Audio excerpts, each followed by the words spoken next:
Almost 5 years ago, I brought together 4 of my friends to discuss and debate the best viewer-voted indie games across a 1v1 tournament bracket to decide which game is the best indie game of all time. And then the series never aired. After taking a break from YouTube to finish my degree and start my career, I finally decided to hire an editor to get the series off of the back burner, and about a year of production hell later, it's here, man.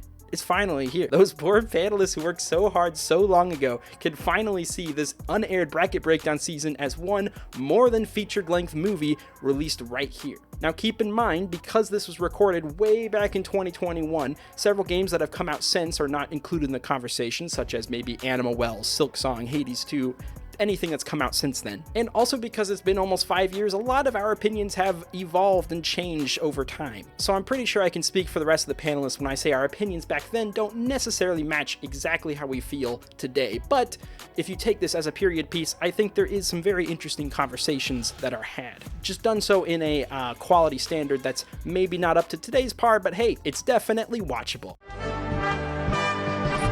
But you don't have to wait any longer. Please enjoy the previously unaired Bracket Breakdown Best Indie Games Movie Edition. Enjoy.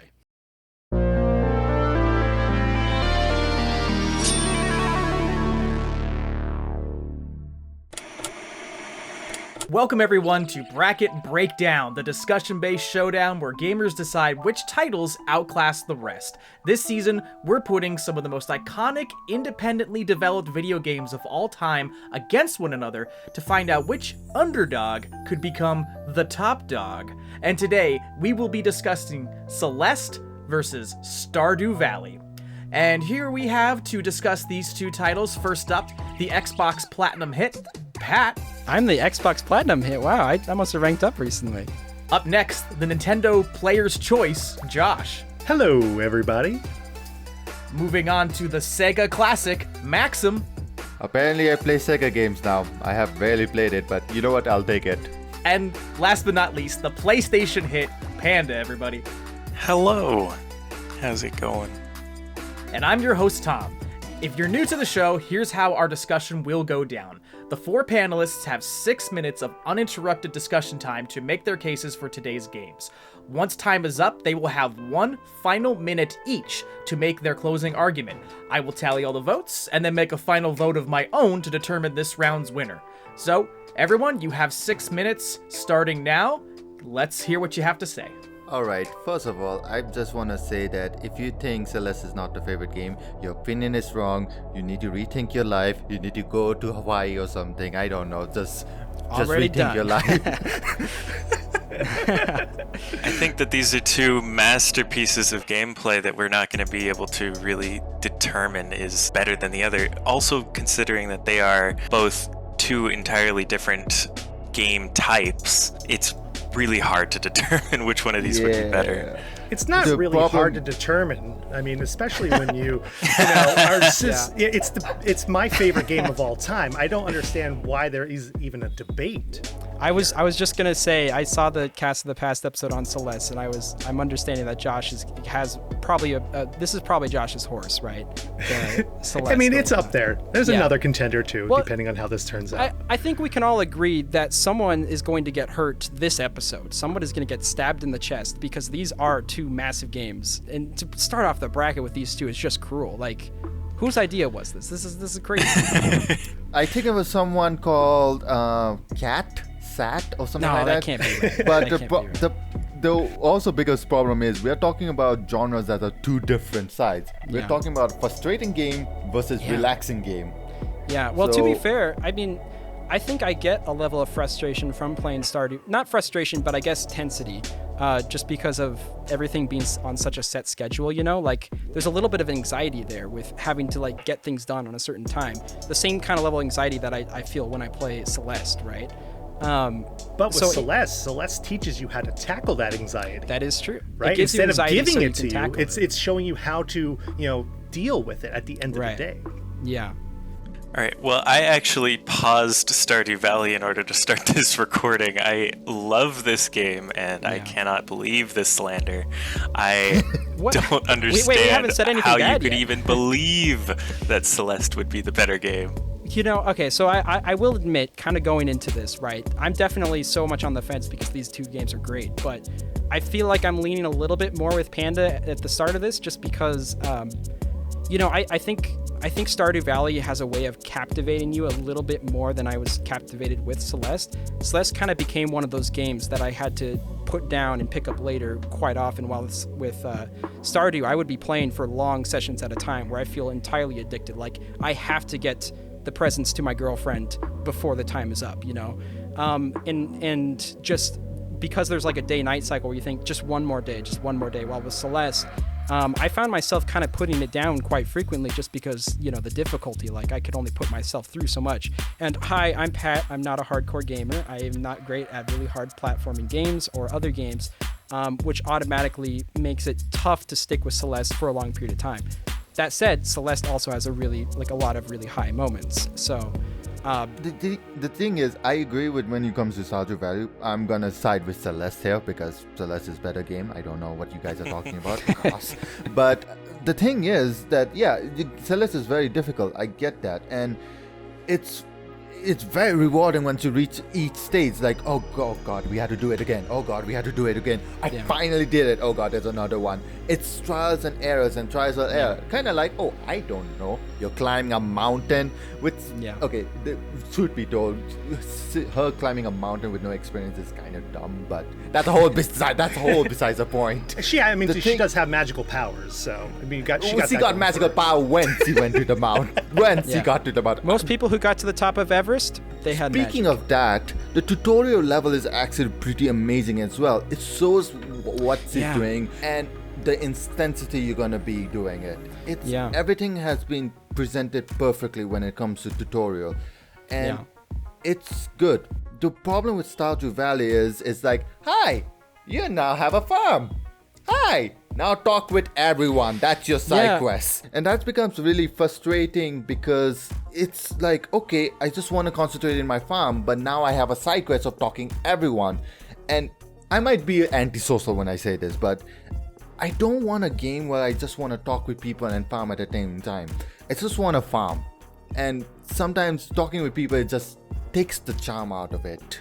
You're absolutely right with how well Celeste does tutorials, in the sense that almost every level of Celeste feels like a well-done tutorial because you're using such simple mechanics that just build on itself to make very complex movements, which is great for a platformer, right? And I totally agree that when you go into Stardew Valley, there's this big sense of like, I don't really know what to do. Even to this day, like if you decide to focus on any individual aspect, like if I focus on the social part of it, I still like, if I want to get people the right kind of materials, the stuff that they like, that's so much trial and error that and there's not always a bunch of clues as to how to figure that out. Sometimes you just got to look it up, right? Which I typically don't like to look up things for games. But in Stardew Valley's defense, you don't necessarily have to do like the social aspect or the mining aspect. Like if you wanted to stick and farm for the whole game, you're absolutely welcome to, like the daylight cycle still helps that a lot, especially with the fact that you can sell crops right at your doorstep. And I think that's one thing that's Stardew Valley really has it going for it, is that you can play the kind of game that you want to play on it. Right? When you're selling that stuff, when you're going through and you're planting your crops, do you feel as satisfied as you do when you are finishing a level of Celeste? Finishing a level of Celeste is far more satisfying for like a very small period of time, because when I'm done with the level, then it's just another immediate, really, really difficult level right after it, right? And also, Celeste also isn't Pat, like... Before you get too far into this rebuttal, I have to unfortunately call the 6-minute timer. So if you want to wrap your rebuttal into your 1-minute closing statement, you can do that. You can do that now. Go ahead. All right, I'll turn this into my final. Geez.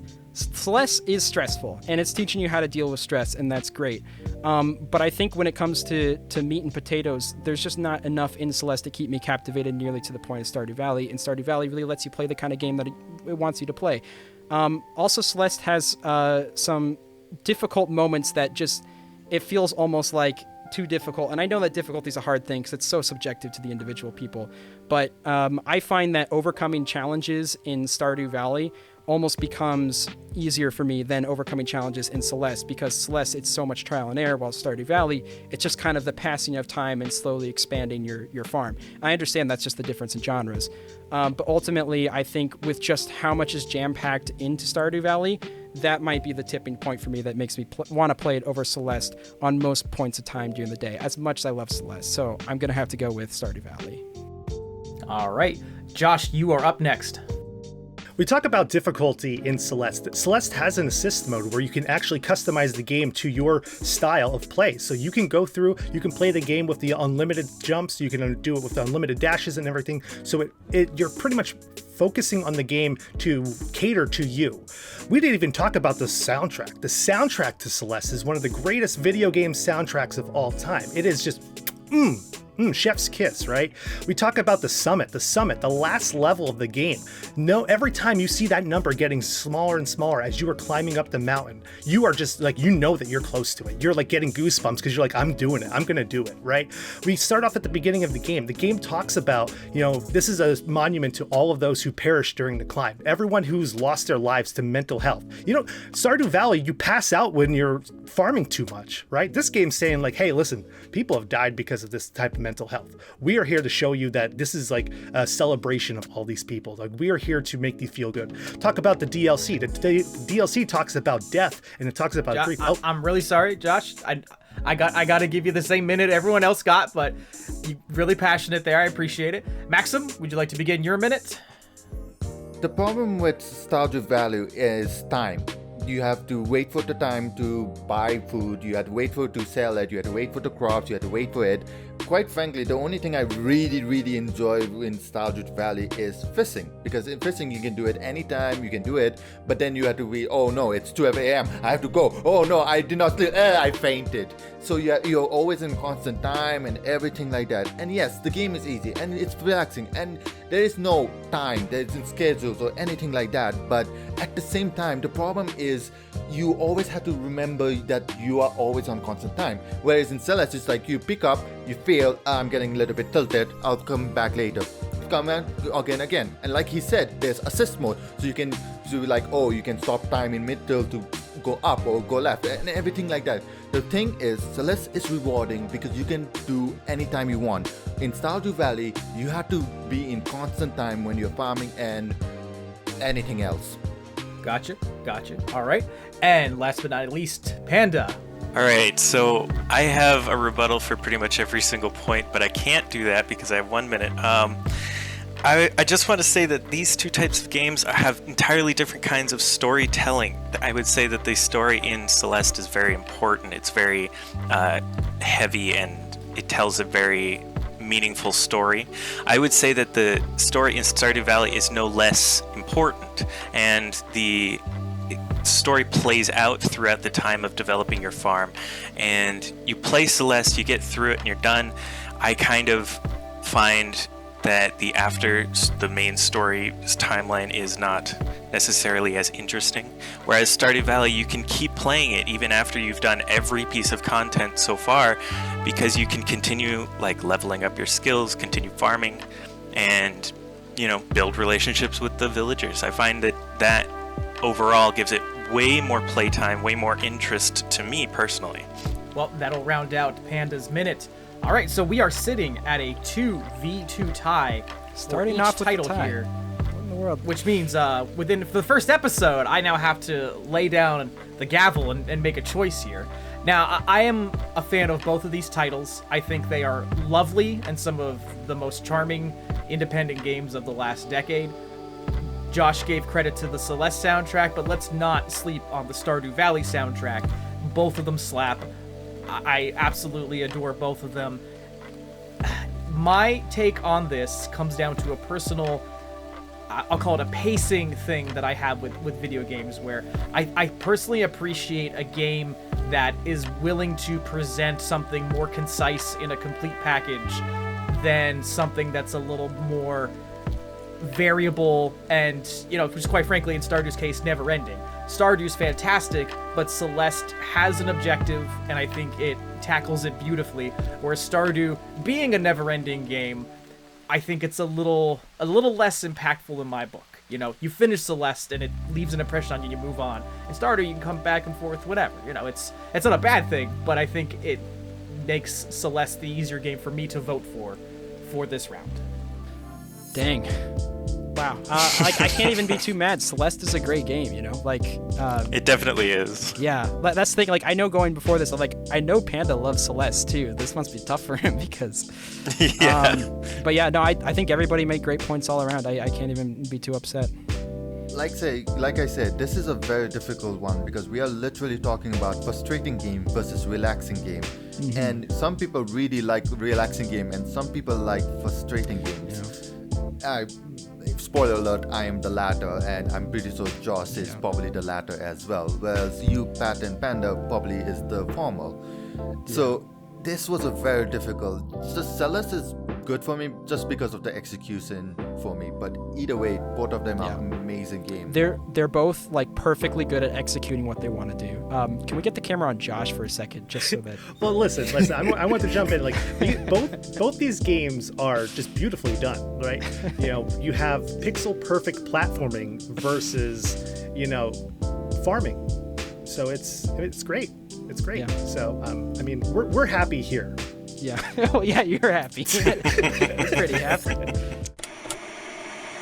Welcome everybody to another episode of Bracket Breakdown, the discussion-based showdown where video game fans discuss which titles outclass the rest.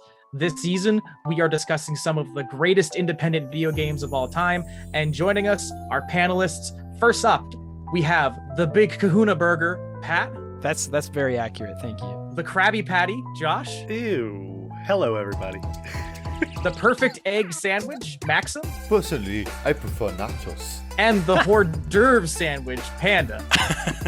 Hello. And today, our panelists will be discussing Hades versus Hollow Knight. I am your host, Tom, but we are going to leave it to our four discussers right here. Is that the proper term? One who discusses is a discusser? I don't know, but Pat, start the discussing. Somebody start the discussing. Yeah. Actually, does someone else want to go first? I have a tendency to go first without really thinking about it. So if anyone else wants to go. Listen, we got the bug version of Dark Souls versus the roguelike version of Diablo. I mean, this is insane. It is insane. You know, I it's really tough because I only started playing Hades a few months. Well, I only started playing both of them a few months ago. But definitely, like, I would stick with either game for different reasons. I would stick with Hades because, similar to Celeste, you know, it was like more level based, but it still had a nice level of progression that I quite enjoyed. So I wanted to kind of level up my character and get more hearts. And I think that's one of Hades' strongest points is the fact that it is like Binding of Isaac style, but long campaign edition. And I really like that because it's very difficult at first, but the game actually kind of gets easier in a sense as you go forward until you start progressing past certain boss fights. But I really like the level of progression that's there. Meanwhile, with Hollow Knight, I ended up coming back to a whole bunch. One, because I absolutely love the world and characters and the music and the artwork and stuff like that. And two, I love that kind of gameplay. That the Metroidvania style is right up my alley. And three, it is extremely difficult, and I cannot beat several bosses over and over again. And I have not beaten the game because the stupid Guardian boss, I literally cannot beat. I've accepted I'm never getting past that in this game. And I've never accepted that for any other game before. I might have just dropped it, be like, screw this, not worth my time. I literally cannot beat Hollow Knight. That's what I came to the conclusion. Despite me absolutely loving the game and loving everything else about it. So I don't know. I don't know if that was in a response to anybody's head, but that needed to be heard. The Guardian Knight, I think is what it's called. Watchers. I think it's called the Watchers, actually. Whatever the roly-poly dudes are, where there's like 6 of them. Yeah, they're terrible. If you think roly-poly is the difficult, God, you haven't seen the worst one. God, you have not seen the final boss. I'm well aware. But Hollow Knight is an amazing game. Yes, Hades is amazing. Hades speaks it, Hades dialogues, it's so amazing. But Hollow Knight does something very special. This is the first time I ever actually really like Metroidvania. I played Super Metroid, but the problem for me with Super Metroid was it was so frustrating when you get lost. When you're lost in Hollow Knight, it's like, this is beautiful. I found new place, I found new abilities, and it never felt like you are stuck in a place. Yes, there is some place where you have to go up, but you don't have the ability or something like that. But then there's also another path you can take, and you have a new map area, or you have a more thing.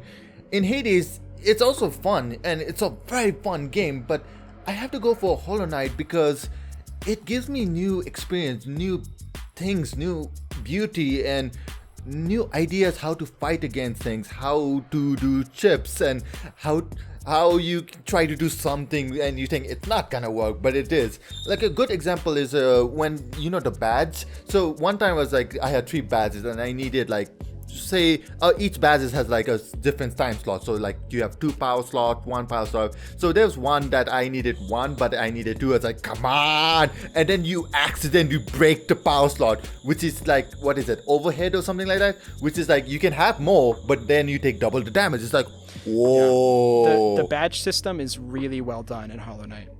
That is so amazing because there's so many things you can find, and the game makes it better because it's so don't tell, and it executes that so perfectly. It really does. The voice acting in Hades, though, the story in Hades, it is just, that world is so like, and it's the problem that we have right now. Both worlds are beautiful for different reasons. The world of Hades is phenomenal. It is just so lived in, and just, you want to talk to all these characters. You want to constantly keep going back to it. But Hollow Knight does so much with so little. When you are in Deep Nest, it is terrifying. When you're out back on the main hub world, it's so relaxing. Bompanada. We know that. We all know Bompanada, right? Yeah, but even the relaxing parts still have this hint of eeriness. Like the game really captures this helplessness on every turn, and that's what's great about it. Is because you really are a helpless character who you start with almost no power-ups, and the time it takes to actually level up in that game with regards to progression is very long. It takes a long time to actually get the smallest of upgrades. Like even the badge that makes your needle just a tiny bit longer, and you're like, this is the best thing I've ever seen. Like the gratification for unlocking stuff is so high because of how helpless you feel.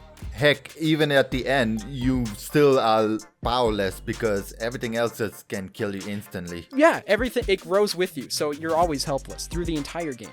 And the tonality works so well. Going back to Hades though, right? Like you sometimes, like with the way that those characters deal with your character in the game, like you almost feel bad picking between 2 different gods, and it's like, oh, I really like this one, but this one's gonna get really mad if I go ahead and pick something from Poseidon. And it's like, there's so much like thinking that has to go into something like that. And sometimes like I'm playing that game, like I want to die because I want to go back to the world because there's something I need to do back in the hub world now. Like I know I need to go talk to Meg. I know I need to go talk to my dad.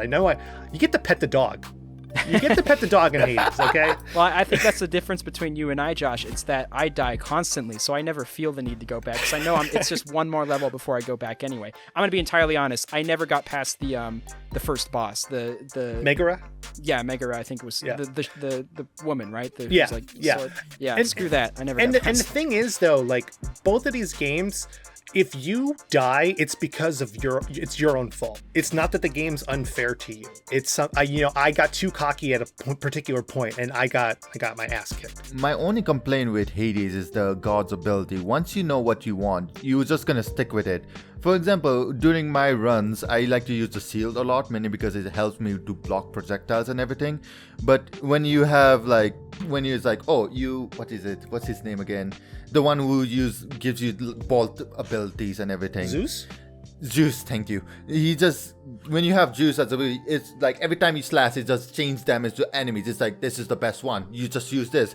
Then there's like, if you have critical chance, I'll use that. Yeah. Oh, now I can use poison every time I dash, I'll use that, and so on and so forth. So once you have your own things, you stick with it, and it's the best one you have. But to be fair, I think what's cool about Hades is that everybody has their own individual single thing, right? Like Zeus wasn't my favorite, but I definitely had my favorite. It just happened to be something else, which I think plays some kind of testament to how balanced it actually is if people are just individually attached to certain things for their playstyles. But it's not as robust as with Hollow Knight, where you are constantly using different badges all the time because different situations call for it, right? I'm constantly switching out the badges. Like, okay, let's try this. And part of that's because I die every 5 seconds, so I get the opportunity to try out new badges. And getting back around to that note of Hollow Knight, Panda, I believe you had something you wanted to bring about Hollow Knight in the discussion today. Yeah, I just I didn't want to jump in. You guys are having such intense discussion.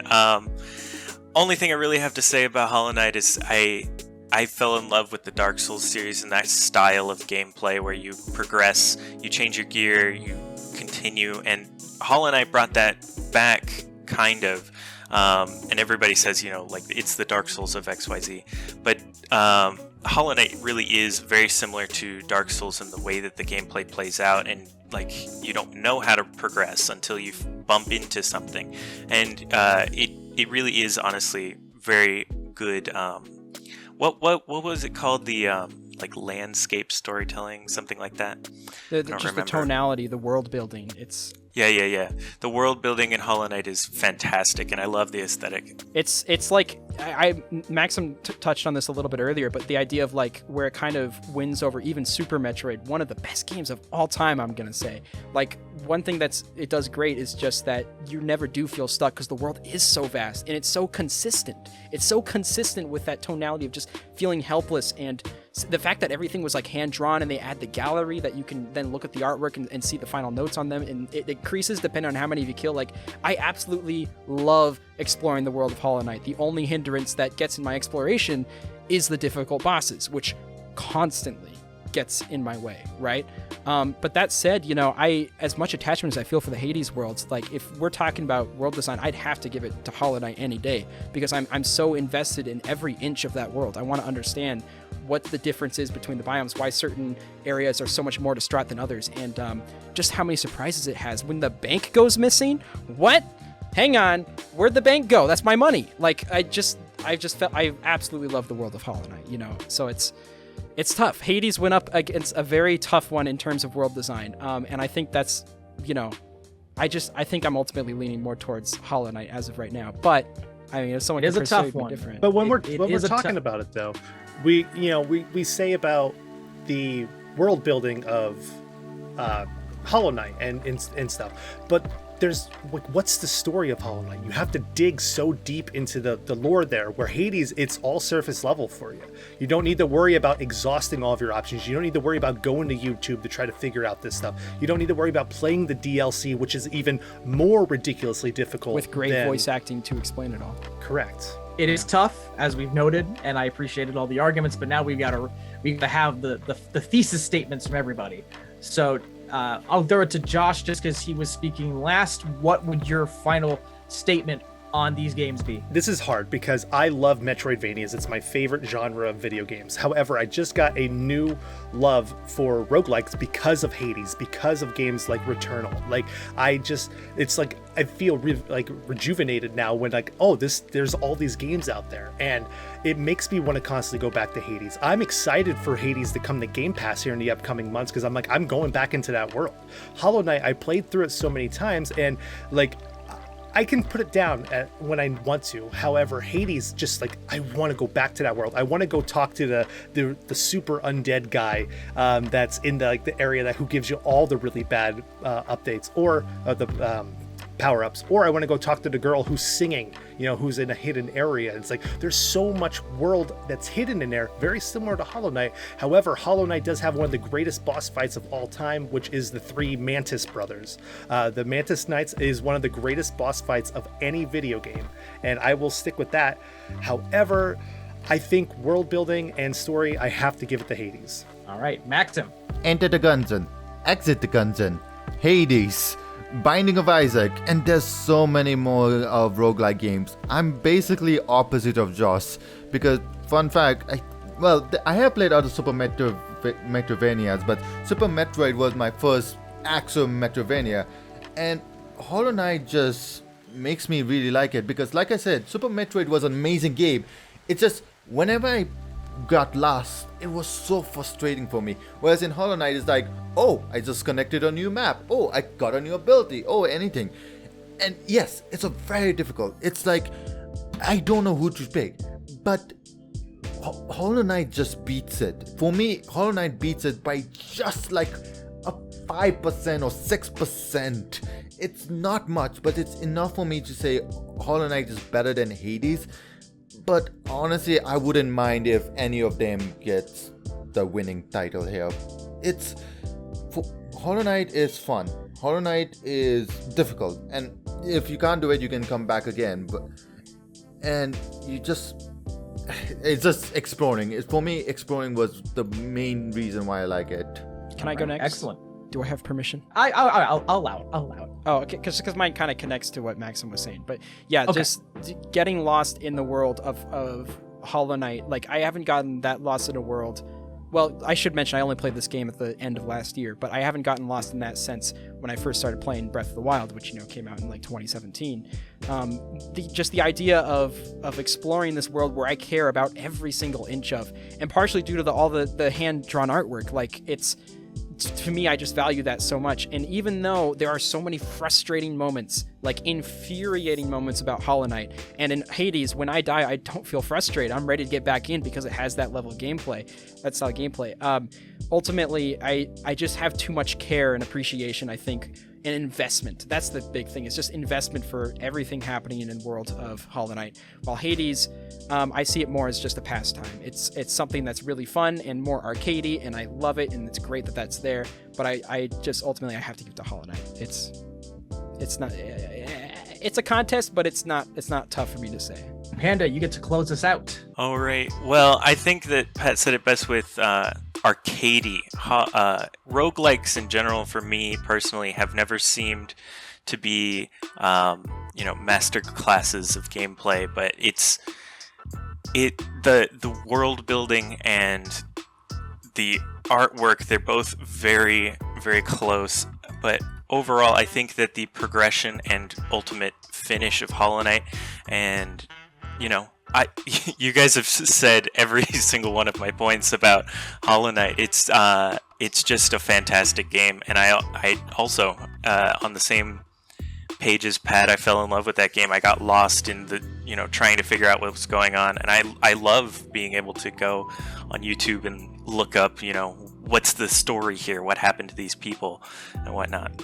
So yeah, Hollow Knight is my pick. Tom, do you have a pity vote, even though there's a new leaning? This seems to have been decided, yes, as you pointed out. But I have to say that although I'm going to vote for Hollow Knight also, this is tough for me because Hades is so much of an A+ in the other direction, whereas Hollow Knight is an A+ for what it does.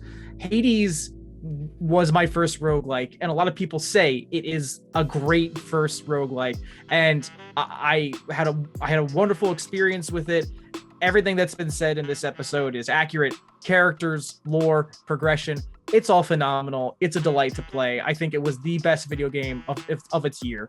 Whereas Hollow Knight, it is so masterfully designed and so endlessly fascinating to get lost in. It's tough but thrilling.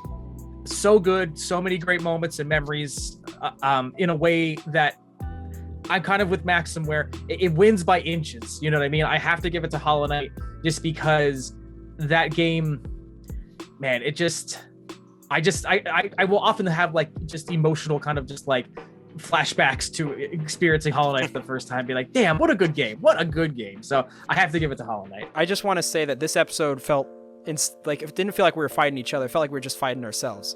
We're just like we have to make part of ourselves feel worse than the other part for the sake of a better good, and that's a show of a tough matchup, But yeah, what can I say? Hollow Knight is it's fantastic. So is Hades. So is Stardew Valley and Celeste. What can I say? Listen, I'm just gonna say one of these two games was voted for Game of the Year at the Game Awards. I'm not gonna tell you which one, but of 2020 though, to be fair. Listen, it was a rough year for all of us. Okay, we needed something good. That is true.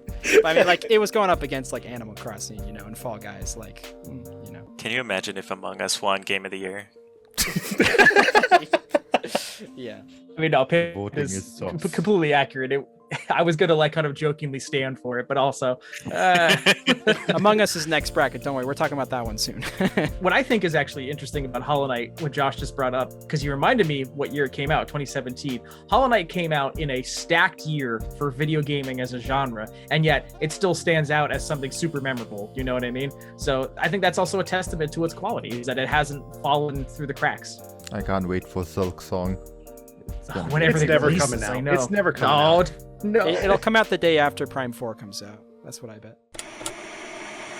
Welcome, ladies and gentlemen, to another installment of Bracket Breakdown, the tournament showdown, where we have gathered together to ask what is the greatest independently produced video game of all time. I am once again your host, and I am joined by our fearless leader, Patnat. What would you do without your fearless leader? Probably vote on more games with more agreeable opinions. That's what I'd imagine. I don't know. Next, the man with no fear, Josh Yeager. Hello, everybody. Enjoying my can of sparkling ice plus caffeine here. Up next, fear itself, Maxim. Welcome to the cult. Today our sacrifice is Matt. Wait, Billy is sick today? Okay, we'll postpone it. And finally, the one who fears no evil, Panda.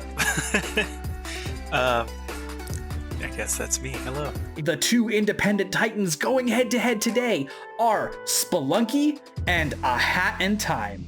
Who wants to kick it off? I, personally, would like to kick it off towards Panda, just based on a few slide remarks made before we started recording. Panda, would you care to just introduce us to your thoughts on the situation?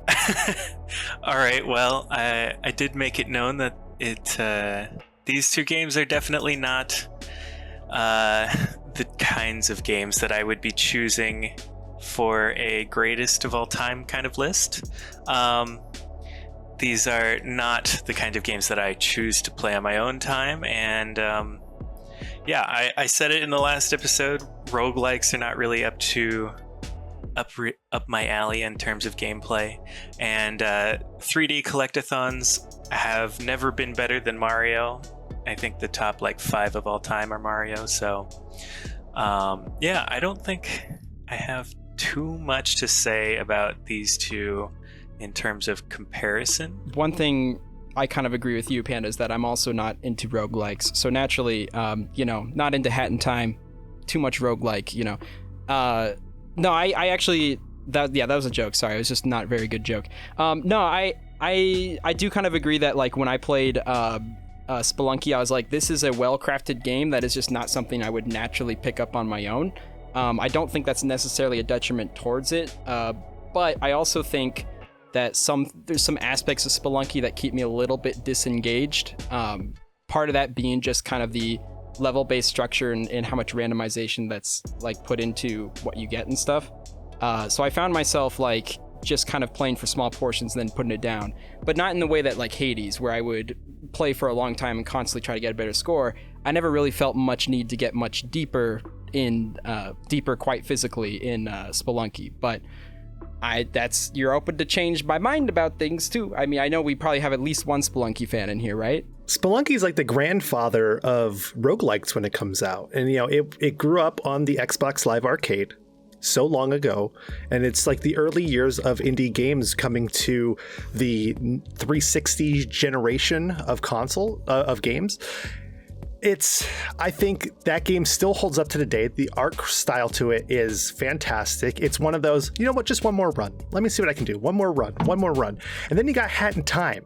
It's a collectathon. Yes, we've talked about that, but it's so rough around the edges and it tries to be so many different things. And the comedy works sometimes, but it's just too cheesy, I believe.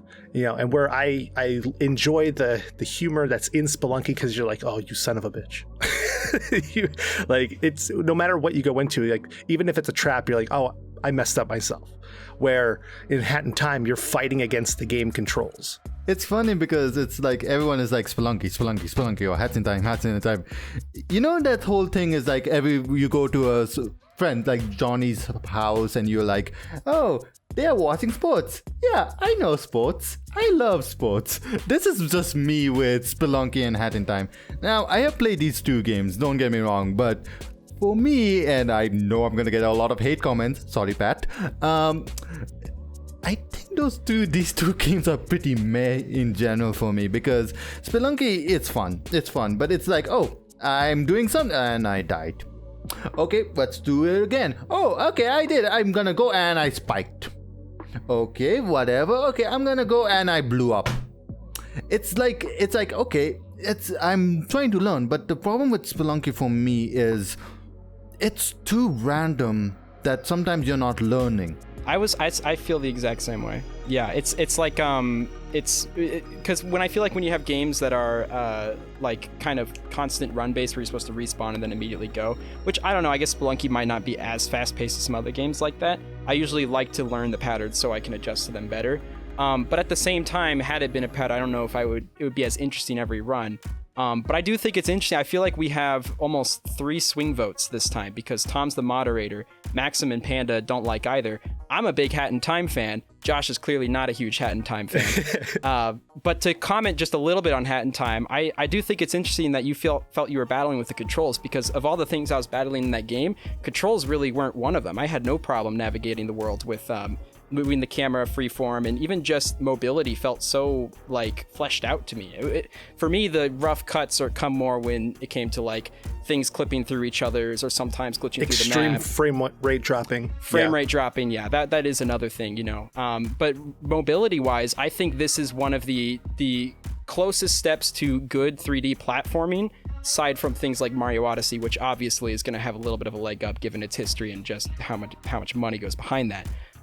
But I felt great like maneuvering and jumping to platforms and stuff. Yeah, that's something that I was going to say about it, because I heard you say it feels clunky to move around and not really like interact in the world. The movement in Hat in Time, especially when compared to Spelunky, is actually very clean in my opinion. I was noticing a lot of the times that it reminded me consistently of movement in Mario Odyssey. Now, obviously, it wasn't to that level. You can't really beat a master at their own craft, but it was so much easier for me to move around in that game as opposed to Spelunky, where it felt like, you know, at least part of the times that I did die, it wasn't really my fault, which, you know, there's things to be said about my skill. I know it's not on the list here, but when we talk about, you know, collectathon games and in the indie genre and stuff like that, I thought that Yooka-Laylee did it much better compared to what a Hat in Time did. In terms of mobility, I entirely agree. I know I'm really supposed to be the unbiased moderator who stays outside the lines here, but I just want to say on the record that I found Yooka-Laylee the slippery, unreliable game compared to the much more polished Hat in Time. I'm not saying either of those have reached the third-person collectathon perfection of what we had in the 90s and early 2000s, but Yooka-Laylee was the one that surprised me the most with its lack of polish, considering that it came from the greats of Rareware, compared to Gears for Breakfast, these scrappy little indie guys doing it over for Hat in Time. And so I hope this doesn't poison any opinions, because I technically didn't say anything against Spelunky, but I really, this one was like, I can't stay silent. I can't stay silent. When we're talking about Spelunky, though, we're not talking about frame rate dropping. We're not talking about clipping. We're not talking about anything. It is side-scrolling, pixel-perfect platforming in a roguelike genre. That is very randomized and can die because of random luck. You said pixel perfect, and I just cannot agree with that. Okay. I feel like a lot of the times that I was moving around in that game, I just was not 100% in control of the character. I did not feel as though it was smooth. Just, you know, in general, I felt it was clunky. I agree with both of you. I think its pixel perfect mobility is what makes it tough to move around, because you don't have certain like slipperiness that you kind of expect from usual maneuvering. So because of that, because you have so much control as to when you land in the air and stuff, you end up losing a couple of different shots because you're not fully understanding the momentum of the game. Bit of a sidetrack, we're gonna go, but the problem with Spelunky with precise control is basically the same as if anyone has played Super Metroid for the SNES. It's too precise, and sometimes that precise can be very, very problematic. Sand Level is a perfect good example of Super Metroid if you guys have played that. The Hat in Time is also pretty unpolished. The story is pretty garbage. Some of the statistics forever to finish. I'm sorry, it just is. It's This is just rough. Nobody's winning this one. We're all gonna feel bad afterwards. Yeah, I think the only reason I'm gonna vote for Hat in Time is because Spelunky is too randomized for me that it's not a frustrating game. It's going borderline rage-inducing, and there's a difference between frustrating and rage-inducing in my book. And I think a good example is Hades versus Getting Over It. I don't think it's even rage-inducing. I think I just don't care enough about the game. It doesn't make me want to play it more. It doesn't want me to continue. You know, I just didn't have too much to say about it. Gotcha. Well, with that, we're now going to have to find something to say in 1 minute or less, because this is the time for all of you to make your cases and your votes. So, beginning from Pat, please tell us who you're voting for now. I'm voting for Hat in Time, and I feel like I don't want people to think that I didn't enjoy my experience with Spelunky. It's just that the level of engagement, I just couldn't find it. Similar to Panda, I didn't find much reason to continue with the game. Even though everything mechanically worked pretty well, and not everything mechanically works seamlessly in Hat in Time, just that level of wonder and honestly, just fun. That fun factor that you get from Hat in Time, even when you're not completing objectives, even just walking around the spaceship. Like, I had more fun walking around the spaceship than most of my spelunking in Spelunky. And I think for that, I got to go with Hat in Time. All right, plenty of time left. How courteous of you. That leaves us with Josh. What is your 1 minute final argument? I am picking Spelunky on this one. You guys have just talked about, frame rate dropping. You talk about clipping. You talk about a garbage story in A Hat in Time, right? All these terrible things in A Hat in Time. And I put maybe a half an hour to an hour in A Hat in Time, and it was just, I was so bored. I was so frustrated with the way that game handled. I go in, I put multiple hours into Spelunky, enjoying it. The world is so unique and different every single time. No matter what you go to, it's just always different. And I love that. And I love some of the art design to it. The characters are adorable. The little chibi design that they all have. The music's fun and exciting. It reminds you of Indiana Jones a lot. So, I mean, what can't you love about it? Very good, very good. Up next, Maxim, tell us who you are picking. This episode is basically Hades versus Helynt, but the opposite. The problem isn't that there's a game that I really, really like, and these two games I really like, is that these two games I really, really don't care about. So this is gonna go more of my fun. It's gonna be based on the fun meter of me. And while Spelunky is fun, it's so frustrating. It's not like Hades, it's not like Enter the Gungeon, because there's some randomized luck. If you fall down, you die. If you don't, blah blah blah. Well, it's in Hat in Time. There's like so many, like when you see the mountain for the first time, when you're swinging in the umbrella, you just be like, whoa. And there's so many moments where it's like a bit more fun for me than Spelunky. So based only on my funometer, Hat in Time wins, but barely, for the opposite reason. Okay, all right. Well, Panda, are you gonna send us into a tiebreaker, or are you going to have a hat in this victory? I think that it's not close. I think that this is a good example of Josh's bias here towards roguelikes, because he describes it as fun, unique, and entertaining, and I just cannot see any of those adjectives being describing Spelunky. I realized that I looked up reviews because I was like, why is this even on the list? People love this game. Like, I cannot understand it. In terms of roguelikes, Hades blows this out of the water, and if I had to choose, which of these games am I going to complete, there's no contest. It's going to be Hat in Time. Like, not that I necessarily enjoy Hat in Time, but it's just a good game as opposed to my opinion of Spelunky. So, yes. All right. Well, with 3 votes to 1, this was a victory for Hat in Time from Gears for Breakfast. I don't need to step in, but for my 2 cents, Pat, if you need to edit this out, all I'm gonna say is I've only played one of these games, and it was A Hat in Time, and I had a lot of fun with it, but I didn't have to make that the difficult decision. So that is your winner for this round. A Hat in Time won, but it really doesn't feel like a victory, which is a shame, because I feel like Hat in Time has enough going for it to get like an actual win, not just a better of two evils. I think there's a lot of charm with the game. I'm sad that not as many people had fun playing it. But the thing is, neither one of these games are going to make it out of the next round anyway. With the titans that are surrounding it, there's no way. That's true. And to pay one bit of homage before we send it to the losing round, Spelunky started a lot of things that you later get to see in other games. Some of the games that you'll actually see later in this list, such as Terraria. Hat in Time had so much potential. It had so much. It's like a kid has his own ship. He controls time. Oh my goodness! And then it's like, I'm playing it. People like this? And then we have Spelunky. It's like, oh, another roguelike. I heard good things about Spelunky. It's gonna be fun. People like this? Hat in Time felt like it should have been on a Sega Saturn. Yeah, exactly. I don't see that as a negative argument. I see that as a positive thing.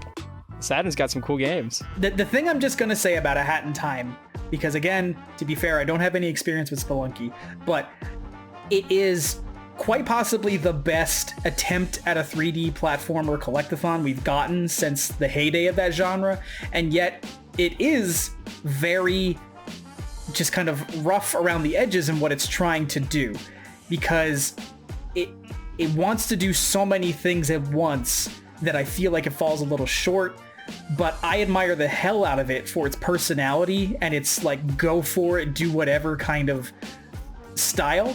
So I can understand completely everyone's arguments that this is kind of a battle between two underwhelming examples of each genre, but that's just what happens when, you're breaking brackets. That's all I can say.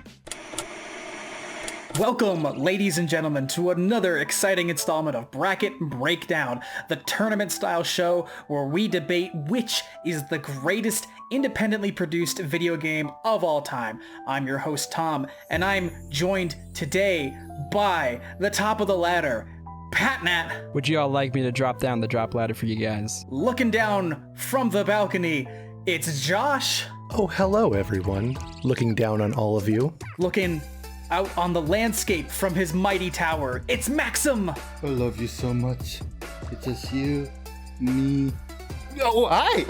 How are you guys? And looking down on us all with a bird's eye view, it's Panda. Bow before me. Whoa. Okay, Satan. Yeah. Calm down. This got a little bit more nervous.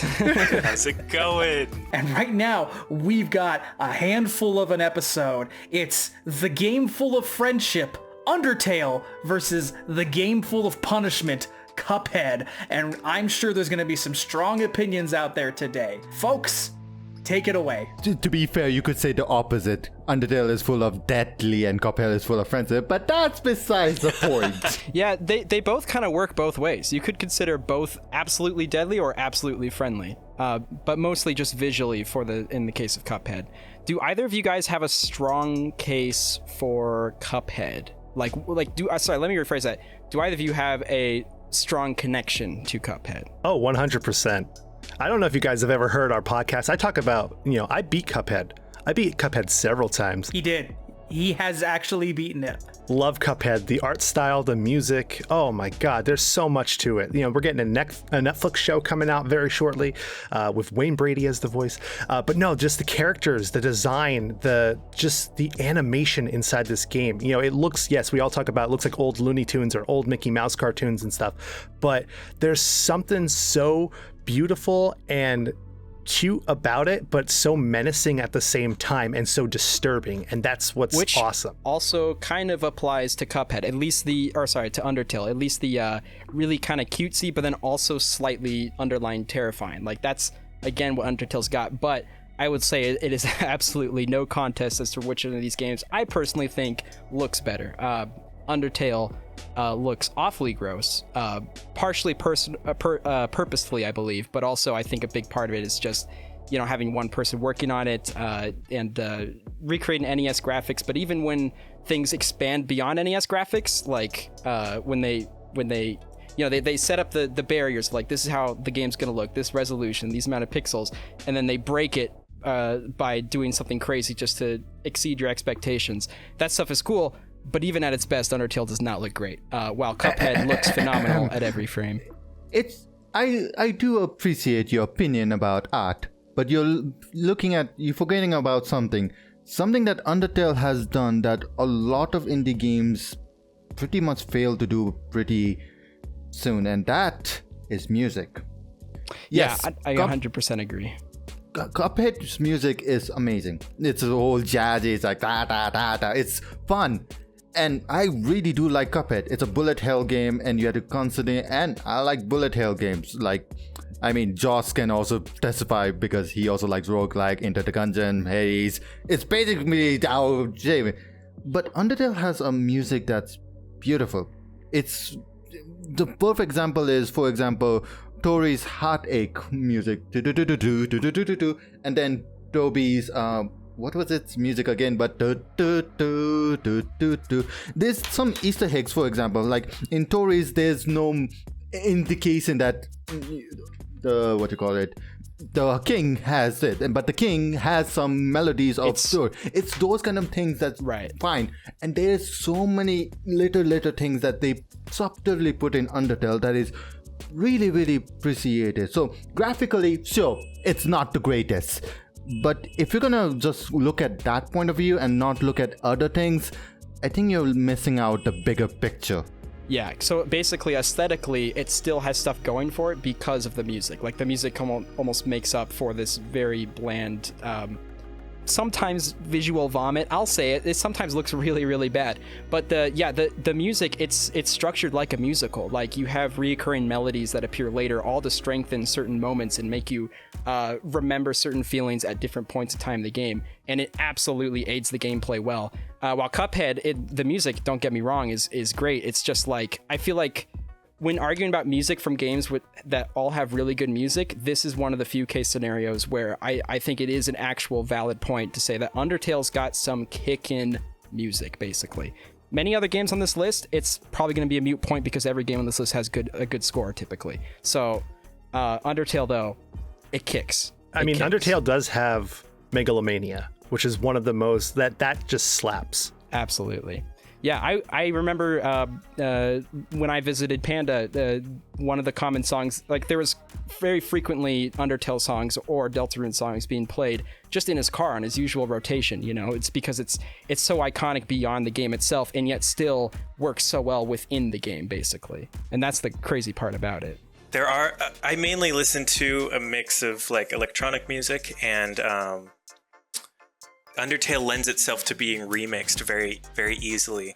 However, I do believe that you guys are skipping out on a certain point, is that Cuphead has done something that none of the other, any game has attempted to do, which is make its art style rubber hose animation, which is a old style of animation that they did because they, only had X amount of frames to do what they want to do with. But it's such an achievement, I kind of feel like, in order to, let me see how to phrase this. It's so much different than any other art style that you would ever see, and they did it masterfully. And it's, art and music in like the mix of the both of them aesthetically. I believe they're both on the same level, but just differently. Undertale definitely has the pacing correctly, but Cuphead is just better aesthetically. Excuse me, Panda, if you don't mind me interrupting or asking. I just wanted to ask, am I correct in that Cuphead's main kind of animation inspiration is, I believe his name is Max Fleischer? Can you confirm that? I cannot confirm that. I'm not 100% sure. Okay. But I remember when they talked about the era of animation, it's specifically, obviously, it's going for the 1930s style of animation, like, right before the kind of golden era of Disney and Looney Tunes, but right when short animation was blowing up. Just to talk to what you were mentioning, I could have sworn, maybe I shouldn't have asked this question without having the info, but I was just curious if you knew, but that's okay. I do think it's worth mentioning that the very first thing we started talking about with Cuphead is its visuals, because that's obviously kind of the most prominent part of the game, right? I think when it comes to gameplay, there's not actually a ton of fascinating elements, and I think that what kind of goes to show that is just how few levels there actually are in the game, and how the connection between them is essentially just walking on a drawn map and stuff like that. It feels almost like a movie first with game elements added to it because it's so good looking, right? But maybe you guys can contest to that. It's a style of game, it's a genre of game called boss rush, where you're basically just doing extremely difficult bosses one after another, getting better until you can finally beat the final boss. And it's that kind of pacing and gameplay doesn't really get a lot of attention from critically acclaimed kind of things.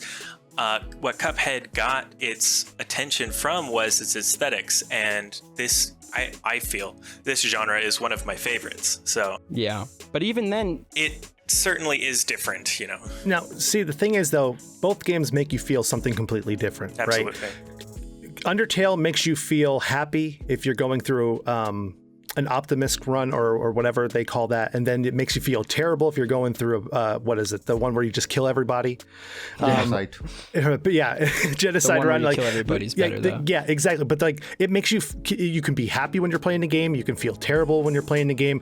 When you're playing the game too, the game realizes if you've tried to delete your save and go back into it. There's a lot of smart elements to it, but no matter how you feel during Undertale, though, the amount of satisfaction you get when you realize that you beat a boss in Cuphead is unmatched. When you've put hours into a boss, or you've put days into trying to beat the devil at the end of the game, and you finally hit that thing and it just pops up with knockout, and you're throw your controller on the ground, that's it, I did it, I have accomplished something. The other one's you killed everybody. No. It's not No, it's not You can't walk away with that. There's a lot of bosses in Undertale as well, where it's I need to do this. Yeah, but you don't even fight those this. bosses. You do. Bullet hell fight. Even in the fastest run. Even in the fastest run, there's some bosses that is very difficult, and it can take multiple tries for a lot of people. And even if that's the case, you can't just ignore half of the game just because you want to. It's I'll just play this game. One-third of the game. 1/3. Well, actually, let's be honest. It's more like 1/2. You. I am speaking here. I am speaking for my friends here. The thing here is that just because... Yes, I only have done the pacifist run. I'll be honest, I don't like the genocide. It just makes me uncomfortable. But there is some charms that it shows the morals of just because you're determined about something doesn't mean you should do it. And Genocide Run is a pretty good run about it. And there's so many Easter runs. After you do Genocide Run, again Genocide Run. After you do Genocide of the Pacifist. The thing is, there's a lot of challenges in the game, and sometimes it takes multiple tries just to understand that. And yes, Cuphead, there's a boss rush mode, and you have to practice, and it's fun, and it's satisfying when you do it. But if you're gonna ignore the frustration and the determination of Undertale as well, I'm gonna say you're being biased here. As the final boss of this season, I'm very sorry, but I have to let you guys know that it's time for some final arguments. I need you to each get together a minute's worth of arguments on each of these games and just let us hear it. So, Panda, I'm gonna start with you. What do you think should be the winner of this round? Before I say which one I am voting for, I want to just make sure that it's known that Cuphead is an aesthetic masterclass. They have done such an amazing job with, making the game visually pleasing and being able to have all of these elements, making it more fun to play. Like having an aesthetically pleasing game makes it more fun. However, when I think back to which game did I have more fun playing, I never actually beat Cuphead because I got to the final boss and it was fun, but it didn't make me want to continue going until I had beat the boss. Now, that may be just because of how I play, what I got out of it, but I didn't find the final boss of Cuphead to be that satisfying to fight. And in counter to Josh's point of Undertale has no bosses, every single boss in the genocide route for Undertale was, the best experience of the entire game. Being able to beat something that difficult while also having an impact on the story and all of these other things, it just outclasses Cuphead in that way. Sorry for how much of a delay this may have come in at, but I have to move us on to Maxim. What is your final statement? Like I said, I think that proves by what I'm voting for. Yes, it is true that Cuphead is fun. I am not going to ignore it. It's an amazing game, phenomenal game, and it deserves it. I think my vote goes for Undertale. Not because it's fun, not because the music is pleasing, but it's because of these subtle things, subtle morals, subtle things when you do the genocide run or the pacifist run, when you talk with people, when you find more clues and everything.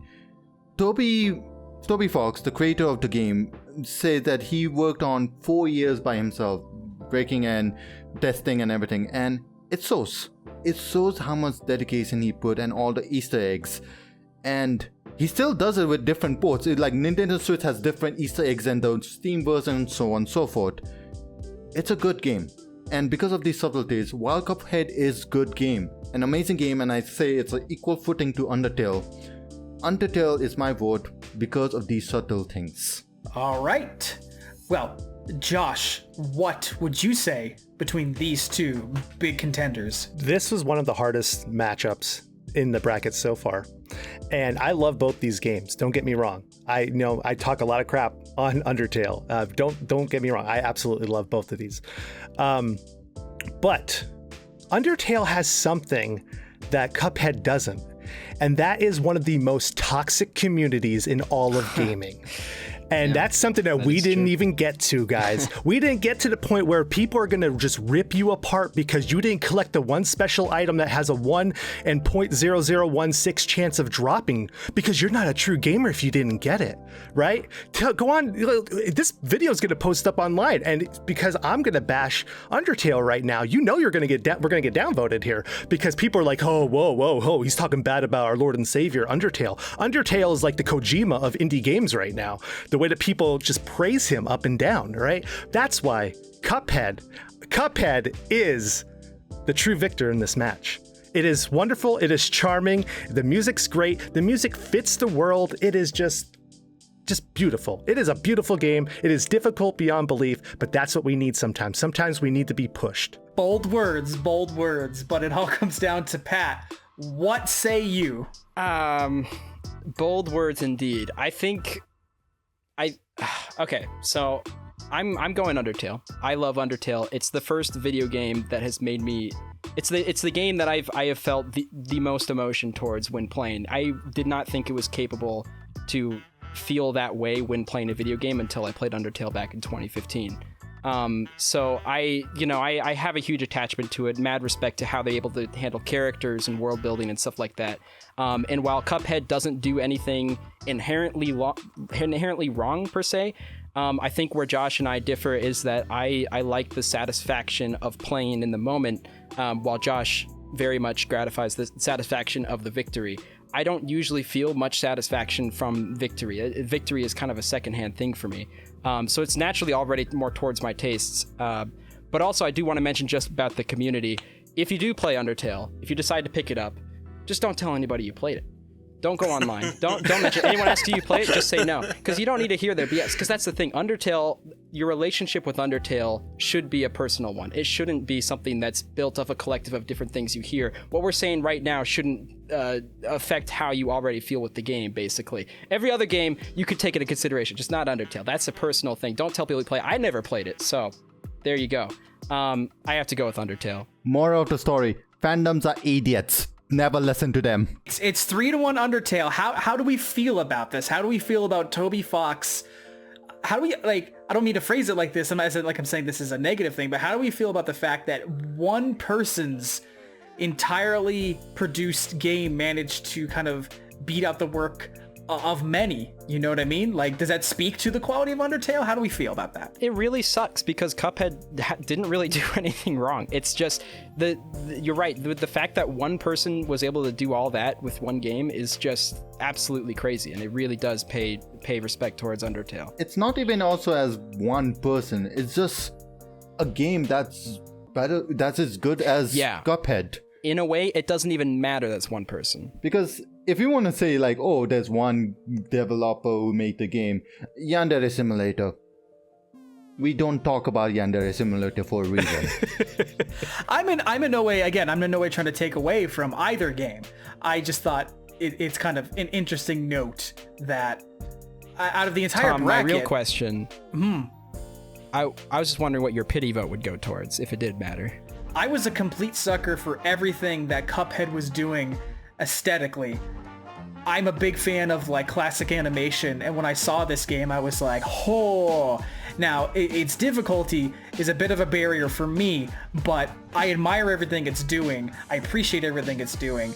And then on the other side, you have Undertale, which is a vastly ambitious game in terms of like what it's using video gaming as a genre to do, emotionally, contextually, things like that. Like, they're both truly works of art.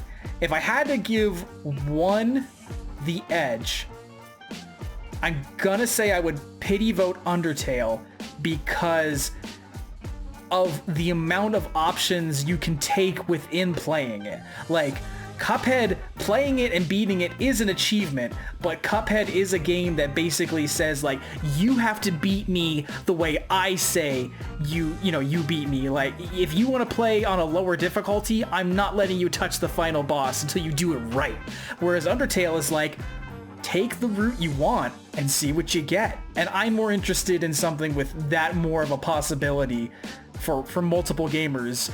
But at the same time, I'm still impressed by anybody who does beat Cuphead, because that is an achievement.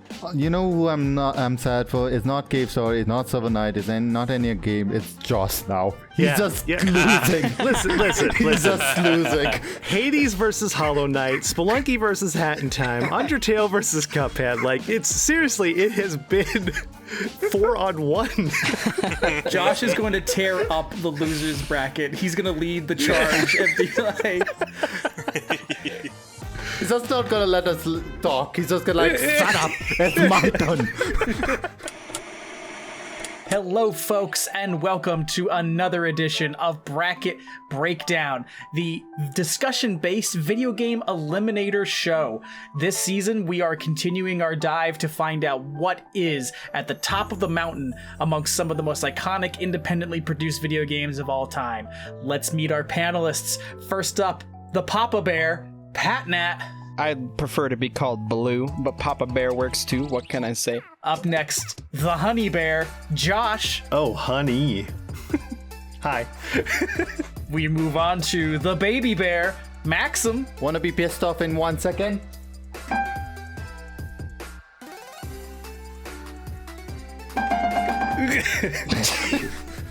And as always, the Panda Bear, Panda. Hello. I would make a panda noise, but they screech, so I'm not going to do that. Panelists, let's kick it off. Alright, I'm gonna just start it off. Hopefully Josh doesn't get 4-1 again. Cave Story is an amazing game. Hopefully Josh agrees with me here. Do you agree with me? Cave Story's a good game. Is it better than Summer Night? No, absolutely not. Oh, God damn it. Before we establish everyone's votes too early on, let me just say it's very interesting that these two games went up against each other, because both of these games try to accomplish a very similar thing, which is just recreating like what we remember from games of the NES era and whatnot, but also adding its own like modern twist to it. And it's kind of cool to see that, because I feel like we can actually make a lot of very direct comparisons between these two, because not only are they similar in that sense, but also just in genre. Obviously, both platformers with item collecting and gearing up and stuff like that. But I think what might make it tough with such a direct comparison is that we're going to pretty clearly like maybe one better than the other because one of them's mechanics might function better than the others, right? Unless someone wants to dispute that idea. But I feel like this one might be a little bit more one-sided for us individually going in. The way you talked about it, though, right? Like, they both do try to relive the feeling that we had when we played NES games. You have Cave Story, which reminds me a lot of like Blaster Master. You know, with the traversing through the world, different ways you would be going, moving around, all the extra guns and weapons that you would get in there. And then you get Shovel Knight, which are, DuckTales, Mario 3, there's so many, Mega Man, there's so many different things that are inside there. Like, it is, when I saw this list come up, I'm like, oh man, this is actually going to be a very difficult decision because these are two of the best indie games that are trying to relive nostalgia. Two definitely strong contenders. Also two important ones. It's funny as well because besides Undertale, Cave Story and Shovel Knight is the only one in our list that's pretty much 8-bit or 16-bit if I'm correct. And these two are fighting each other at the very beginning. So, well then, this is gonna be a tough one. Both of them they both have their own love and their oh god, it's very difficult for me. And for sometimes it's like, I like this. No, I like this. No, I like this. No, I like this. I like both. It's hard for me to come up with something to compare them against each other because they're both so similar. In my mind, like Pat said, it's like nostalgic gameplay of that era. And I used to play Super Mario World like religiously, and Shovel Knight reminded me of that a lot. I also played Mega Man, and I loved Mega Man, and Cave Story reminded me of that a lot. So it's really hard for me to find something to compare them on. Well, one thing we should establish first is that Cave Story was made by one person, and it was one of the first indie games to be kind of cross-platform. Like, it was on the WiiWare for a period of time, and then later went to the 3DS and stuff like that. And it was very, very eye-opening for other indie devs to see like an indie game being put on something like WiiWare. And there was other games in that floodgate too, like World of Goo and stuff like that. But Shovel Knight, when it comes to kind of opening the doors for indie games, I feel like Shovel Knight, it kind of broke all expectations in that front because it did more than just cross-platform. It was actually showing, hey, this is an indie game that actually stands up against other AAA titles, specifically in areas where other AAA titles have failed. Like, there's a reason not a ton of the later Mega Man games that started getting the console releases or more modern console releases were as revered, and to then take something like Shovel Knight where it's like, hey, this old formula that was like used way back then, we modernized it and we made something that's actually super fun and can actually be considered better than a lot of these other AAA studio games, right?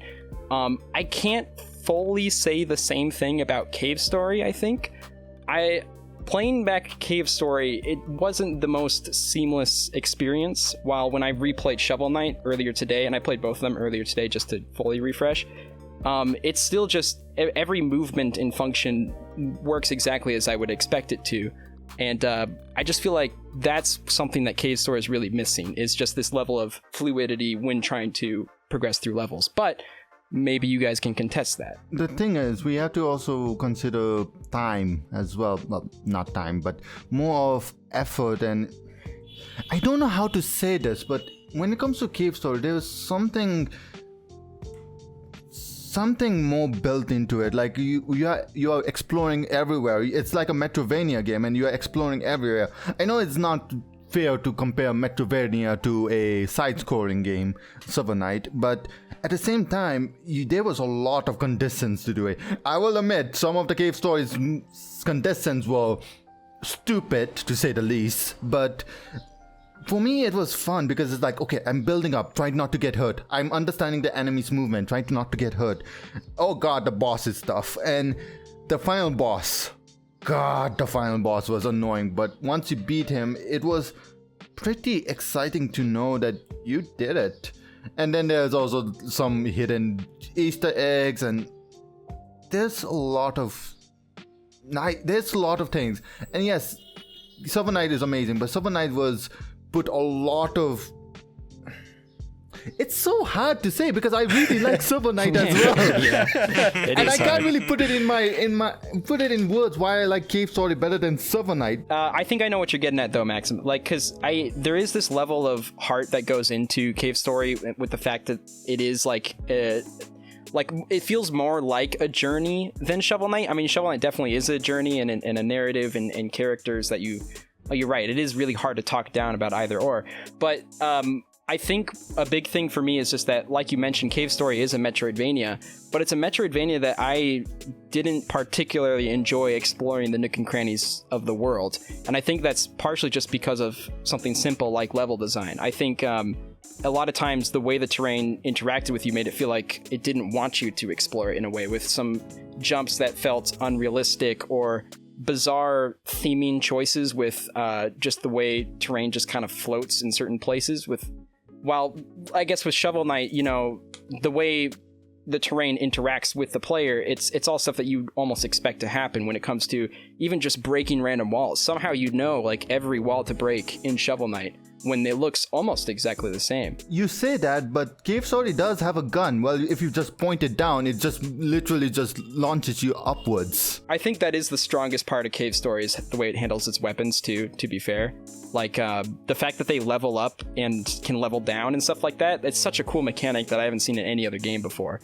But you know, Shovel Knight's got really good weapons too, so it's really tough. I think that Cave Story beats Shovel Knight in that aspect of the like weapon system, because Shovel Knight you can choose like to use like certain loadout, if I remember directly. I didn't play it too recently, but I loved that game. The loadout was the like armor sets basically. It feels like a rewarding level of gameplay where if you do better, you're going to be able to do more damage, be able to get through the level easier, so that you feel a real incentive to master the gameplay. Whereas I feel like in Shovel Knight, it's made to be like precise. Like Cave Story is a little bit more dynamic, and Shovel Knight feels like precise, and it just is a different kind of skill grinding, I would say. But it's really just up to whichever one you like more. Absolutely. Well, I think now is the time where we have to determine which one we all like more. So, starting with Pat, please give me your 1-minute final arguments for Cave Story or for Shovel Knight. I'm actually very, very surprised about the amount of love that's given to Cave Story when compared to Shovel Knight specifically, because I kind of felt like I was going to have to play devil's advocate more going into this. But the reality is, I can't help but see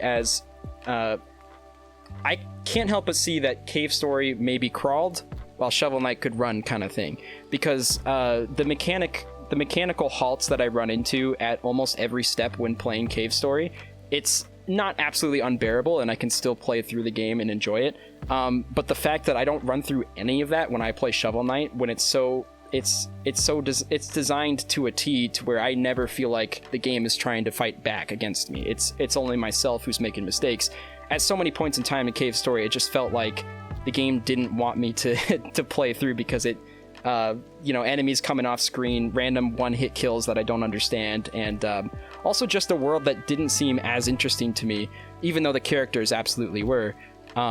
Ultimately, like, Shovel Knight is just a full package, and I can't really see any inherent flaws with it. And when you're comparing a game so directly with such a similar genre, I have to go with the one that's just got flawless mechanics. Even though I don't think that's the only thing to good games, I just have to go with Shovel Knight because of that. Very well.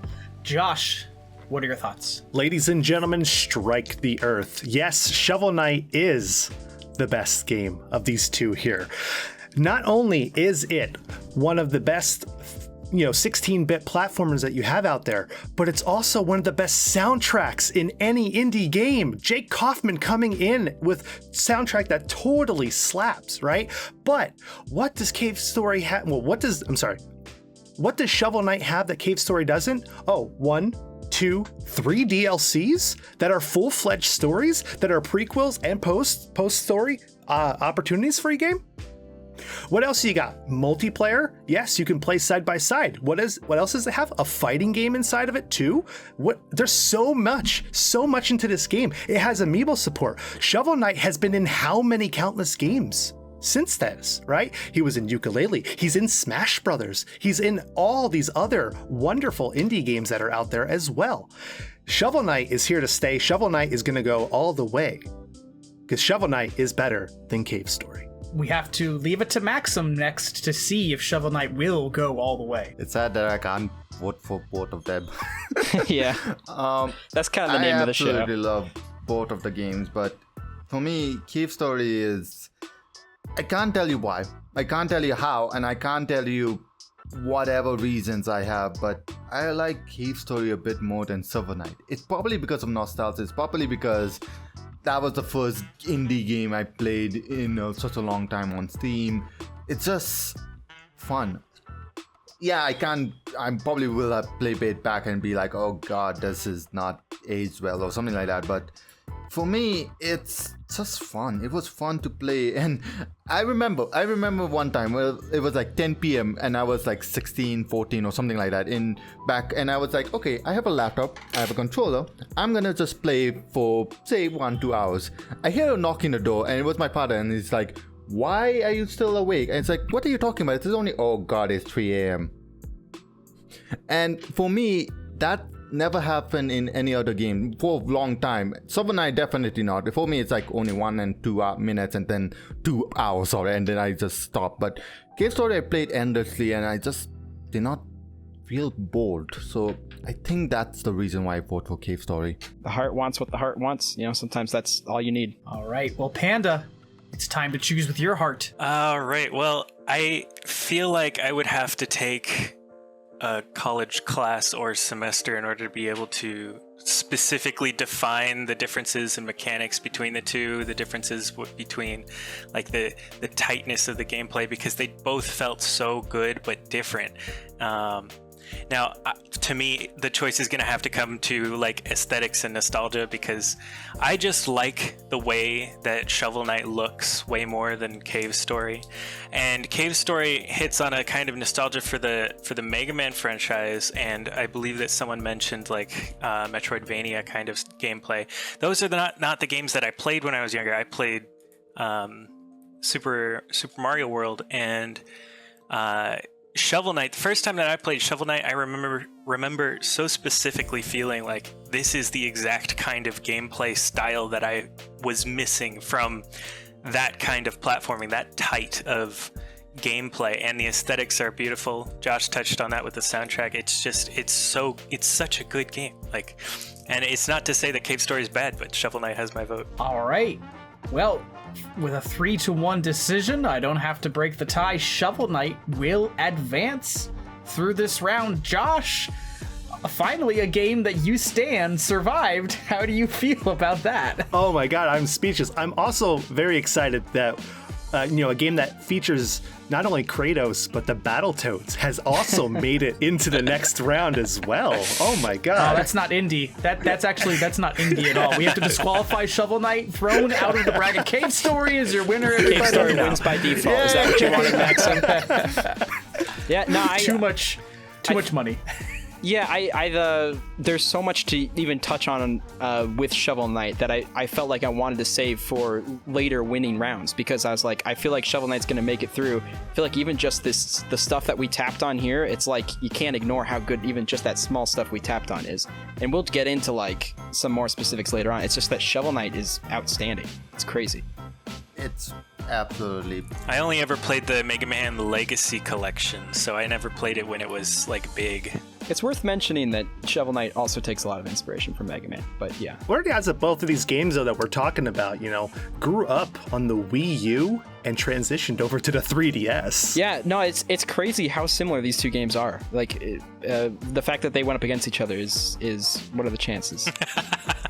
Just to jump back to the Mega Man comparison, I have my hot take on Shovel Knight is that it is Mega Man, but fair.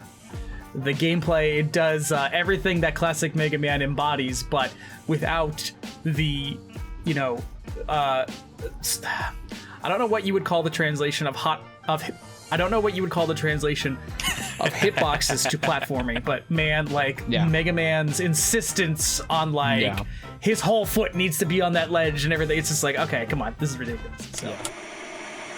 Welcome, folks, to another episode of Bracket Breakdown, the video game eliminator show where a host of wonderful panelists discuss and debate which iconic independent video game deserves to move up the ranks towards being the king of them all. We are joined once again by our delightful collection of talkers, the first of which being the number one son, Pat Nat. No, I forget that number 2 son. My brother, forget him. I'm the number 1 son here. Up next, your long lost brother, Josh. Hello, everybody. Thank you for joining us for the Bracket Breakdown. Up next, the son you never had, Maxim. I'm the greatest son.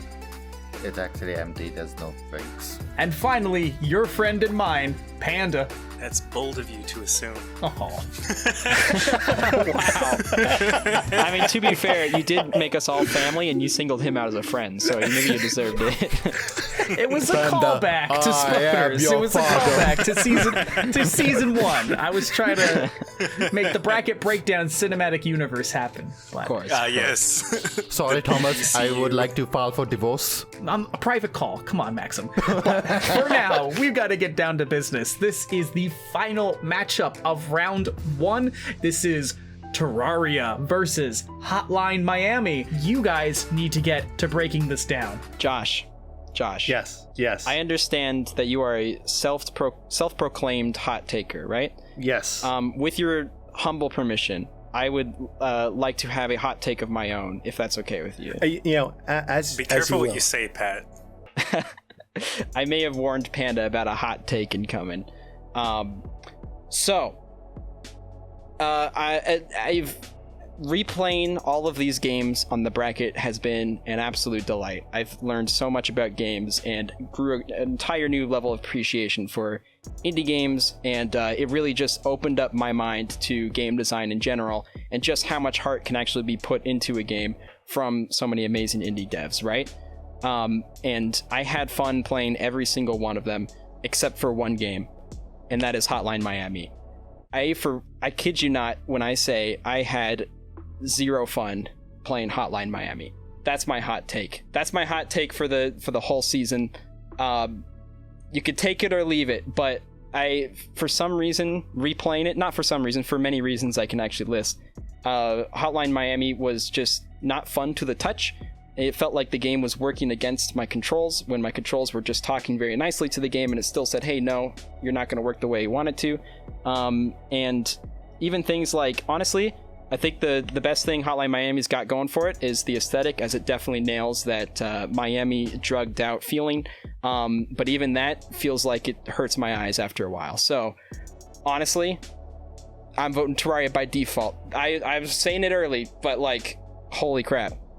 Would anyone like to contest that? I mean, please contest it so I don't look crazy. I definitely was going to be the one to say that. Sorry to kind of spoil, but like I definitely agree, and you made it seem a lot more ominous with your warning of what you were gonna say. I feel like Hotline Miami is I did have fun. I didn't have zero fun, as Pat calls this game, but I feel like it's an arcade game, right? I feel like it's a good arcade game, but I don't feel like it's I don't know how to phrase this. I don't feel like it's good enough to be put in the realm of best game. I don't think it deserves to be a part of that talk because it's an arcade game. I don't know. I know that there are some arcade games that could definitely be good contenders for this kind of title. None that are coming to mind. But basically, even though we agree, it's still a hot take because it's Hotline Miami. So there you go. Get out. Out. I'm stuck here. Glued down. All right, Maxim, let's hear it. I love video games. Hotline Miami, Terraria. I love them so much. Those two games are really, really fun. Yay. I did not have fun with either of those, I'll be honest. I mean, I'm just saying Thomas like oh my god. But Look, I'm just watching this powder keg get closer and closer. Okay, so I'm just keep going. Jesus Christ. I mean, at one point, Hotline Miami was fun, but I'm like, okay, I'll play it later. Never played it again. And then I tried to play Terraria over and over and over, and then be like, okay, this is Terraria. Why did I open Minecraft? Whatever, Minecraft. Dangerous fighting words here. Oh my god. Minecraft is better than Terraria. Get all the downvotes. Josh, I'd love to hear what you have to say on this. There, on the list of all the games that are in round one, there was really only one game that made you truly feel like a badass every single time you stepped into that world. And that was Hotline Miami. That's a fair argument. Fair point. Every time you go in there, you are so badass. When you clear out an entire room and you do everything in one shot, you're like, I am invincible. I am a god right now, right? You feel so cool. And like you said, it nails that aesthetic of that 80s Miami, drugged out world. The fact that different masks give you different abilities, and all the masks are like all gritty and dark, and like just the world's ugly, right? And it's so good. And what is Terraria? A side-scrolling version of Minecraft. Oh no! Oh my! I'm sorry. With the shittier soundtrack too. Can I just say that? Oh my god. Okay, that's going a bit too far. No one's happy at this one. We're all hurt. We're all hurt. Tom's probably the most hurt. I cannot believe this slander that I'm hearing about Terraria. I just need to step in my position. This here with two Terraria is of my. Oh my god, Terraria is one of my top games of all time. Tom, what's your interjection? I'm sorry I'm losing control of the show. I just need to step in and say, let's play nice until the closing statements. But also, we're lucky that this is the last matchup of the round and not the first, or else this would have been it. But Panda, no one please would have continue. came back for the series. They would have clicked off right there. We would have had it privated the video. This is weird because I feel like we're kind of getting consensus already, but we're all still frustrated with what each other is saying. Tom or Josh, there's so much to unpack. Josh, in this list of indie games, I kept thinking like all these indie games have a great soundtrack to the point where it feels mute to even bring it up in comparison to another, except for a few exceptions. One of those being Undertale. The other for me is Terraria. I can't imagine Terraria having Minecraft's got good music, but Terraria's music is still incredible. Like it's just that overworld theme alone when you load when in you're and comparing it to Hotline Miami. I don't even remember the tracks of Hotline Miami. I'm sure you didn't play that much of it, you said. Because I didn't want to play that much of it. And you mentioned like the game is like it captures that aesthetic and it looks ugly and stuff like that. Even if the game is trying to look ugly, it doesn't change the fact that it looks ugly, And we said the similar thing with Undertale too, where it's just like I'm staring at this the entire time. And you mentioned like clearing rooms in one shot.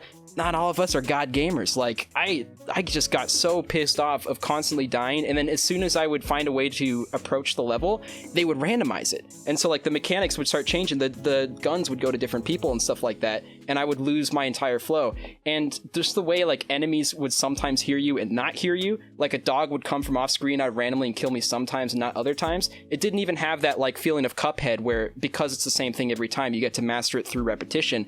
I felt like I couldn't master it through repetition because everything kept changing. And we briefly talked about that in Spelunky, but this is a much bigger case of that, and that's what drives me crazy about it. It feels like it's like punishing me for playing multiple times when it's also designed to make you get through repetition. And that's like the frustrating part. I feel like Hotline Miami isn't doing anything new. Like it's a good arcade game, but that is it. I don't feel as though the aesthetic was overly ambitious. I feel like it was, it was drugged out Miami. If you want to go to drugged out Miami, I don't want to talk to you. But I just feel like Hotline Miami it's a good arcade game. That's it. there's nothing else really to say about it. It's not doing anything that I haven't seen in other games. That kind of tight gameplay where it's just a single level, you finish it and you go to the next one is slightly harder, you master each one. It makes you feel as though you are very good at the game, and then you get your ass kicked 12 times on the next one.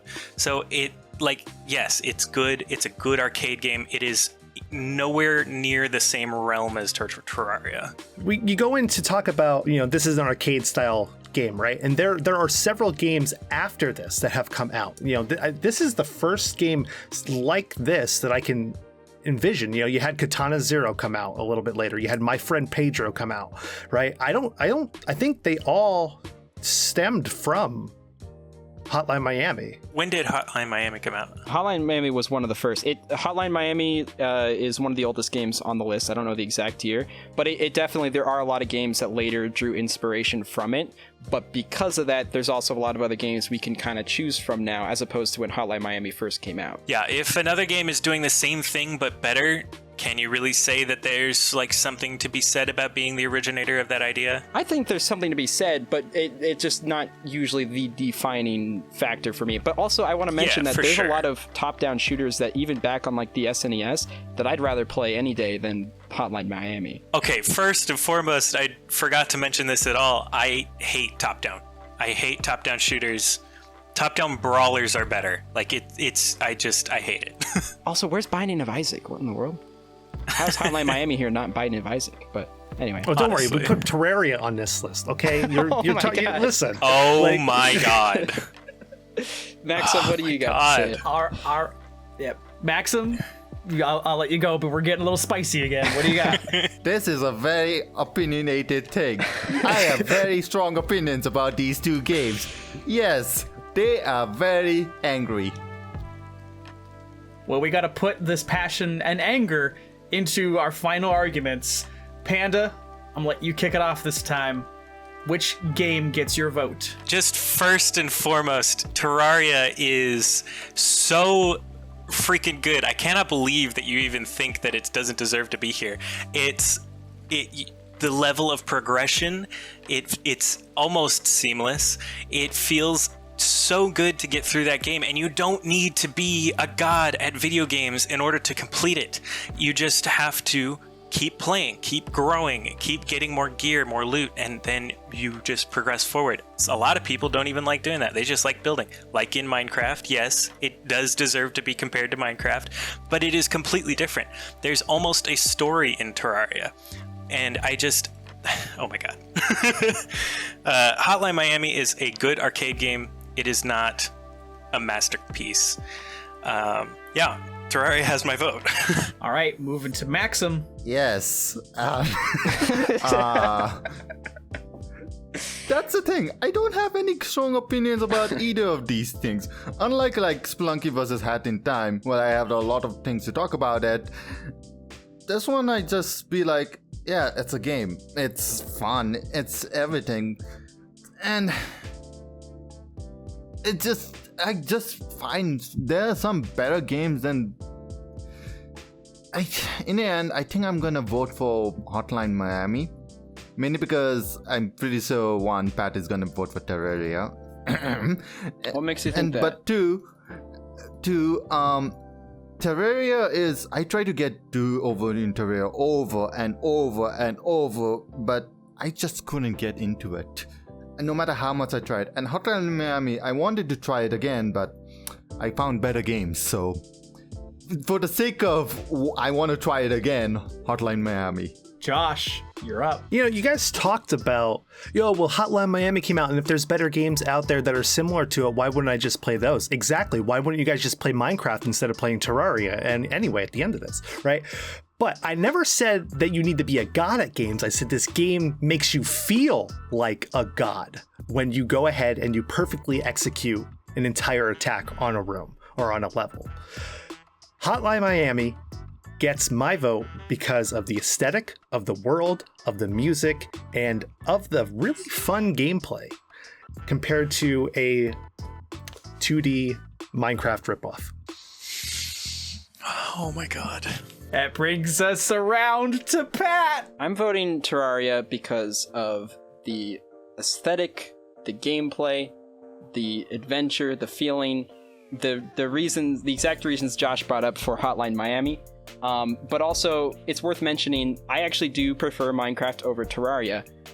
But having a lot of experience in both games, do I know that you kind of go to them for different reasons. If you go to Terraria for building, you're playing the wrong game, right? That's where Minecraft's territory is. You go to Terraria for the epic boss fights, the imaginative ways to gear yourself up, the cooperative play with friends through seemingly impossible challenges. Like, that's where Terraria shines. It's just that cooperative play with friends and stuff like that. Hotline Miami, there's so many, it's hard to dig this further down in the grave for me, because I very rarely do I just play a game that's as appreciated as this, widely appreciated, and just think, man, I just didn't enjoy my time playing. I felt like I specifically had to play the game for research for this bracket breakdown, which hasn't happened before. So on that alone, I want to mention that there definitely are some things that Terraria could improve on, and I plan on getting into those for further rounds.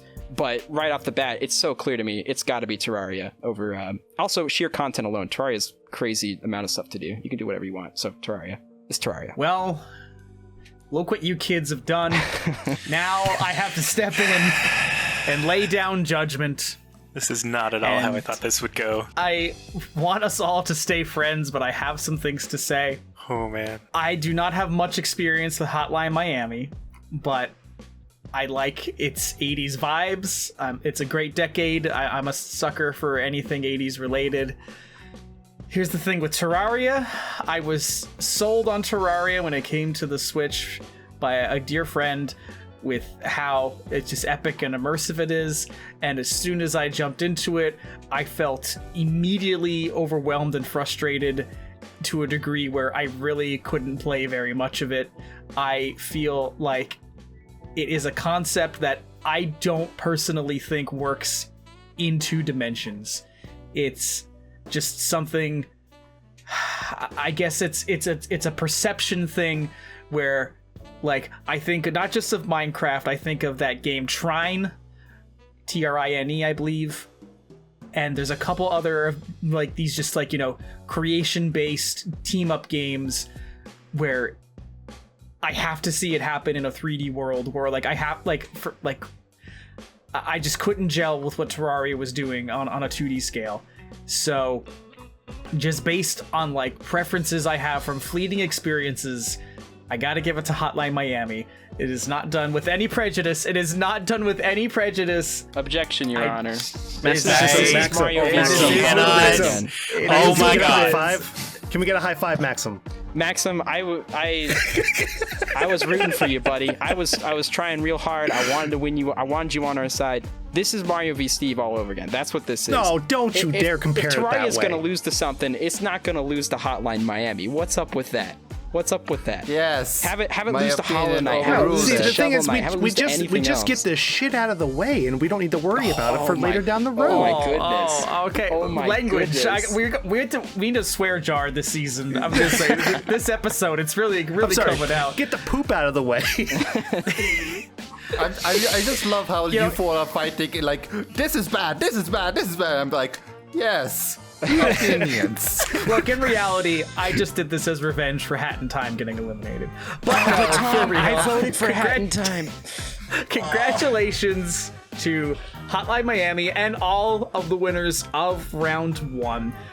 Gentlemen, do we have any post-voting thoughts? Yeah, I just want to say it feels good to be a part of the winning team for once. Something happened here. We need to rewind. We need to redo this episode. Fresh 10 minutes. It's so great, guys. What is wrong with you? I appreciate everyone understanding how great of a game Hotline Miami is. It just... Oh my gosh. Yes. I did not want it to go this way. I was like, I know, because like going in, I'm like, listen, I didn't even get into the story of Hotline Miami yet. That's going to be saved for later episodes when it advances a little bit further. Actually, it probably won't advance past Shovel Knight. But oh my god. we got to wrap this up. We got to wrap it up before fists are being thrown. Whoa, easy now. You're making it pretty dang far into this massive video. Pretty soon there's not going to be anything left to watch. I promise I won't do this often, but I want to quickly shout out the PatNat Games Discord server because we have a channel there dedicated to discussing all things Bracket Breakdown, and you can sure as heck leave your indie games takes either in the comments below or by joining the Discord and getting more engaged with that conversation.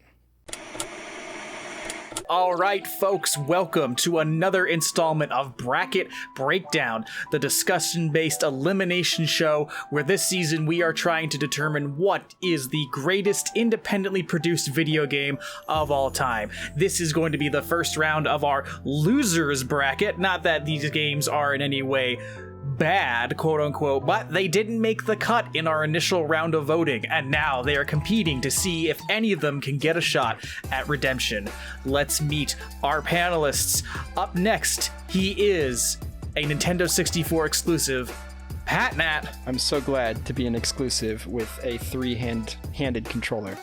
It's quite an honor. I don't think many people get to say that. Up next on the lineup, he has cross-generational compatibility, Josh. I'm glad I'm cross-platform because I don't want to touch the N64 ever. Up next, make sure you buy their battle pass. It's Maxim. Wow, the technology is so advanced. It's like I'm in real life.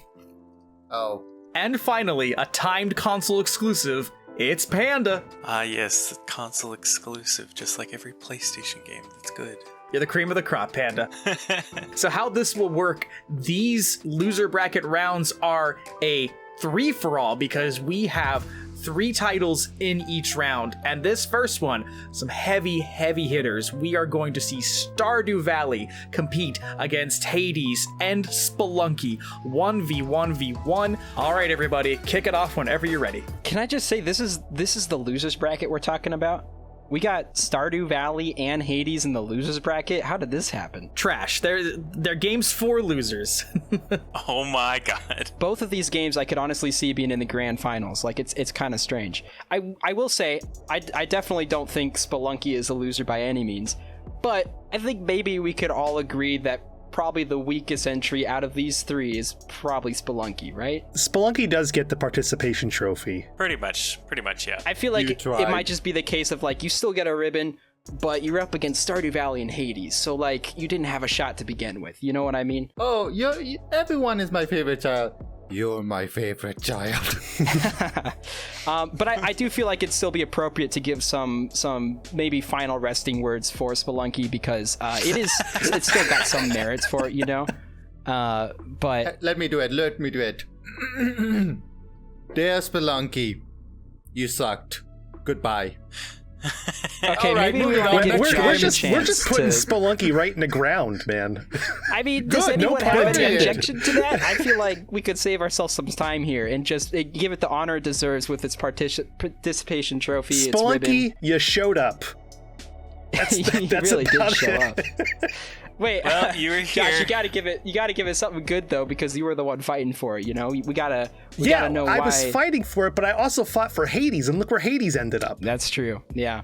Oh, that's true. You don't want to accidentally jinx it by fighting for it. For Hades' case, it was like literally by That one was pick. really close. That one was super close. Yeah, we are literally talking about, yeah. I'll say some good things about Spelunky then. And I briefly touched on this last time, but Spelunky really was an influential game for a lot of other indie games. There's a lot of like individual mechanics you can find in that game that have been redone in probably more successful indie games. Even one on this list, Terraria, you can find a lot of inspirations Terraria took from Spelunky specifically, just in the way like how bombs work, interactivity with ropes and ladders and stuff like that, and just dealing with the side-based, grid-based, excavation-based game, all based, right? It's, you know, there's clearly a lot of inspiration taken from it, and Terraria really kind of took that and went wild, and it's crazy that Terraria is next in losers bracket, but that's next bracket. We don't have to talk about that yet. But basically, Spelunky did kind of have an influence to the indie game world in general, especially because it was one of the first of the indie games as we know them today, because the whole name of indie games changed around the time Spelunky came out. So it was also one of the first roguelikes too. It was up there with Rogue Legacy. It was up there with Infinity Blade or whatever came out on the iPhone. right. a long time ago, right? And it's still to this day, I think there's reason to play Spelunky instead of other games. I don't think it's been entirely triumphed by other games, at least in the genre that it's trying to be, right?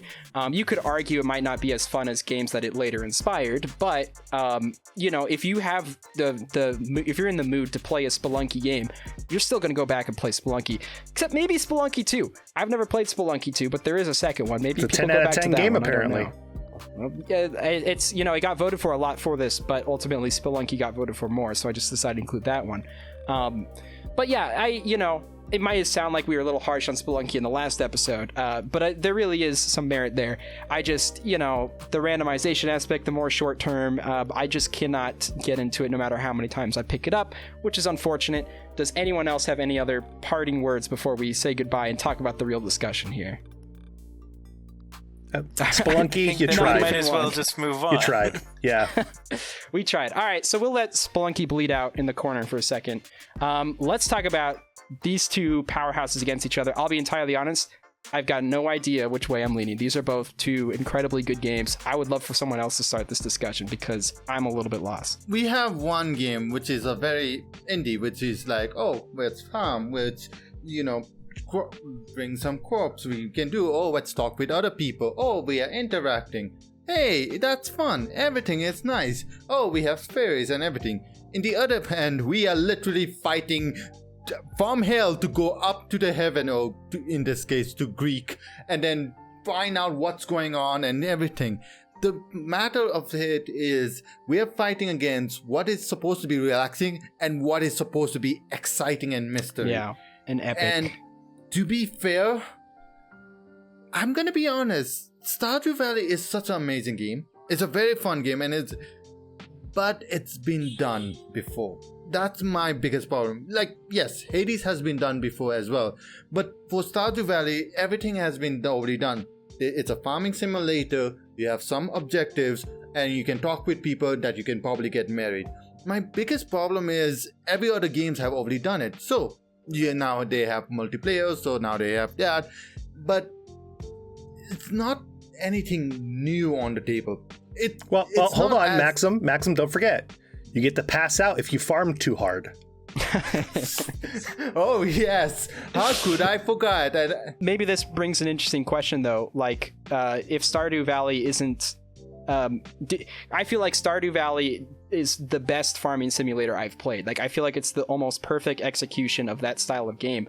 I'm curious, do you guys find Hades to be the perfect execution of that kind of genre? Because there are other games like Hades. Like, there's a decent amount out there. The thing is, yes, I'm gonna agree with you. Stardew Valley has done a lot of good things from the previous. It's like, okay, these are what they do, let's try to do it better. And they have succeeded. Hades, on the other hand, has brought a new angle in it. Multiple voice acting, multiple angles, multiple what ifs. Let's fight these three first. And what happens if I fight these three and then fight one again? What happens if I do this? What happens if this? There's a lot of varieties and uniqueness that sometimes you won't play the same game as I did when it comes to Hades. And then there's also like a lot of conditions, like don't touch the floor and everything. Yes, Hades is not perfect. Yes, Hades is not the original game, but because of the various execution it does, and versus the Stardew Valley, which just made one step better than previous other games, Hades has more fun in it, in my opinion. Hades is repetitive. It's fun. It's a very good roguelike, the best probably that I've played, but I personally don't find roguelikes to be that great, as I've said before, but Hades is, and obviously it was up against Hollow Knight, so there was no chance, but I feel as though these two games being so good and so different is just going to come down to a preference of genre. Whereas with Stardew Valley, you not only have the farming sim aspect of it, but you can also go and talk with the villagers and develop your interaction on the story front. Whereas with Hades has a story, kind of, but it feels tacked onto the gameplay that's already there, whereas it's integrated into Stardew Valley. Hades also is kind of a one-trick pony. You go through the thing, and then it's fun. You beat it, you feel gratified, and then you can do it again a million times, or you can drop the game. Hold up. I'm gonna stop you right there, buddy. First of all, you said that Hades is repetitive, whereas you're farming seeds, talking to player, rinse and repeat. I don't know why you don't think Stardew Valley is not repetitive. I think I actually agree with Panda on Hades being more repetitive than Stardew Valley, at least, because when I play through different runs of Hades, even though tools might be different, power-ups might be different, I'm still having the same experience over and over again. While Stardew Valley, just because of the narrative, you're naturally having different experiences even within one save file. Even if you are just farming or mining or attacking monsters or something, there's so much there that it doesn't feel like the same experience. Hades also have different when it comes to different save files as well. Like I said, there's a various voice acting, what ifs, when you fight one character and then you try to fight another character. And speaking of that, once you beat the final boss of Hades, there's challenge modes. A little bit spoilers, but not too much. There's like a minor spoil. It's like there's a various challenge mode where it's like, oh, I want to make this boss more difficult. Oh, I want the enemies to do more damage. They don't have knockback. There's a lot of conditions you can add. And then there's so many side quests in Hades as well. No one game is going to be the same as the others. You can say what you want. It's not. But the thing is, I just feel like all those points apply to Stardew Valley, but more. That is the essence of roguelikes, where every run is going to be unique. Every run is going to have all these different things that you can add. You can go in with a different weapon. You can fight a different boss.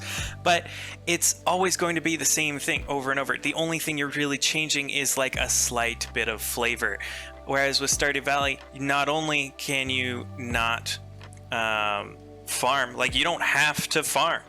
You can literally set up a sprinkler, leave the crops, and do that 4 times of the game year, and that's all you got to do. And then you can focus on like the social or the mining or the monster killing and stuff like that. It's got a casino. You can go and explore the other island. The big difference is that there's no choice between the side quests with Hades. Like, you're forced into whatever route you kind of do, while the choice is really in Stardew Valley. You choose to play whatever kind of game you want to play. Then you can just do that contestants. In Hades, there's like various things. Like, you can pick the seal and be like, okay, I'm not gonna hit anyone. I'm gonna protect, and put your own contestants. You might say that you're just doing it yourself. I can't choose it because that's too hard. I get stopped in my tracks. It's not a matter of whether it's various or not. It's whether it's easy or not. That's the problem here. Okay, well, I'm gonna choose right now to make the hard decision to force you all to make your final arguments. We've had a lot of passion about what's clearly a 2-horse race. Sorry, Spelunky. But maybe Spelunky will come in with the Money in the Bank briefcase in the end. We'll see. That's not how the show works. Can you please kick us off? Can you please kick us off and just see what happens? No, all 4 of us are going to vote for Spelunky right now because we just talked about how great it was at the beginning of this. Exactly. You can't. None of you clearly none of you can agree on Hades versus Stardew. So the only logical choice is to give it to Spelunky. Spoilers, guys. Spoilers. Can I resign my first spot to Josh just because I really want to hear what he has to say before I finalize my thoughts? Please tell us what your pick from this 3-for-all is going to be. We talked a lot about Spelunky and Hades and what's good about both games. You know, I came in and I said, some negative things about Stardew Valley. Stardew Valley is a fun game. It is, it does get a little repetitive at times, but the world building to it, the simulation side of that game is fun, but it overstays its welcome.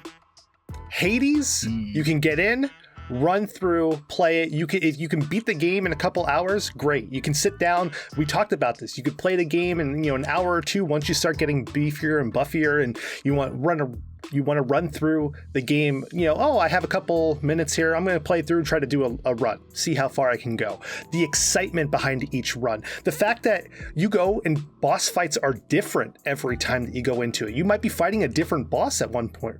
You choose your different weapons, choose your different places that you want to go. Maybe I want to only talk to Zeus this time. Maybe I only want to talk to Poseidon this time. You pick and choose who your favorite gods are. You can play the game so many different ways. The characters are lovable. The characters are great. And, sometimes you're like, oh, that character's a dick and I don't want to deal with him because I know he's going to screw me over, but I'm going to still try it because it's different now. I'm going to go and play handicap now going into it. But I definitely would say it's Hades' story versus Stardew Valley's repetitiveness. Story over gameplay, but maybe with a better mix. We'll see. I think that's the essence of what Josh was getting at. And I'm sorry if I'm misquoting you, but we got to move on to Maxim. Sir, what is your take? My vote is Spelunky. No. Okay, there we go. Maxim has voted. No. Okay, Maxim, go ahead. Listen, Stardew Valley is a good game. I'm not gonna deny that, and I'm not gonna say it's a bad game. And yes, I have played Stardew Valley. I have played quite a lot, and I liked it. In fact, one of my favorite conditions is to fist, because for some reason I like to fist in games. But Hades has so many more elements that makes it more fun. Like you said, the god as Zeus, you can with powerful. It's like, oh, what if I use this power? Oh, what if I combine this power? And what if these two gods met and combined their power? There's so many varieties, so many various conditions. And even if it's like, you know what? I want to make this game harder. I want to big everything. It's like, I want Dark Souls level. Or it's like, you know what? I want to play baby mode. What is the easiest weapon? Oh, I'll pick this. You can have various things to understand the game, to understand how it works, and to fight and then be like, I did it. I am the greatest. That is a feeling that you can't really get in any other games like Stardew Valley and Spelunky. Let's be honest here.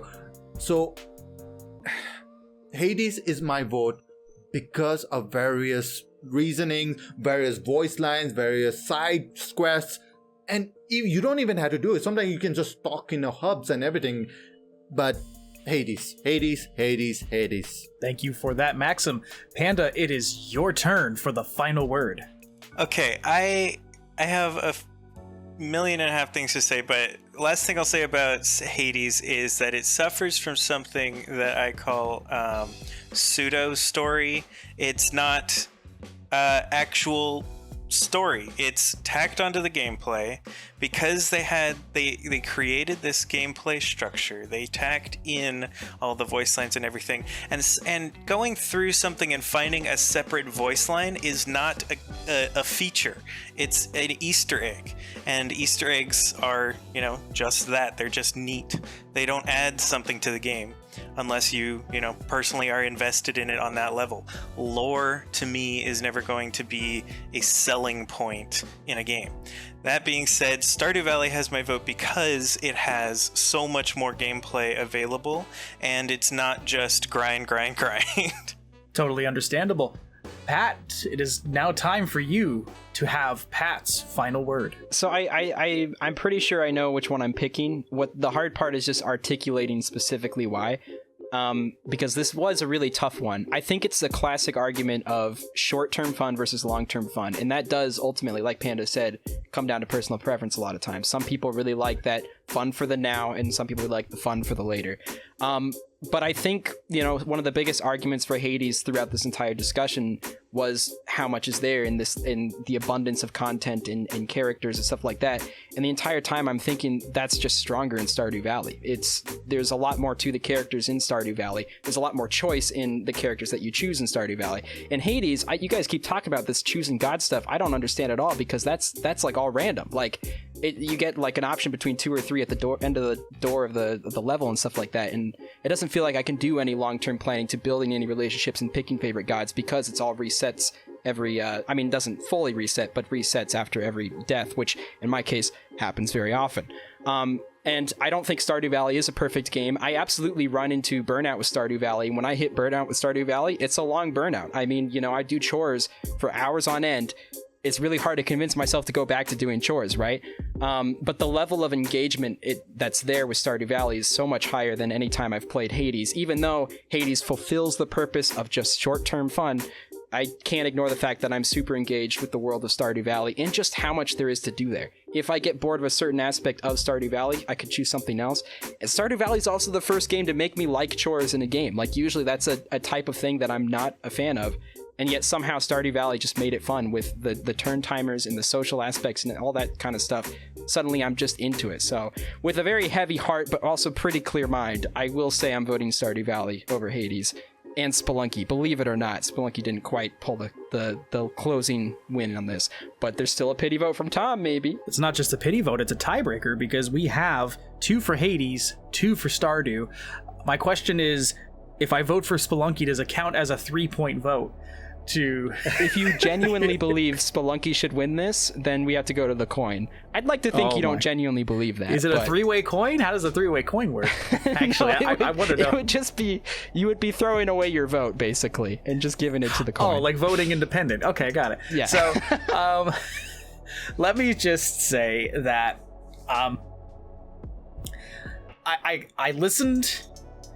in listening to all of your discussions, I think I just was kind of... I don't want to say baffled because that's mean, but just like the takes on what we're all debating about variety and options in each of these games just surprised me, because I think they're both plentiful, but for some individuals here, there was not enough of one or not enough of the other. Like, I believe one of you said that, like, Hades doesn't have side quests for where Stardew does, because all the characters basically have it. But like with Hades, you have, you know, the side quests of Eurydice, you have the side quest of, you know, solving the kind of personal mysteries of everyone within Hades's like little like castle lobby area. You know, like I would disagree and say that like they both have their own good amount of side content, and additionally, yeah, like, we're saying that like one game is more repetitive or another game is more repetitive, and I think they both have a threshold of a risk of repetitiveness. I think what makes Stardew seem less repetitive is that it's more activities spread out, whereas Hades, it's one activity that you can do in a lot of different ways. It's always fighting. The gimmick is, how are you gonna fight? Whereas Stardew, you can basically farm in a limited amount of ways, you can explore in a limited amount of ways, you can interact in a limited amount of ways. So that's just my 2 cents on all of this to explain what I'm going to put into my pity vote. With that being said,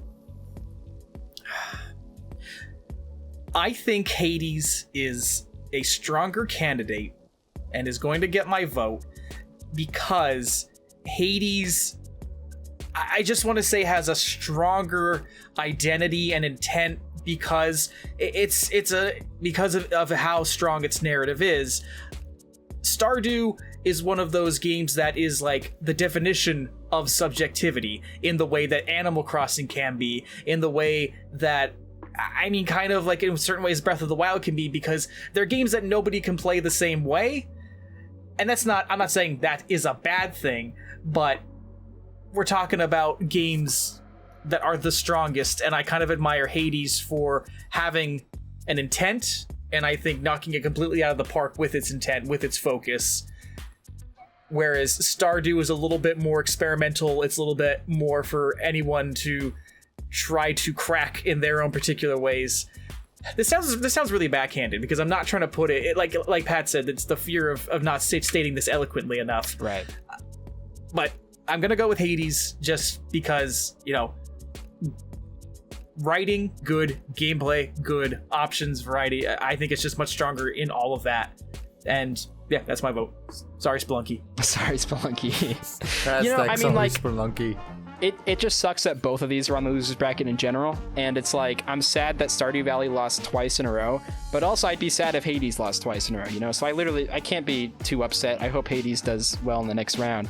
But I think the saddest thing is that every game that ultimately 100% loses stops being sold the companies that release these games are going to get a letter tomorrow morning saying you can't release Spelunky or Stardew Valley anymore, and please burn the original source code because they didn't advance. That's the worst part about this. That is the worst part about this. We didn't tell you guys that when we had you vote for them, but the stakes were really high when you guys were putting the votes in, unfortunately. But well, good. Yeah, Spelunky's also, gone. Yay! I feel really bad for all the Spelunky fans out there, but like, you know, we're talking about Hades and Stardew Valley. Like, you know, I can't be too upset. I like Stardew Valley. I like Hades. What can I say? I was pretty close either way, so, you know. I mean, I don't ever see any, like, thirst posts about Spelunky on Twitter, but I see a lot of thirsty posts about the cast of Hades. So, I mean, come on, can Spelunky really compete? I'm just saying. And let's not sleep on the fandom of Stardew Valley either. Those guys are pretty vigorous. I see so many thirst posts about Abigail. We don't talk about those. We don't talk about those. God, please don't. We don't talk We've about already those. denounced fandoms in here. PTSD, so we have to stay PTSD. consistent. We hope that this quenched your desire to see God some damn great it. gaming discussions. Get out! And- Get out! You are not allowed. Pat Finishes. Tom, get out!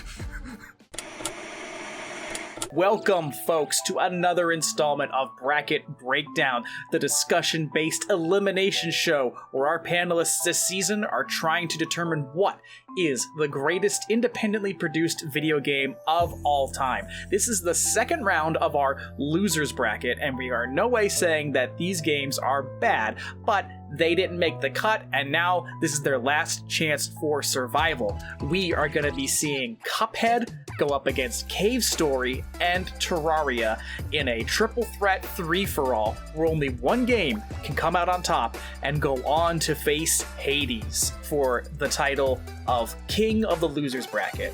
But first, before we can get to any of that, we have to meet our panelists. Up first, he is the class clown. It's Patnat. It's hurtful but accurate, I'd say. Up next, he's the class absentee, Josh. Oh, wow. I'm surprised I even showed up here. We got lucky. I thought he was going to say class bully, honestly. The class bully, Maxim. Tom, I told you to leave. Why did you leave? Get out! And finally, the class president, it's Panda. First and only time I've ever been class president. Amazing. So does that mean I have to bully you? Can't wait to get bullied. Give me your lunch, buddy! Panelists, get to it. I personally find one of these games to be a very nice art piece, one of them to be a very fun arcade game, and one of them to be a masterpiece of gameplay, an example that everyone can follow. I think that everyone can understand exactly what I'm talking about just off of that, and I don't think that there should be a discussion because it's clear that that is just how things are. All right, maybe we should establish what we established last time. Cave Story. Right, guys, like, can we, like, does anyone have a problem with us just kind of shoveling up Is Cave Cave Story the Spelunky of this losers bracket round? Does it have any clout? Well, this is interesting because I actually like Cave Story here. I like it too. Cave Story is very fun.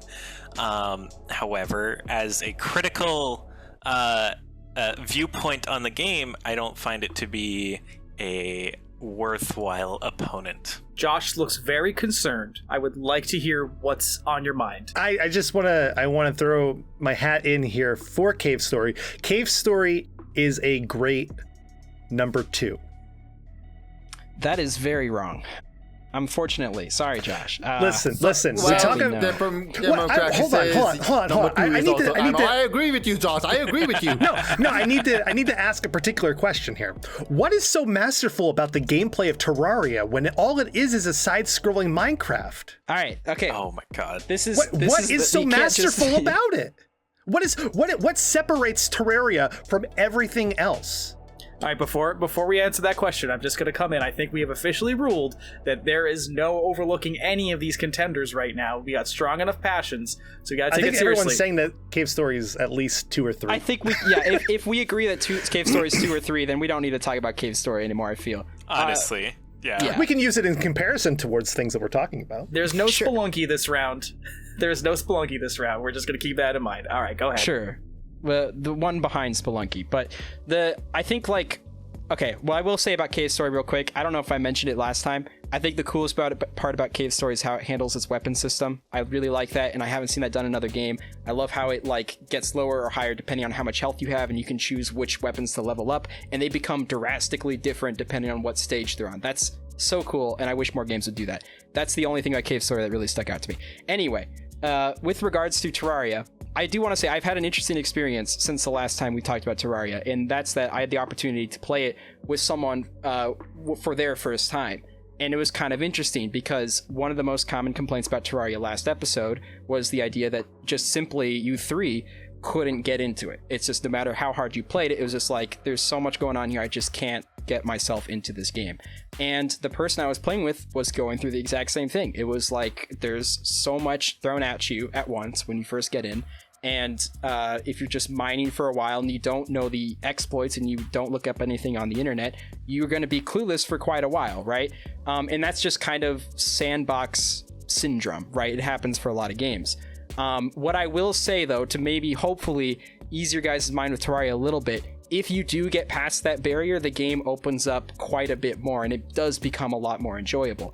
But I do understand, I'll give it, Terraria has a tough learning curve, especially if you don't play a lot of block-based sandbox games over. But I want to make it absolutely abundantly clear, Minecraft and Terraria, while you can definitely make comparisons against the two, they serve two different purposes almost completely. Because Minecraft's purpose is this idea of imagination and creating worlds that just from your vision in front of you, right? And that's the kind of gameplay that I personally enjoy over Terraria, but even I would agree that Terraria is a lot more about boss rushing, playing cooperative play with friends to fight the bosses, and discovering all of the different types of weapons and armors that you can get, because the amount of bosses in Terraria is not even comparable to the level of, like, what, 3 bosses in Minecraft, maybe 4 or 5, I don't know. And it's you play the games just for 2 separate reasons. If you're building in Terraria, that's not really what the game intended. You can build, that's you build for the sake of gearing up and progressing further in the boss line. So I just want to make it abundantly clear that Terraria serves a different purpose than Minecraft, even if I personally like Minecraft more and would have voted Minecraft to the top if it was on this list, but it's not. But don't worry, we'll talk about that in the end discussion. But that said, if Terraria wasn't here in Loser's Bracket, it'd be a lot less interesting because it would be Cuphead versus Hotline Miami and versus Cave Story. Cuphead wins, obviously, right?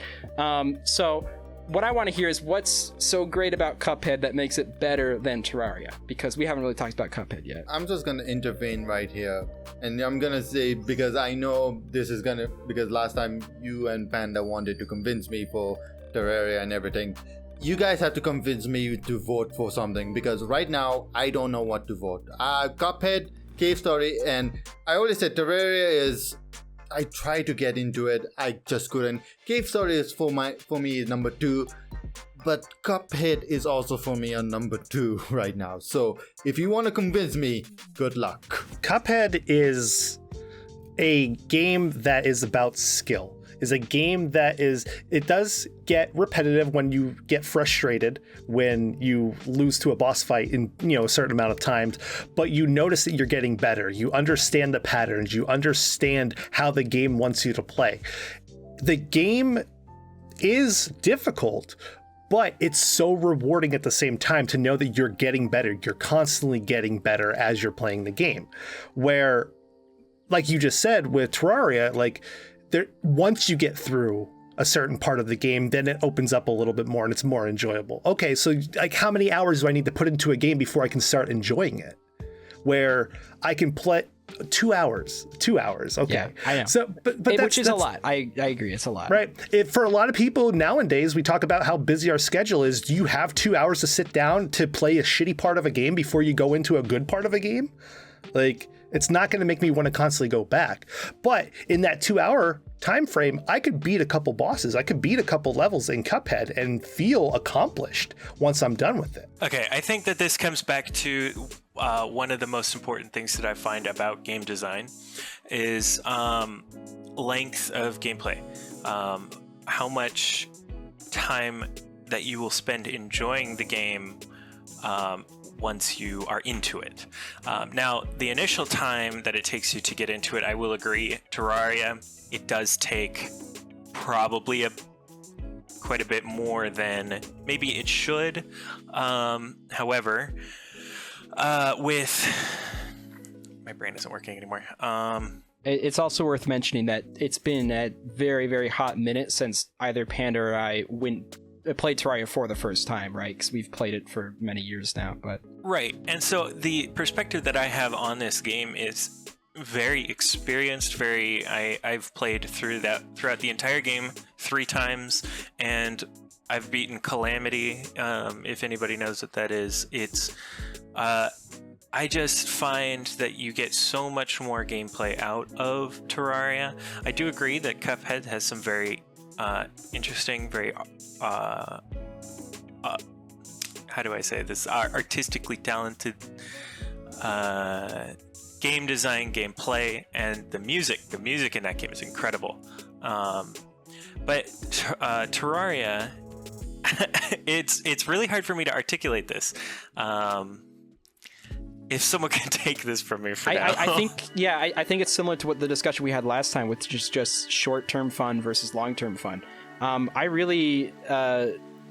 You're entirely right, Josh, when you say that the amount of fun you're having from the entrance of Cuphead is going to be the same amount of fun you pretty much have throughout the whole thing. And if you're really into that kind of gameplay, that's going to be at really high amounts. I've said a lot of times before, I'm just not much of a hardcore epic gamer as a lot of other people. So when I'm dying constantly to boss fights, even though it's rewarding when I beat it, I've mentioned before, I like the instant gratification. That level of being engaged 100% of the time as opposed to working for upcoming satisfaction, that's typically, I lean towards the constant in-my-face fun.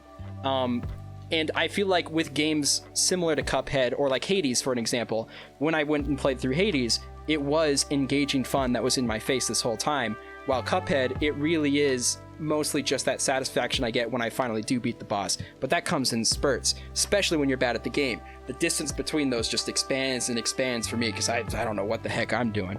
But I do actually really enjoy Cuphead, and if Cuphead were to beat Terraria, I wouldn't be the most upset ever.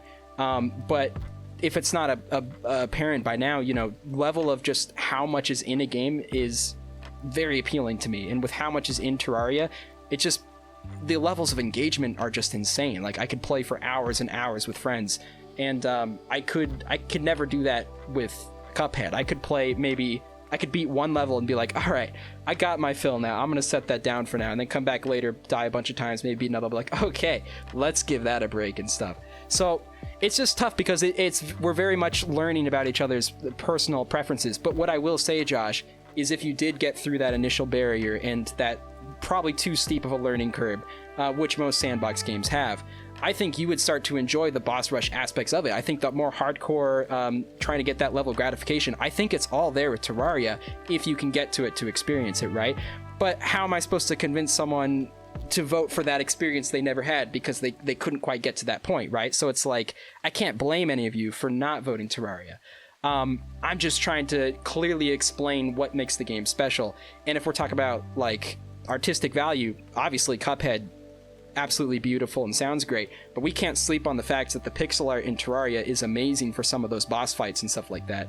Obviously characters and blocks are scaled down because it's so big, but the boss fights in the music in Terraria, whoa, it's like 20-fold. It's amazing. I have listened to the soundtrack for Terraria more than I have for Cuphead. I think Cuphead, it matches the tone it's going for, but doesn't go much beyond that. Terraria, it says, what if you never even thought about what an underground glowing mushroom biome would sound like, and then we just told you what it sounds like. And then you're like, whoa, that's what that sounds like. I never would have thought of that before, right? It breaks boundaries as to what you could possibly comprehend accompanying music to be.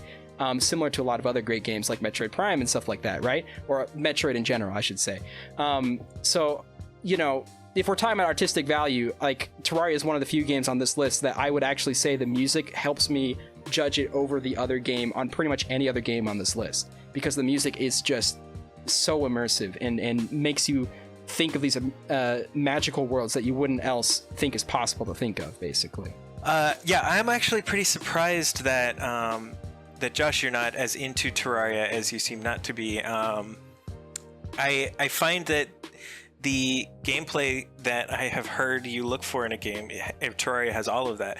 Once, as Pat said, like once you get to it, it's all there for you. And with the gear that you make, the progression system built into the game, you feel as though you've earned the strength to fight, as opposed to just being handed a weapon and learning how to use it. With other games of a similar appeal. Yeah, that's all I had to say. Where it might fit in on what I look for in a game, that's like, I compared that mindset though to like the MMO mindset, where it's like, oh, well, the game gets really good after you hit level 20. Okay, well, I have to get to level 20 still. Like, I have to still do all of this. I have to go out there and whack so many different rats until I can actually level up to get to the part let's not pretend that Terraria is anywhere near MMO levels of grind. Yeah, with no, WoW, but I'm comparing the fun. idea, though, the idea and the mindset, how much time you need to put into it before you can get to the good part. And that's why I really can't blame you. It's like, because I feel that way all the time about so many games I play. I'm like, I just, like, if I'm not having fun, why am I bothering? And I just can't remember when I first started playing Terraria and I had those stages of not fun just because I didn't understand. But so it's like, I get you, you know, I can't blame that reasoning, you know. Learning about the game is an entire reason that I like the game. Having that initial investment of learning how to play a new kind of system, a new world, that for me is part of the experience. Okay. I'm gonna be the right bully. now I'm gonna say we're gonna Tom. Maxim's hosting. Good. Well, now it's time for each of us to have a countdown and everything. I'm taking Tom's spot. Everyone gets 1 minute in the spot. It's time for us to have a countdown. something. Pat, you go first. So does this mean I'm sending the paycheck to Maxim now, or? Yes. All right, I'm the you guys bully, got to take it up remember? the There was a payroll. paycheck? Oh, hold on, He's wait. taking his lunch money. Yeah, if you don't mind me going first, Tom, I think mine is pretty set in stone. Oh, Maxim made my mind up for me. No, yes, Pat, please begin. Your time starts now. Okay. It's very clearly Terraria to me. The tough part is that I really can't blame you guys for not going with it, because you guys just hadn't hit that level of experience. And you know, one of my least favorite things is when people tell me to watch a show and then I stop after a few episodes because I'm not feeling it, and then they say, well, you just got to get past seasons 1, 2, 3, 4, 5, 6, and 7 and then it gets good, right? And every time I'm like, okay, well, can I just like skip to that portion? And they're like, no, then you won't know what's going on. It's like, okay, I'm not doing this, right? And that's how I feel about the entire Marvel Cinematic Universe, right? Anytime there's like one good one or something like that, and they're like, you need to watch this one because you're gonna like this one specifically, it's like, well, then I gotta watch all these others, and if I don't like Marvel movies, then I'm not gonna want to do that. And that's not me trying to trash on Marvel movies, it's just talking about personal preferences, right? So it's just like your reasoning, Josh, is stuff I feel all the time about so many games. It's just I didn't happen to feel that with Terraria, so it's like Terraria just it opened up for me, and the amount that's there is just incredible. I will say Cuphead is very fun and does what it tends to do super well. I just don't think it's actually that ambitious or special. It's ambitious in obviously the hand-drawn stuff, but when in terms of gameplay, it doesn't go distance that other games haven't gone before. It's another boss rush game. It's not even one that's considered the most difficult if you specifically like difficult gameplay. The levels in between bosses felt insignificant, and I would have preferred they just weren't there, because you just die by bullcrap ways over and over again. So it's like, I like Cuphead. It did what it wanted to do pretty dang well. There's still a lot of other games that'll replace that. Minecraft doesn't fully replace Terraria. Even if you like Minecraft more, it's a completely different target. And Terraria still provides the Terraria experience that you won't get with any other game. I'm going with Terraria. I love Terraria. What can I say? All right, a firm vote for Terraria, but will it carry on to Josh? No, it's not going to carry on. I mean, have you not heard our Have you been conversation listening? leading up to this? Look, it was a loaded transition, but the train left the station, and I was like, well, I'm saying the words, so. No, I mean, I said it before. I'm going to vote for Cuphead. I voted for Cuphead in the original matchup with Cuphead in it, because Cuphead is just a wonderful game. It is it's a masterpiece of art. I think that it's just such a fun game, and you can also play it multiplayer with your friends. You can go in and experience the boss rushes together, which you guys said boss rushing is one of the best parts of Terraria, right? Mm-hmm. And boss rushing with friends. So what you're saying is the best parts of Terraria is just an entire game in Cuphead. That's pretty much what you guys just said. And you said you liked the soundtrack, you said you liked the art style, so why don't you like everything? All 4 pieces that you like and you want in Terraria is in Cuphead and nothing more. Okay, is that a genuine question, or is that... Period. All right, the Josh has he can no longer speak because he has put a period on his statement.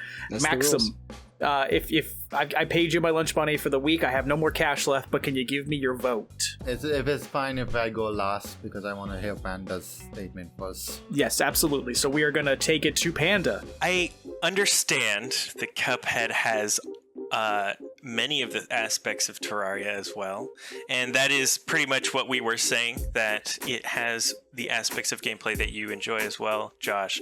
But the... how do I say it? The overall experience of Terraria, you feel as though you've earned the ending, as opposed to just learning how to play and doing it with every other kind of game like that, with Dark Souls, with Cuphead, with like any game where it's purely that experience.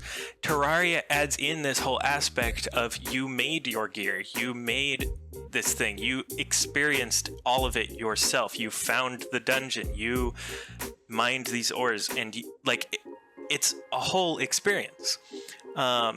And yes, you can find that in Minecraft, but as Pat said, Terraria is much more focused on the gameplay at progression, and then you're done with it. You can do the art stuff and everything, but there's not that big of a community for that. Terraria is just so much more of a game. Cuphead, it feels like... You remember Metal Slug? Metal Slug, the arcade cabinet games? That's what Cuphead feels like to me. It's literally an arcade game. So, I don't know. Terraria has my vote. I feel like that's pretty clear. One of the most expected votes in the history of Bracket Breakdown, absolutely. Now, Maxim, it is your turn to weigh in. This is very difficult, I'll be honest, because at one point I have played a game, you probably heard of it, Final Fantasy XIV. And it is like, oh, the best part comes at level 20. That's not true in Final Fantasy XIV. The story is the main driven game, and the more you want to learn is the more, oh, I want to get better with this class, and so on and so forth. So that's the thing. And at the same time, if anyone wants to play Terraria and teach me how to play Terraria, I'll be more happy to. I really want to get into it. But I just couldn't at times. And then there's Cuphead, where it's like, yeah, I love bullet hell games and I love it, but at the same time, something was missing. And then there's Cave Story, a nostalgia where I played for hours and I just loved it. This is very hard for me, and to be fair, honestly, I don't know what to vote. But if I had to go with fun, and I'm sorry to do this, I like Cave Story. Cave Story for me was the most nostalgic. It was so fun for me, and every time I was like, I want to play more. And when I was done with Cave Story, I was happy. I was like, this is a game. I like it. The end. And so, there's no repetition, there's no continuation, there's no love. There is love, sorry. There's no, oh, I want to play it again, but I loved the game, how I played it, and I don't think I had more fun than that game compared to Cuphead and Terraria. So I know Terraria wins, but my vote is for Cave Story. A poetic finish. Very poetic. And I'm not just saying that because my opinion won. That was a good last defense for Cave Story. Quite a surprise, if you ask me. Right. Well, we do not have any ties. It was Terraria 2 and Cuphead and Cave Story each with 1. So Terraria maintaining a lead. It will move on to the next round to take on Hades. If I had to weigh in at all, I'm just going to say this.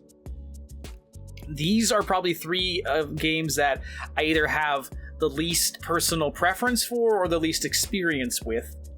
Cave Story is the one that, like, I can tell you very little about. Cuphead I admire for its art style, but while having not played it yet, I am intimidated by its demand of get good. You know, the fact that, like, you can start Cuphead on easy mode and get all the way, like, up to, what is it, Josh? Like, the final boss, or the second to final boss, and then the game says... Second to final boss, yeah. Second to final boss, and then the game says, get out of here until you're better. Come back at normal difficulty. I think that's a little rude. And Terraria, I dipped my toe in and did not have fun. So... I honestly don't know how I would have voted if we had a tie, but I'm glad that you guys took that pressure off me, so thanks very much. Terraria, for me, is a very good litmus test for my opinion of gameplay, because if someone really enjoys Terraria, they enjoy almost every aspect of it's your friend picker. What I like in a game. I think it's safe to say the whole problem with this is, like, some people like games that's like forever infinite, and some people just like it, oh, I'll just play it for 8 hours, the game is done, now I can play another game. So it's all depends on how much you are willing to play a game, I guess. Sometimes you like to play it forever, sometimes you just want to play it once. I also want to say I think it's absolutely... I would prefer you vote for Cave Story over Terraria, Maxim, just because your reasoning for it was very spot on. Like, sometimes that initial experience of just falling in love with the game and caring for every aspect of it can outweigh any of the objective means that we hold to it. So I will say I do have, like, some major gripes with Terraria even. I just haven't had an opportunity to get to them because I was like, there's no way Terraria can lose to Cuphead, right? There's no way Terraria can lose to Hotline Miami. But rest assured, guys, tune in for next time we talk about these two games, which, Tom, maybe you can send us off on that note. Hey there, folks. It is time for another episode of Bracket Breakdown, the discussion-based elimination show, where a team of panelists try to figure out what is the greatest independently produced video game of all time. We are at the finale of our losers bracket. The two games that initially got voted out in round one and then scratched and crawled their way back up for a chance at glory. This is the showdown between Hades and Terraria. It could not be a wider gulf in difference of games or a wider gulf in difference of opinions, and we are gonna get to it. Here are our panelists. First up, the undead Viking, Pat Nat. I'm scared. I'm a scared Viking because I'm not ready for war. I didn't pack my shield or my axe. I'm just gonna be standing in the trenches, not knowing what the heck to do. Trenches of the sea, I guess. I'm a Viking, so. Up next, the Bone Hydra, Josh. I don't even know what that means. We are now joined by the Soul Catcher, Maxim. Yes, it is I, Soul Catcher. And last but not least, here comes some angry bones. It's Panda. Quite angry indeed, because I know what's about to happen. Well, let's see if fate can be changed. All right, everybody, it's come to this. Let's get to it. Maxim, I have a quick question for you, Maxim. Yeah? Isn't it weird that one of these games is about rising up from the bottom, going up to the top, becoming, going into the heavens, right? And then the other one is about digging themselves deeper and deeper and deeper down into the earth and just proving how terrible it is that it has to bury itself? The only thing that you've proven by saying that is how little you know about Terraria. You go up in Terraria a little bit, so there's clouds in Terraria, so you can go up like at least 20 blocks. Thank you very much. Are we sure we need to discuss? Because we all know what's happening. You guys know, the viewers know. Gentlemen, I just want to jump in real quick. I did not put salt on this table, so don't be throwing it around. All right, let's get back to the conversation. There's not gonna be any conversation because no matter how much we speak, no matter how much we argue, we already know what we are voting for, and we already know what's gonna happen. Our only hope is that Tom relies on an unbiased opinion based on the strength of our arguments. To win whatever we end up choosing.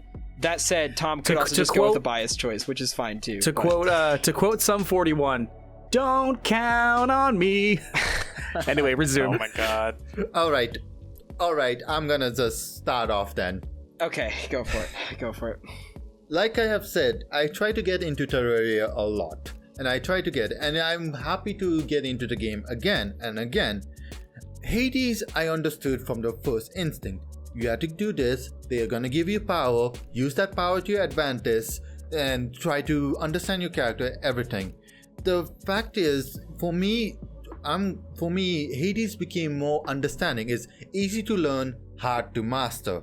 For Terraria, it's hard to learn, I don't know the rest, to be honest. The master part? Yeah, I don't know the master part. The point here is, because the game construction, looking at the game construction, Hades did a good job on it, because Hades is like, okay, this is how you play the game. Good luck. Whereas in Terraria, it's like, I don't know, do what you want. And that's my argument with this, I guess, final brackets. Yeah, I agree that Terraria doesn't have so much direction in it, which is ultimately probably the source of a lot of people's gripes with it, because it doesn't direct the player extremely well. In fact, one of its main ways of directing the player is having an NPC guide, where you learn tidbits and stuff at random just by cycling through them, which isn't a great way of teaching the player how to do things, right? But it's a genre that's inherently difficult to crack into. You know, if you think about the first times you played Minecraft, it was the same way. It's just, there's so much thrown at you at the beginning that no prior knowledge to that genre is what's going to make you struggle. But the same thing applies to Hades as well. I have no prior knowledge of those kind of that genre of games. What do you guys call them? You call them roguelikes. Roguelikes, right? Thank you. I've never played like hardly any of those before. So when I play Hades, I don't have that kind of skill set of trying to really quickly react to things while managing whatever power-ups I have at the bottom of my hotbar and stuff like that. And while Hades does simplify that to an extent that makes me a lot more comfortable than approaching other similar games, it still is like, because I don't understand a lot about the genre, it makes it hard to jump into, which is the exact same case with Terraria. If you don't understand a lot about the genre of sandbox and tech building and gearing up and stuff like that, it's going to be tough to get into it. But you know, it's kind of painting me as like a Hades hater when it's really far from the case. Like, had Hades gone up against Cuphead, I would have voted Hades. Had Hades gone up against any of the other stuff in the losers bracket, I would have voted it. It just happens to be like, I really like Stardew Valley, and then I really like Terraria. Both games actually have a lot of similarities. So it's tough because I can't argue against how much fun Hades is. It's a lot of fun. The first roguelike that I've actually had fun with, to be honest. But it's just like, how do you make the case of just sheer amount of content and how much fun is within that content compared to short-term playing for just a couple hours and putting it down? And I will say, I can play Hades for a couple hours, put it down, and come back to it still being just as excited to play it. Well, I didn't feel that way with Cuphead completely. I'm gonna interject here for a moment, and I'm gonna just say I have played a lot of other sandbox games before as well, Gmod, Minecraft, so on and so forth, and even with that, Terraria still became very difficult for me to play. And even after a lot of updates, for example, Minecraft have updated, they have a recipe book now where it's like, oh, this is how to make a bed, this is how to make blocks. It's not the best, but it is something, and it's very useful to have that.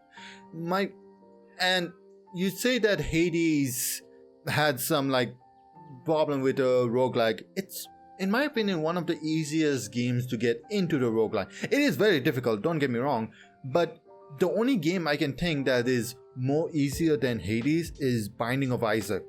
And one can argue Into the Gungeon as well, but Into the Gungeon, I would say, is in the same level of Hades, but that's besides the point. I had a significantly harder time with Into the Gungeon. The thing is, Hades is one of the easiest games to get into it because it's very simple. You basically know what you're getting. Like, for example, when you get thunder, what the thunder does, does it increase your speed or so on and so forth. Where in Terraria, you don't have an idea unless you're either playing with someone who knows how to do it or reading a lot of Wikipedia. That is a very interesting point. Most of my experience with learning Terraria was either playing with people who were better than me. Honestly, I didn't even have to look anything up because I played with my buddy Bombastic, who just end rushes the entire time and gets me all the gear that I need. I never really had to go through that natural experience of leveling up, but at the very least pays testimony to just how accessible Terraria is to the multiplayer format. Like, it really is more of a multiplayer game than single player game, if you ask me. But see, this is kind of strange because the more and more I'm thinking about the Hades, the more and more I'm like, I kind of want to play that once this recording's over. It's like, I kind of want to like pop it up because it really does have that instant satisfaction of playing, and I really do value that in games. While Terraria, it takes a little bit before you start getting that levels of satisfaction. But, oh, see that, oh, this is interesting. No, because that's one thing, you know, we talked about in the last matchup, though, right? Right. Oh, well, you know, you should play the game with me because then I can teach you how to do it, and I can teach you how to do this stuff. Like, well, to an average Joe Schmo who has never touched Terraria, they might not have the people near them to be able to play this with somebody else. So now they're stuck going onto Wikipedia, or stuck going onto any type of Terraria wikis out there, or watching YouTube videos on how to play the game. And now it's like, well, I'm spending more time reading than I actually am playing. I don't think that that's enjoyable, right? I don't want to sit there with a strategy guide to be able to play a game where I can just go in, the game tells me what I need to do, and I do it. Absolutely. Yeah, you guys are making this really tough because I totally agree. I hate when games expect you to learn more about the meta and stuff that's so external from the game itself. And Terraria really does ask that of you, at least I'd imagine, because everything that I learned was fed to me. Shoot. Ooh. Okay. Ooh, hang on a second. Panda, I need to hear your Terraria defense. I need you to bring me back a little bit. It may just be that I am a jaded boomer gamer. But if you guys are old enough playing games, you remember when games didn't tell you anything. One of the oldest games that was widely beloved and just like famed for how excellent it was didn't tell you shit. The only thing, by the way, I am talking about Ocarina of Time. It doesn't tell you anything. I played that game. I tried to start playing that game 3 or 4 different times and couldn't get past one of the first things because I couldn't figure out how to light a stick on fire. Like, this is just how games were. And Terraria suffers from that in a very, very minor way, where the only thing that you actually need to learn about Terraria is how to craft things, which is just standing next to a crafting bench, and that there are bosses that you should go for. Other than that, everything else will come to you. But Panda... Yeah, about the Ocarina at that time, those are what we call is bad game design. Wait, am I the honorary old guy here? If you guys are saying that Ocarina of Time's an old game, if you're saying that it's not an old game, yes, you are a boomer. Listen. Okay, I was gonna say, when you start talking about it, I was like, oh, he's probably talking about the original Legend of Zelda, and it's like Ocarina of Time. I'm like, right. What?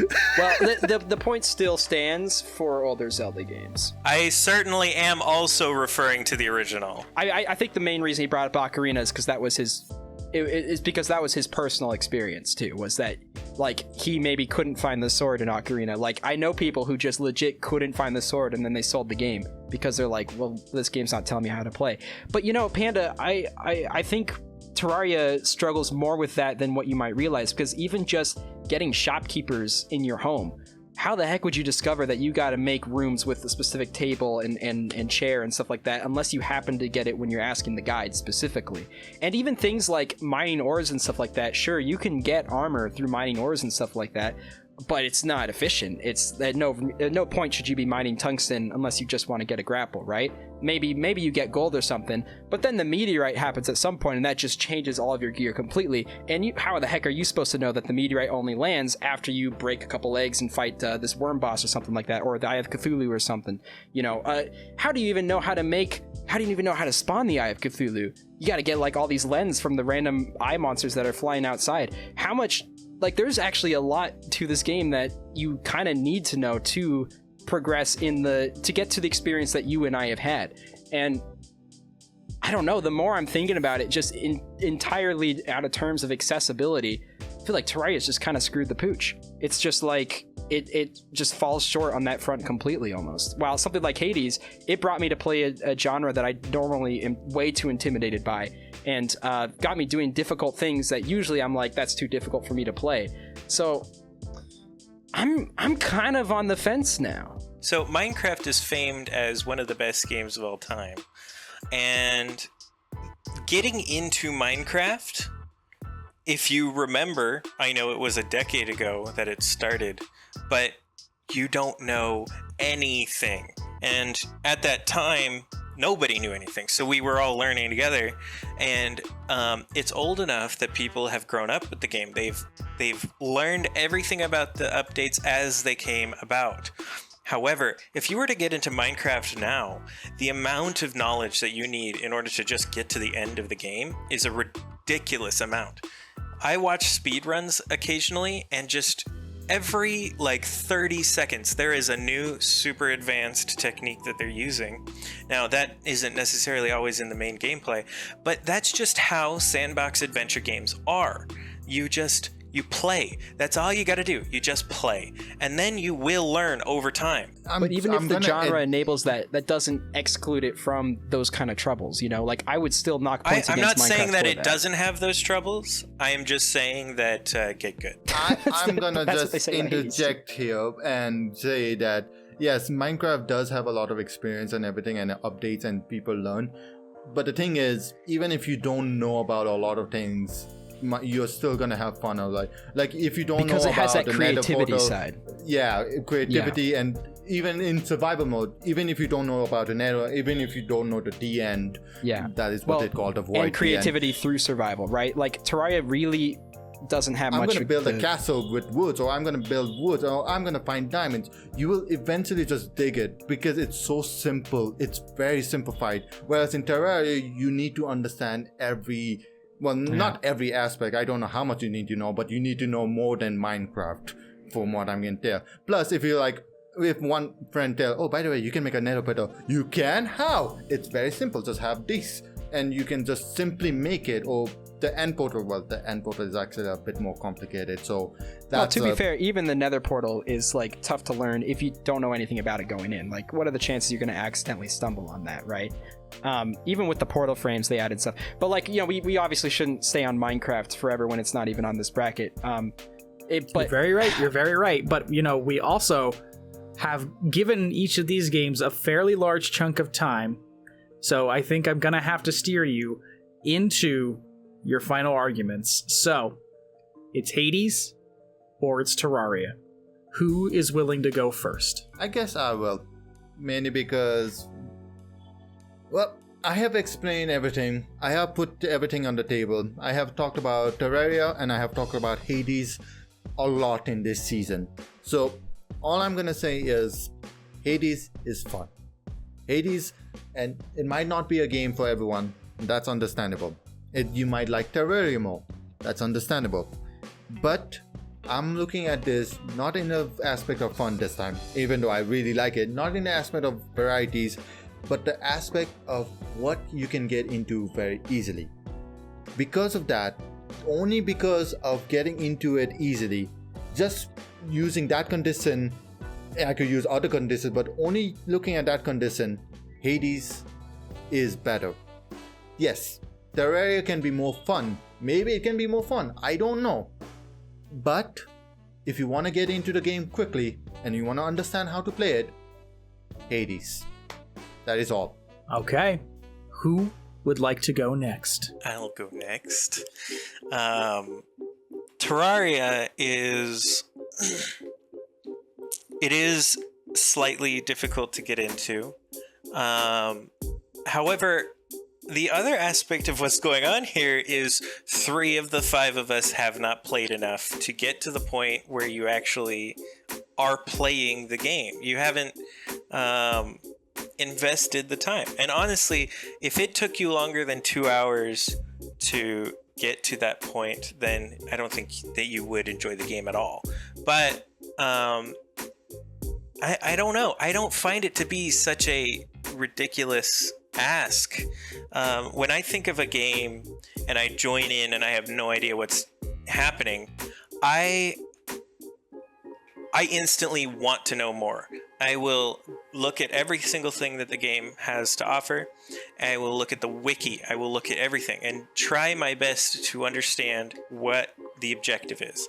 And I find that engaging. I find that to be interesting.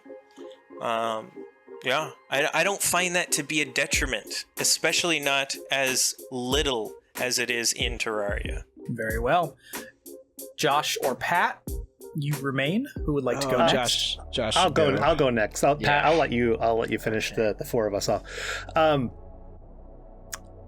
Ladies and gentlemen, can I have you focus and look over at the winners matchup right now?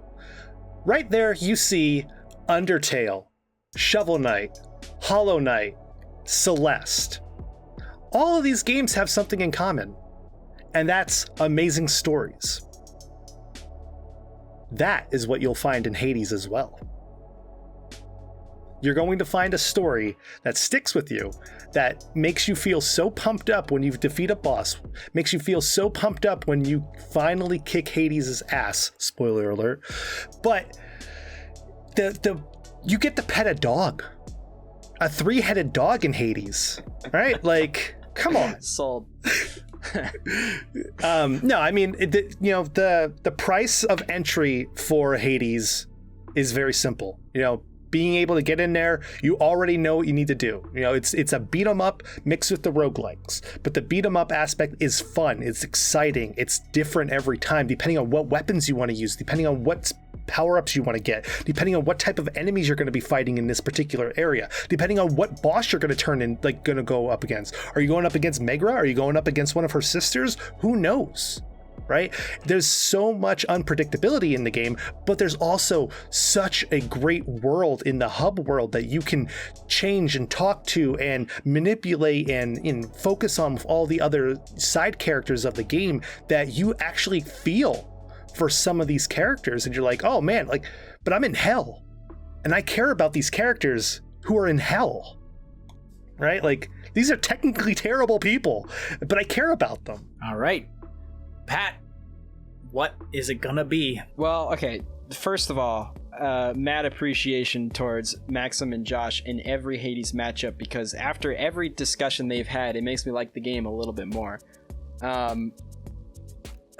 It's tough because,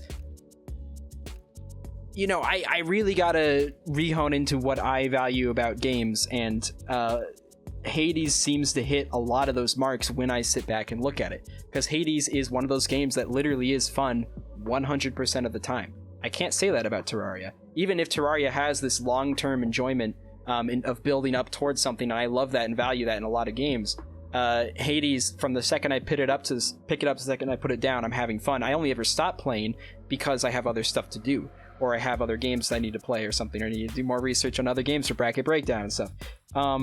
Those were the reasons I put down Hades, while Terraria, I run into Terraria burnout all too often,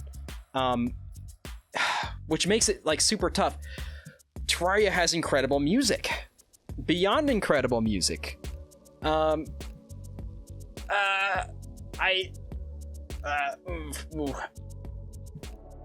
gosh, they really botched up the way I like to progress in the game. Mining ores is essentially pointless because the meteorite trumps them all anyway. The game progressively gets more difficult, and if you plan to do any sort of building whatsoever, maybe your land will get corrupted all of a sudden, you can't live there anymore, or a meteorite might literally land on your house. And the chances of getting mobs to not spawn inside of your house are incredibly slim because the lighting just isn't as easy to understand and implement as it is in other similar games such as Minecraft.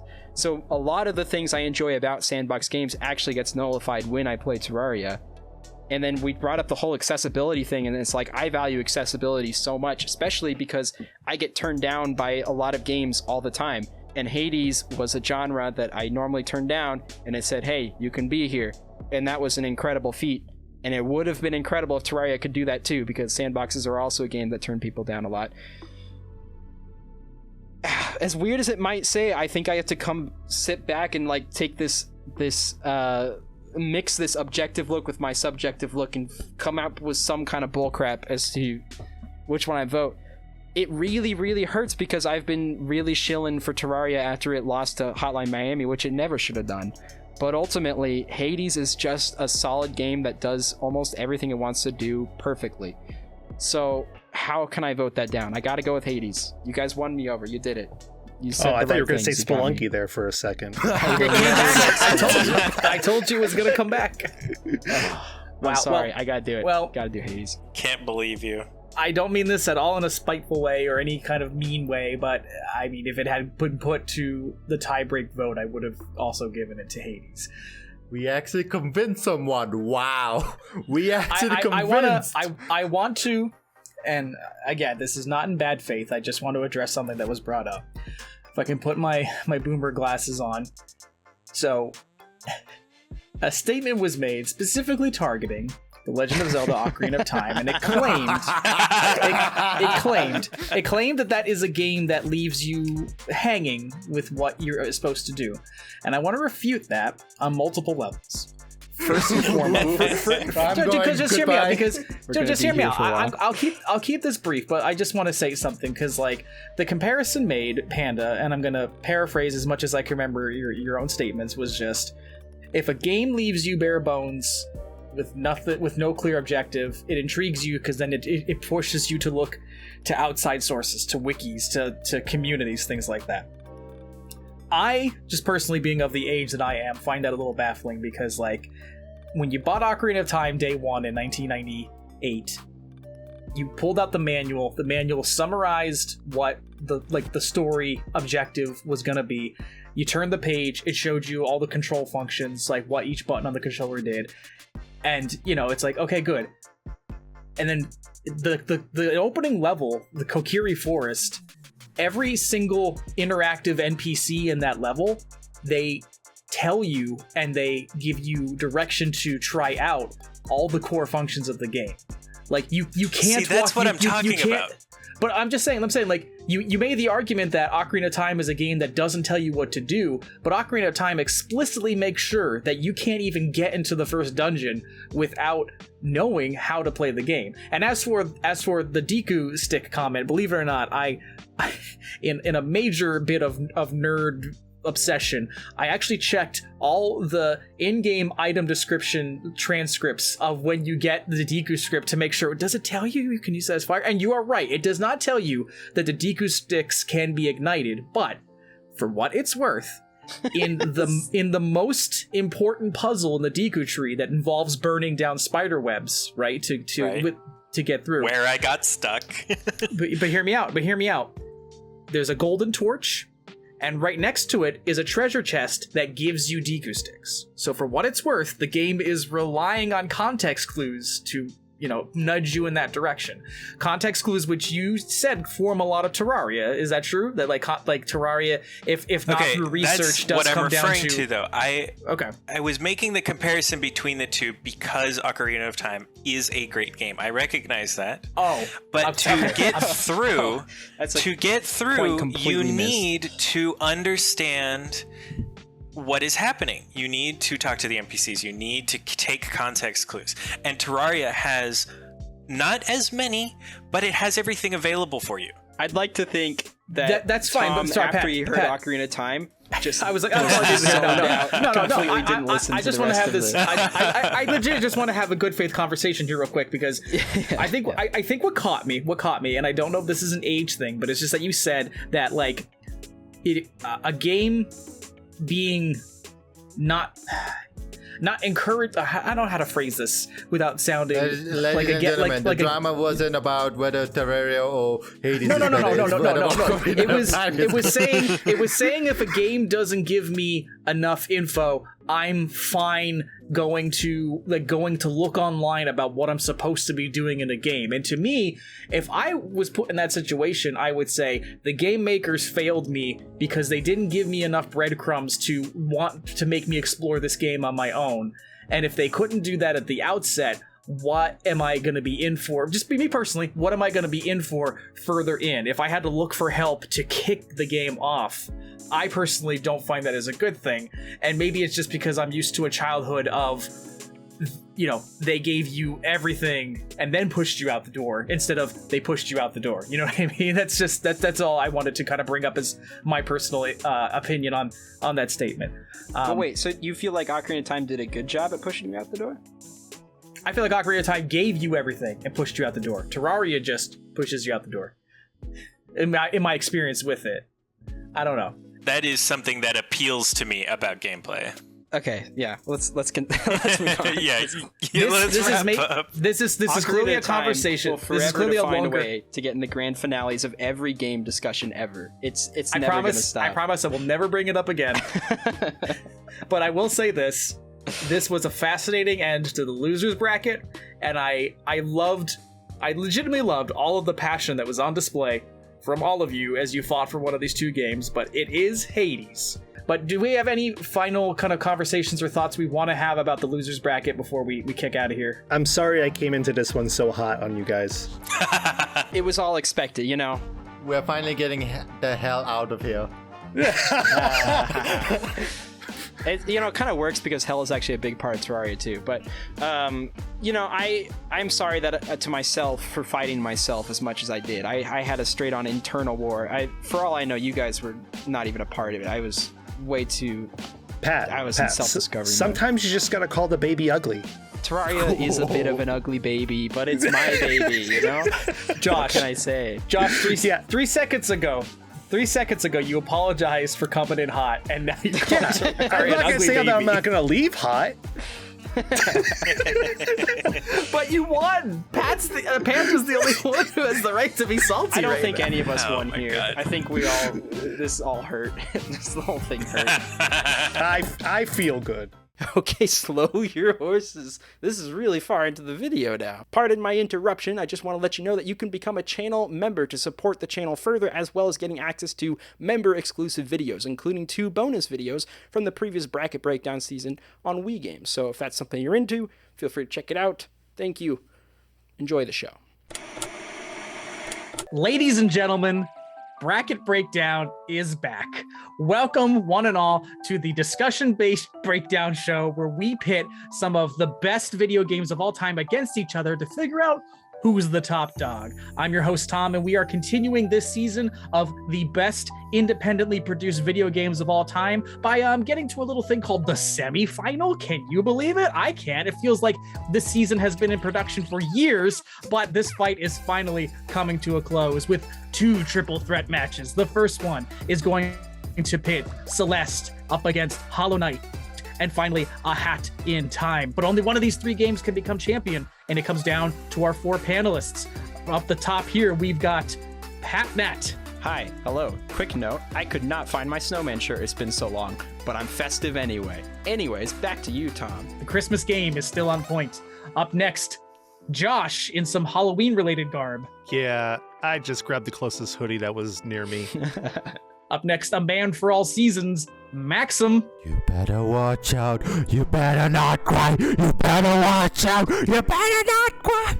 And finally, he's coming to your town. It's Panda. Yes. The very worldly Panda. Why are you coming to our town, Panda? Every single one. You're not special. Oh, okay. In that case, I feel a little better. Take it away, everybody. Can I just start? Can I start You may here? start. You may. Hat in Time. I don't know how you made it to this point, but you had a good run.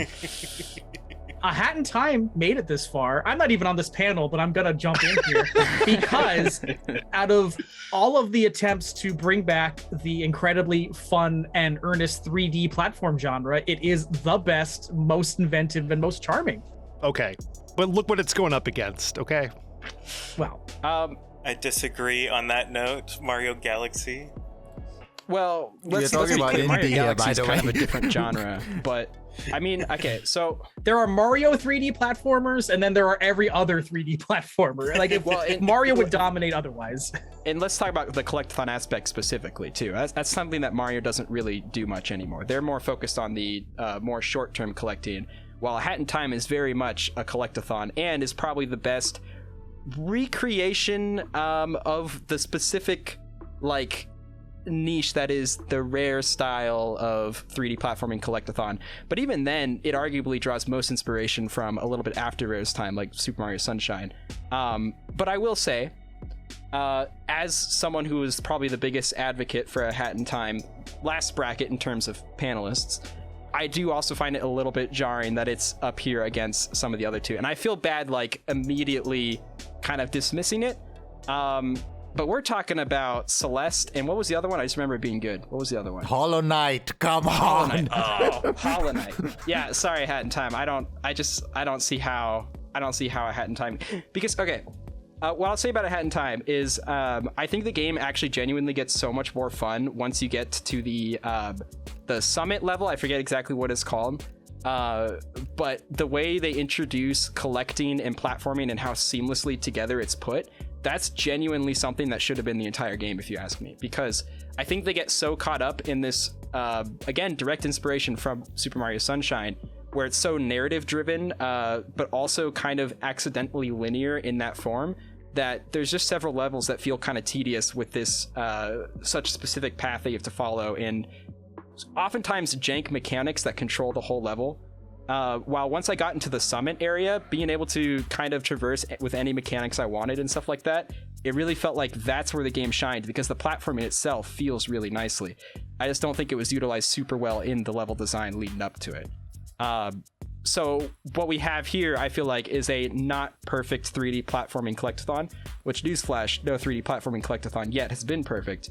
But you compare that to like Hollow Knight and Celeste, which are both almost perfected their crafts. Like they pretty much hit the peak at what they're trying to do for both of them, unless someone wants to dispute either of that, but that seems pretty clear to me, right?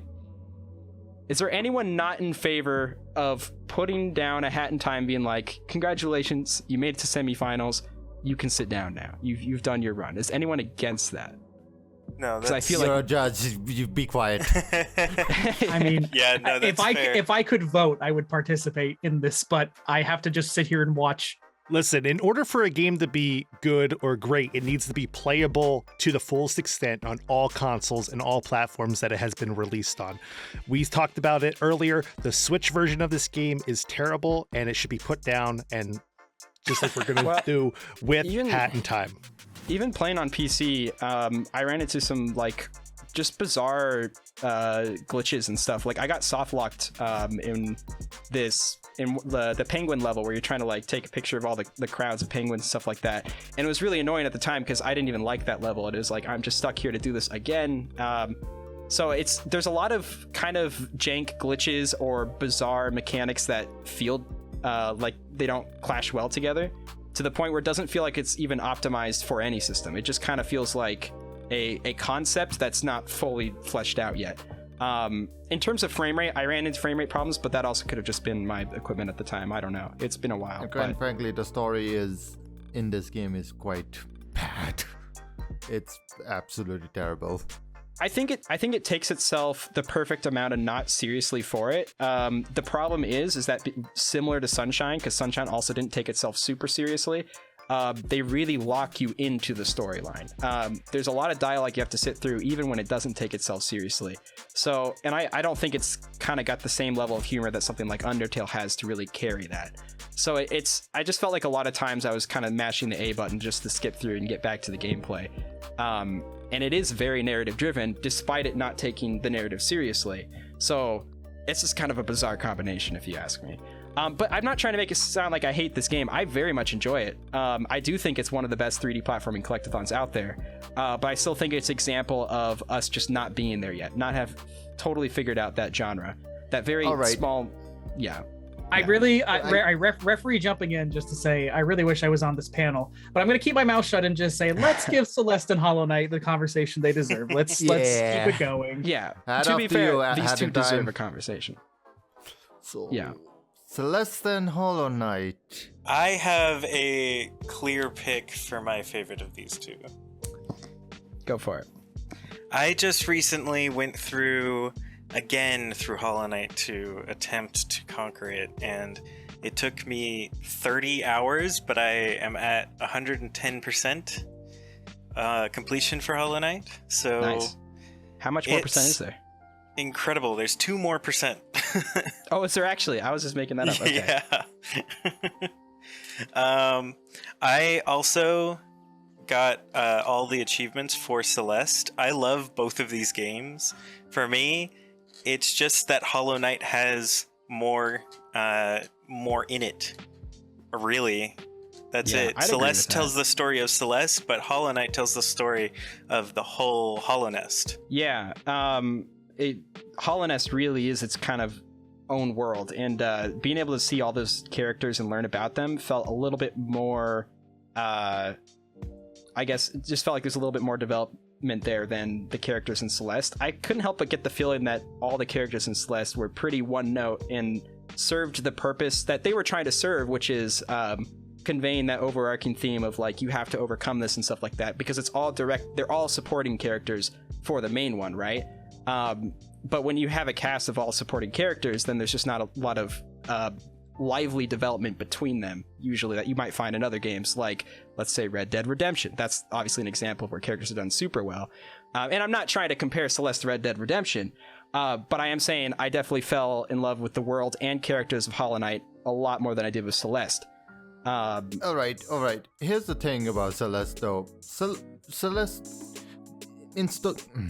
To explain it, in games there's like 3 things. There's mechanic, there's gameplay, and there's story. Celeste mostly concentrates on gameplay and mechanic, and even then the story is pretty strong in it. Yes, a lot of characters do support Madeline, the main character of the series, but the thing is, Madeline's trying to help others as well. We know that he helps, I believe, what was the boy's name again? Thomas? Theo, thank you. He helps Theo, and we had the whole mirror episode where they also saw Theo's insecurity. The point here is, yes, we know that Madeline was the main spotlight in this game, but that's also because we were playing Madeline. We never saw any other side. There was also the whole hotel episode where we literally hurt the manager's feeling. The thing is, it's not... Celeste's story wasn't about everyone supporting Madeline. It's Madeline trying to find out who she is and how to be herself, or how to get it. No, climbing the mountain is pretty ridiculous if you have no training, but finding yourself and getting obstacles is pretty good. But I want to add on to the Celeste conversation as well, too, because the game's not only about Madeline climbing the mountain, it's also about the player overcoming the challenges, the player showing that they can do anything, right?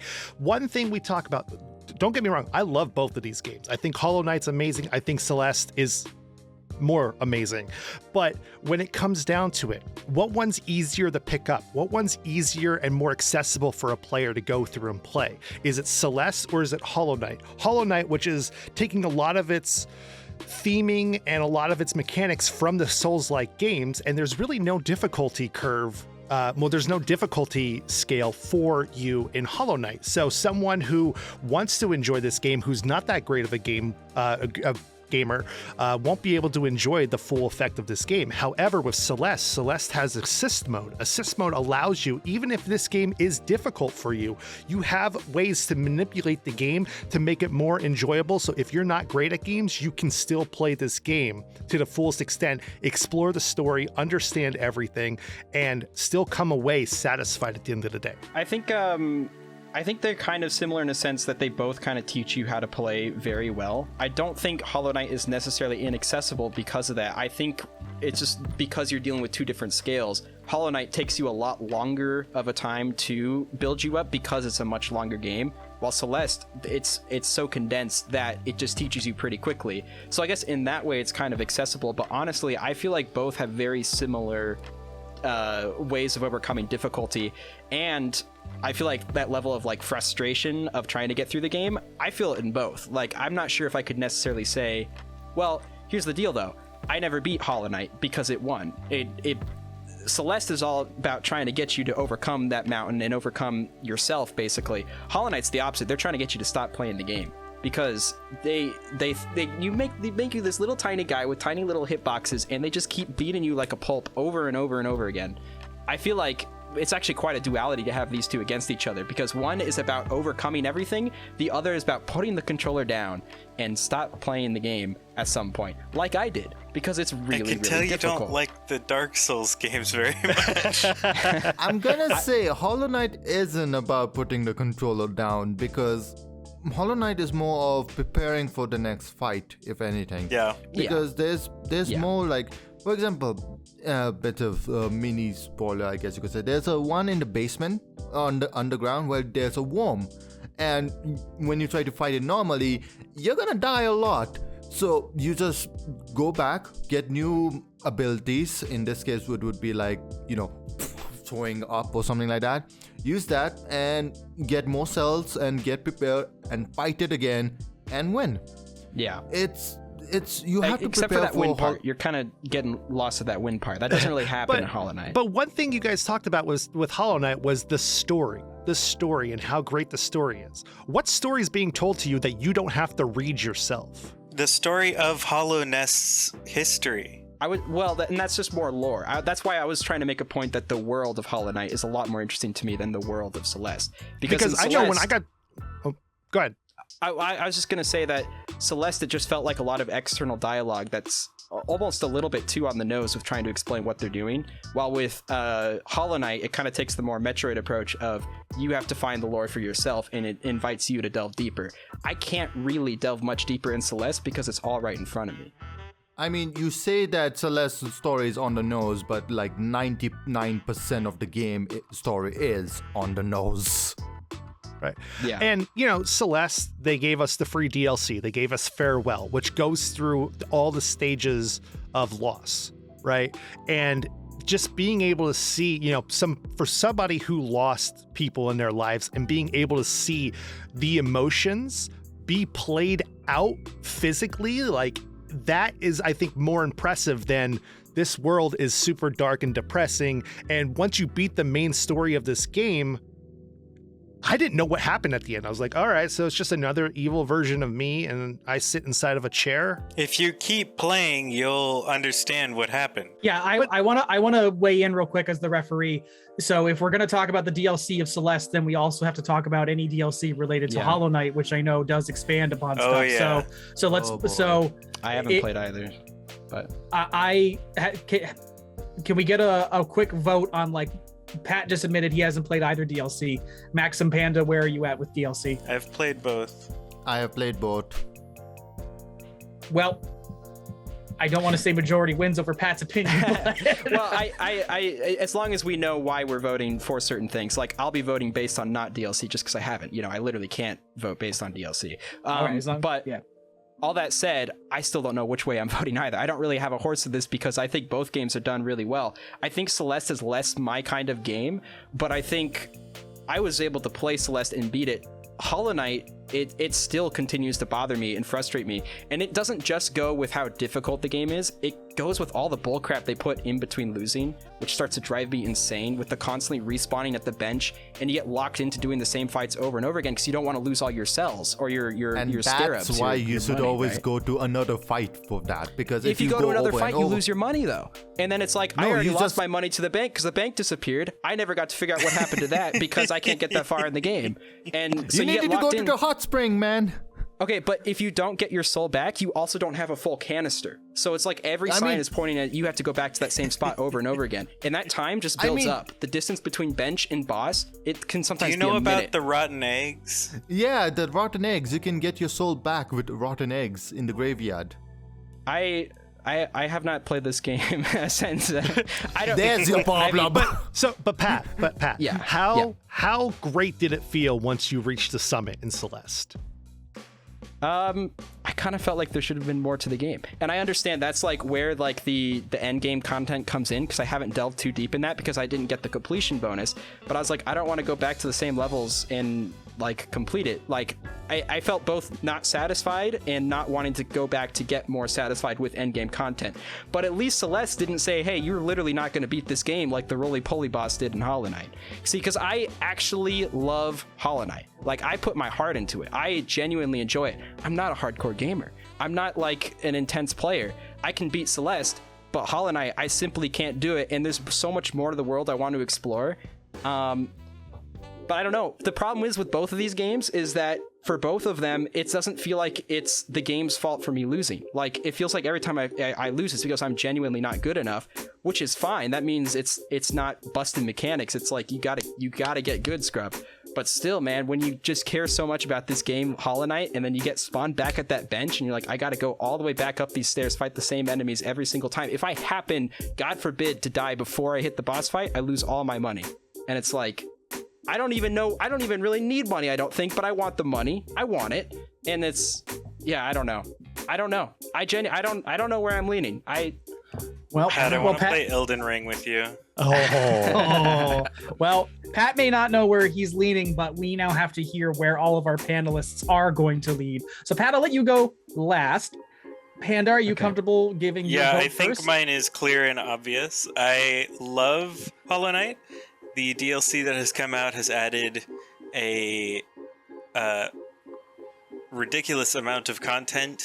It's a lot of kind of repeated content, but they do it in a way that makes you want to play all of it. So they keep you playing and keep you getting better at the game, and it's amazing.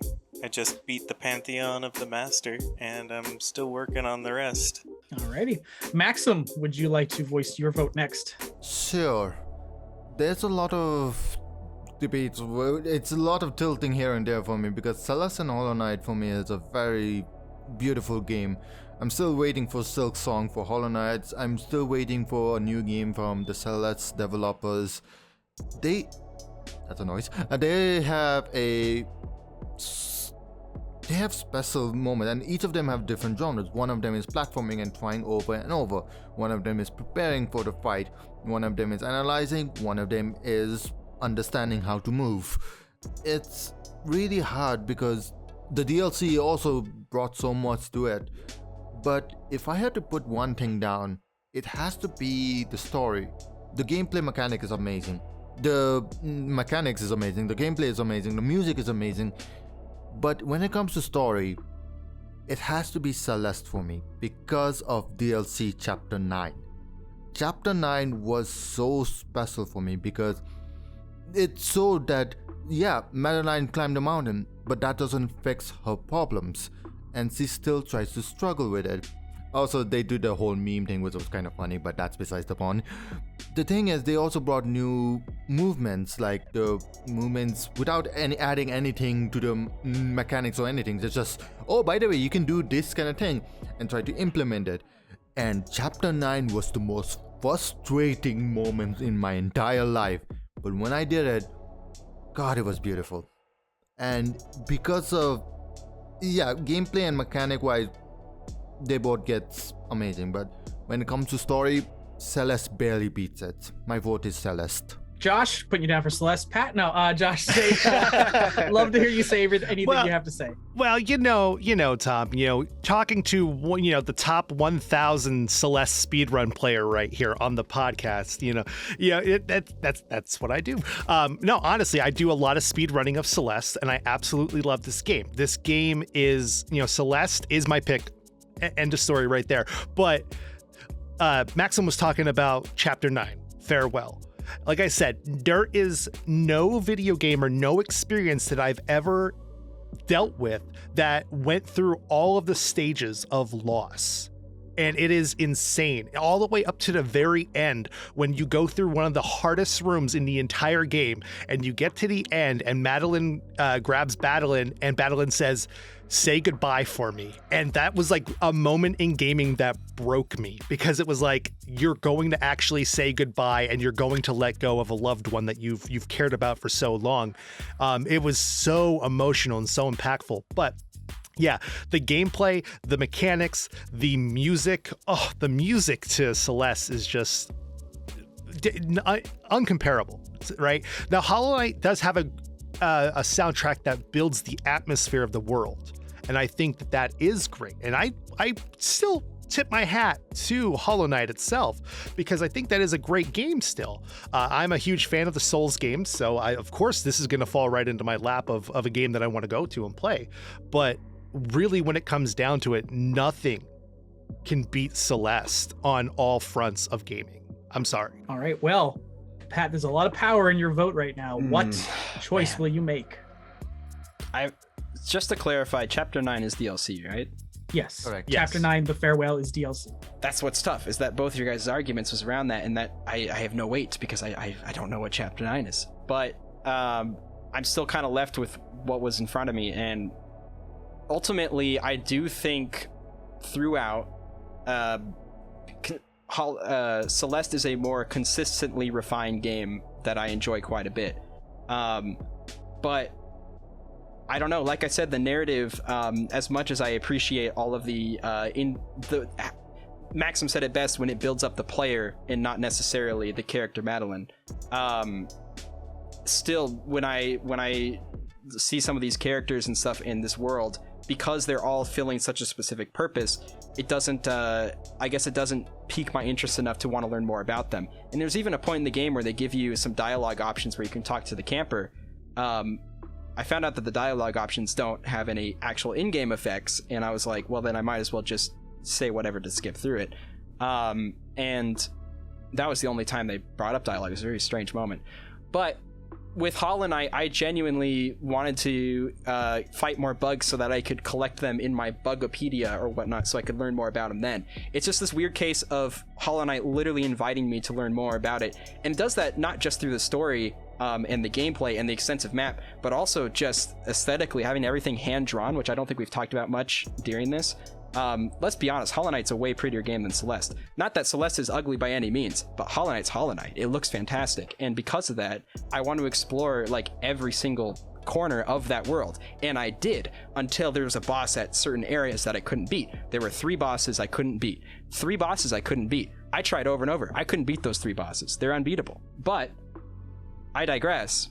I think ultimately I just feel more passionately about Hollow Knight, even though it has kicked me in the groin so many times. And there's so many things that frustrate me endlessly with Hollow Knight. Maybe it's an abusive relationship. I gotta go back to it though. I think Hollow Knight. I think Hollow Knight. Correct choice. It feels dirty though. It doesn't feel like a great... Well, Pat, you have done me dirty. You have forced me in to vote on the tiebreaker in one of the roughest rounds of this entire bracket. I'm actually a little upset because I didn't want to get in on this. I'd hate to be in your position. There is a difference between making art about perseverance and making perseverance a bit of a struggle. And I think there's a weird dichotomy there. Now let's go to Hollow Knight, a beautifully imagined world, probably one of the most uniquely created worlds in all of gaming.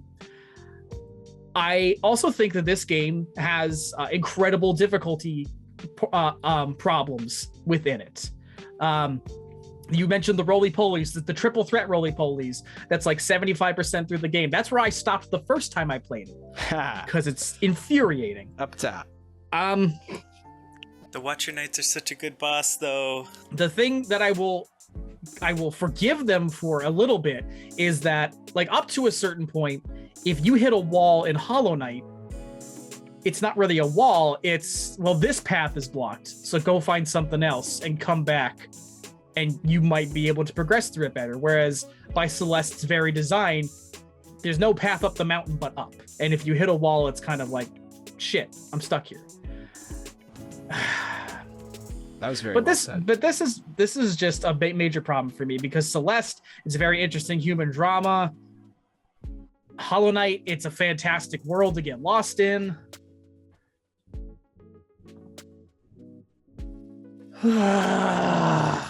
I'm honestly... It could go to either.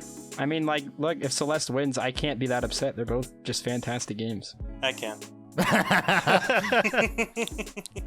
I am going to vote on a controversial style, but hear me out, because you guys put it in my... This is your fault. This is all 4 of your fault. I am voting for the game that I think has the best shot against the next 3 games. Undertale, Shovel Knight, and Hotline Miami. I'm thinking forward to the finals. And I think Celeste has the best shot to come up against any of those 3. But we're gonna see. But for right now, Madeline has won, and we'll see what it comes down to in the final episode. Mutiny. This was tough. I mean, look, at the very least, I feel like we were giving payback to Hollow Knight of what it gave to me, which was the roly-poly bosses. So I feel like Hollow Knight, you deserve a punch or two, okay? You've punched us so many times. And I like Celeste. Don't get me wrong. Celeste's a fantastic game. Big fan. Listen, guys, it's just good to get a W every now and then. We did it for you, I Josh. love how you guys are like, roly-poly is so hard. I always get stuck and I'm like, I beat it first try. I don't know what you guys are talking about. That's the thing. Everybody has their own really hard boss in Hollow Knight. Oh, Mine yeah. just happens to be Mine the was the roly-polies. second Hornet fight. It took forever. I restarted the whole game because of it. My hardest one was the one where you're up on top of the glass ceiling fighting the wizard type things. That one was tough. One was the mage awful. guy. That was tough. That one still was. And not then when the you thought you're roly-poly done, it had a second stage. In the I pit. think the hardest for me Yeah, was you know the what, final Hollow Knight, boss. you can go down deeper. We can send you to losers for all I care. That's turn 2. I'm pissed. Yeah. Anyway, whatever. Change your It's vote fine. to Celeste now. You would love that game if you finished it. This group beatdown of Hollow Knight and A Hat in Time has concluded. Congratulations to Celeste. You are advancing to the finals. Hello and welcome to another installment of Bracket Breakdown, the discussion-based show where we figure out which video games are the best of the best, the cream of the crop. And this season, we continue our deep dive into what is going to be the greatest independently produced video game of all time. I'm Tom, and I'm joined by the wonderful panel led off by Pat Nat. Yes, I am here and still recovering from last round. But guess what? This round, we're also going to have to recover from. Thumbs up. 2 of them. Waking up from a long period of coma recovery, it's Josh. Yeah, you might think that, isn't that the same outfit that he was wearing in the last episode? And yes, you are right. Oh no, that Pokemon just used recover. It's Maxim. Maxim used gun. It's super effective. And the lead singer of your favorite cover band, it's Panda. I didn't realize that I was in a band now. What an honor. There's a lot of fine print in the Bracket Breakdown contract, but I was going to bring it up at some point. This is how Pat gets us appreciate together to form a band. He was Yeah.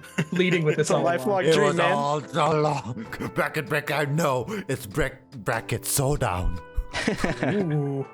Well, tonight is a showdown of sorts, a hoedown of sorts between 3 major independent titles. We have Undertale, Shovel Knight, and Hotline Miami, but only one can win. Take it away, everybody. Can we have a moment of silence for Hotline Miami? We should have had that moment of silence way back in episode 3. Like, we No. should have done this dirty work Honestly. way No. earlier. Now, this game, Hotline Miami, is better than Terraria, okay? Terraria Listen, is what listen. you put a turtle into, okay? Hotline Miami sounds like a really fun vacation. Look, it already lost the losers finals. We don't need to keep going into Terraria. What we do need to go into is Hotline Miami and how it's just simply not fun to play. Can we talk about that? Can we talk about how we have a game that's not fun to play on here? How did that You happen? tell me. it Can you is can you fun. tell me? No. Real quick. That was the last episode with Hat in Time. Oh, all right. How do I kick Josh? How do I kick Josh out of here? Yeah, I'm giving as- you Zoom permissions. As the referee and in the Hotline Miami case, the audience surrogate, I've never played any of these games, but I know that they're liked, like they're sequels. Why is this here, everybody? Like, what reputation does it have? Please explain. Hotline Miami is one of those combinations of a unique, different style of gameplay with a amazing soundtrack that's just, I don't know, like it's like one of the first big PlayStation 4 and Steam like indie hits of like the 2010s. And it has a very good visual style too. And I want to continue to give it credit for that. It does what it wants really well, even if it just means that it has to look ugly to do so. And the possibly story's give great. seizures. Now, granted, it it was one of those things where Hotline Miami walked so Katana Zero could run. I've never played Katana Zero, and I don't have any reason to be upset with what Josh is saying, because ultimately we all agree on one thing, and that's that Hotline Miami is not winning this bracket. I think everyone can agree with that. I'm still just pissed off that it's here. But I will say that I think Hotline Miami it is a cool concept game that did not execute it well enough to even be fun to play.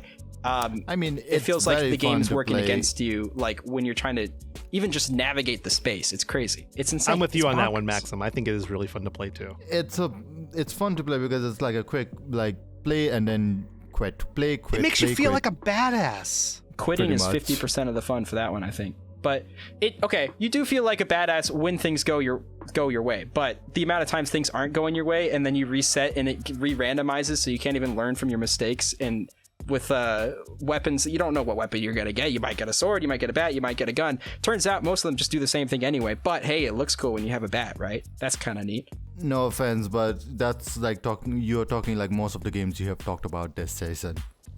Listen. I have not talked about how much I dislike a game on this bracket until this one. I genuinely just don't have fun with this game. And that's why it's weird to me that's even on this list. But we digress. Basically, ultimately, we all agree, right? Is there any other nice things that need to be said about this game before we agree that it doesn't stand a chance against these other two? When you kill everyone in the Hotline Miami level, the music just stops. Mm-hmm. And that is such a wonderful... I will say, out of all of these games, Hotline Miami is the most graphic game that we are talking about. Like, you are beating people's heads in, and it is very graphic. Like, not even the pixelated one. Like, when you get close-ups of it, and it's like very detailed stuff. Like, it is sometimes unsettling. And I think that was also like, there's like a nice gore factor to it too that kind of sets it apart from a lot of other games. But Josh, you seem to forget that when you take damage in Undertale, your heart flickers. That's pretty graphic. That's like, Whoa. like I almost sometimes you don't vomited even need first to time I saw move in Undertale. That's true. So like, And- not even playing the game is a good thing for Undertale. Oh, that's the angle. Okay, interesting. Since you brought it up, Josh, why don't we hear your take on Undertale? Because I feel like this is going to be a rough one. Undertale is a fun game, right? Is a fun It game. already beats Hotline. Okay, sorry, continue. Yeah, no, you're right. Undertale's a fun game. I think the characters to it are great and hilarious. I think the dialogue's great. It has one of the greatest pieces of modern video game music with Megalovania in it. And I don't know. I really do like Undertale, but it's not the best of these three games. I'm sorry. I don't even know if I necessarily disagree with you on it not being the best of these games. I feel like going into this, I'm kind of leaving Shovel Knight. But I have no... I just want to argue because I'm mad about Hotline. I don't actually have an argument against you. It's like I kind of agree with most of what you're saying. No, like, listen, like Toby Fox, while he's like this weird indie god now, right? He made this game and the game is fun. The game is great. Like I've never gone back to Undertale. After I beat it the first time I saw it, I was like, okay, I get it. I watched the YouTube videos. I hear how terrible the community of Undertale is. Like us talking about it right now is probably going to offend somebody and make somebody so angry that You they're going say to send that, but hate all the comments. communities suck, so... Yeah, that's a fair point. I will say, though, I think what's interesting about both of these games is that they're both pretty dang influential for indie games. We just haven't gotten to see, I think, the full span of Undertale's influence, but we have definitely gotten to see some of it, while Shovel Knight literally opened the gates for every other indie game to be released on a mainstream level, right? Because Undertale is kind of the first one to be like, hey, we're going to do this and get the support of literally everybody. And I think from that alone, you could say that, like, if we're talking about community-wise, yeah, the Shovel Knight community is probably much more welcoming and wholesome than the Undertale one. But whether or not games should be judged on their communities, that's a whole other discussion. Right. I think ultimately, though, I kind of agree with you, Josh, in the sense that I played through my first playthrough of Undertale and I really, really enjoyed it. I did it just naturally. I didn't try to do the pacifist or I just felt like, oh, maybe I'll kill this guy or maybe I won't kill this guy. And I think that made my experience with the game so much more impactful. But you are right that I then went over to YouTube and I watched the playthroughs for the rest of them. And that's basically half of the game that I didn't feel the need to play, you know? And there's a lot of content that is not just in the neutral run. So I'm just kind of with Josh on this. Someone bring up an opposing opinion so I don't feel too uncomfortable agreeing with Josh. The whole thing about, there's at one point I understand why Undertale does that and everything. But what makes Undertale really special is all the hidden secrets, all the Easter eggs, and everything you try to find out. Try to, find out who's WD Gas is, where San is, the whole RNG elements on it. What makes Undertale so interesting is not because you have to play the whole same content over and over, but the same content also changes at times. Like, for example, when you kill Flowey for the first time and then you reset and you go back, Flowey is not there in the welcoming screen anymore. And then Toriel is like, oh, welcome, were you waiting for someone? Everything changed.